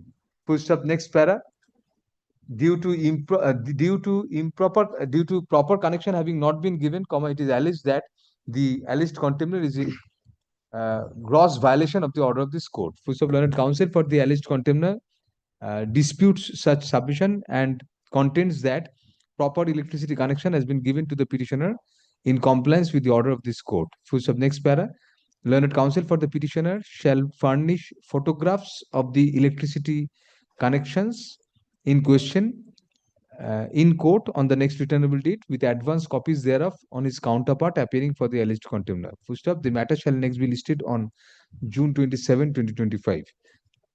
You furnish photographs with advance copy to Mr. Kole, and right now show the photographs to Mr. Kole and his officer so that they, if there is any difficulty, Mr. Cole, just take instruction. And Yes, yes. If there is any problem, that can be sorted out. His There is advice no to client. difficulties, my lord. Because naturally, my lord, connection cannot be, my lord, no, how can it be? supply upon the, It upon cannot the be. earth. It has been done, my lord. I will show, my lord. It has been There done. may be some damage. No, That may be You occur. just check up Because if just. the below field water logging is there, maybe after installation of pole, there may be some damage. That can be restored immediately, no problem. Grateful to you. Thanks. I'm grateful. I'm the hands. Yes, 34 Lordship, I'm there for the petitioner for the first time. for the first time, Lordship. This is that despite there was a direction of this court. Lordship, your order was there. So Direction to release or to direction reconsider? to reconsider and to set up the SSRB board, Lordship. Not done. Lordship, the SSRB board was set up, and as per your order, your Lordship was pleased in point number 6 of your order, that is in page 155, Lordship, where you had clearly stated that there is no justifiable reason why the petitioner should be withheld further in custody. And then, Lordship, point number 7 clearly stated that the same exercise shall be completed within an outer limit of 4 weeks, and the date of this outcome shall be intimated to the petitioner. Not intimated. It was not intimated, Lordship. We had to file an RTI, which we were informed through RTI that he has been recommended to be released by the board. But, Lordship, I'm still in custody. The board was held on 13/6/2005, and I'm still in. Sorry, Your Lordship. 36 is today. No, 14/6/2024. And today is 13/6/2025. Lordship, although I have been recommended to be released, I am still in custody. A prima facie case of contempt has been made out inasmuch as, in gross violation of the direction dated April 18, 2024, passed in WPA 1933 of 2024, the alleged contemners have apparently not yet released the petitioner from custody, despite the petitioner having been recommended for premature release. Accordingly, the petitioner shall serve a copy of the contempt application on the alleged contemner, indicating that the matter shall be listed next on June 27, 2025, when an affidavit of service to that effect shall be filed by the petitioner. Much obliged.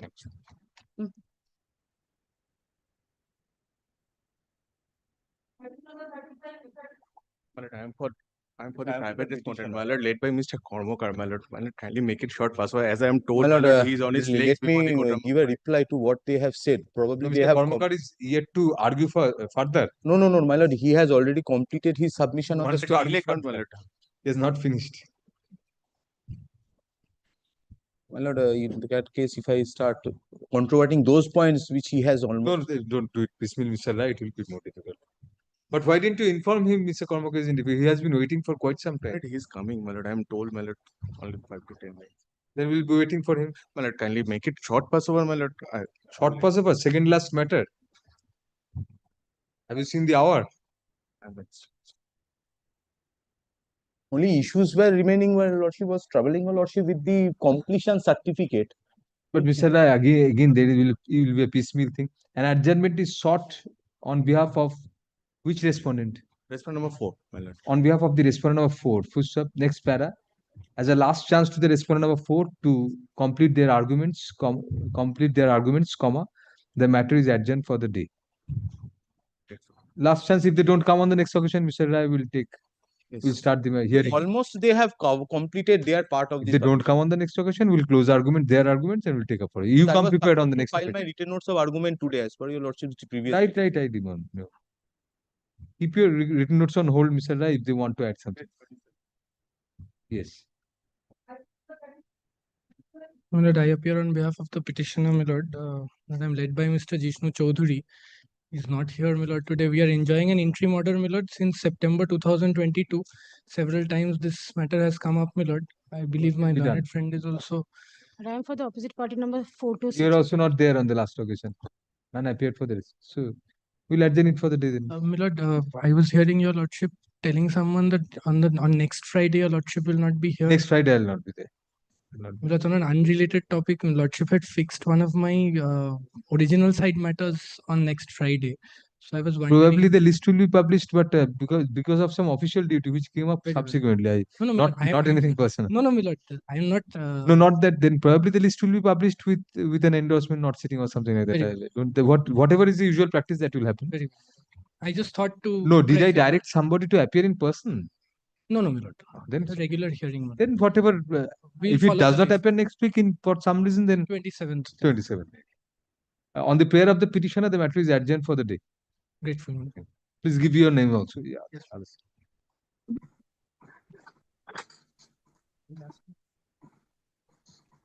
Ramkripal ke ডেকে নিতেন। In item number 38, I am. Yes. In item number 38, I am for the petition, my lord. Mr. Dibyendu Chatterjee is leading me in this matter, my lord. Yes.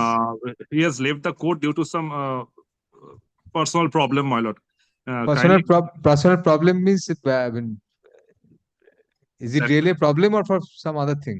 No, my lord, no, my lord. There is a problem. On the prayer of the petitioner, the matter is adjourned for the day. Deeply obliged, my lord. Thank you. Give your name. What is your name? Pritam Majumdar, my lord. Pritam Majumdar নামটা লিখে রাখুন। মেঘনা, হ্যাঁ আপনি না ওই Deeply obliged. ও বলছিল তাড়াতাড়ি উঠে যেতে যেতে মালগুলো যায় এখন 10 ওখানে 10 নম্বর কোটি কি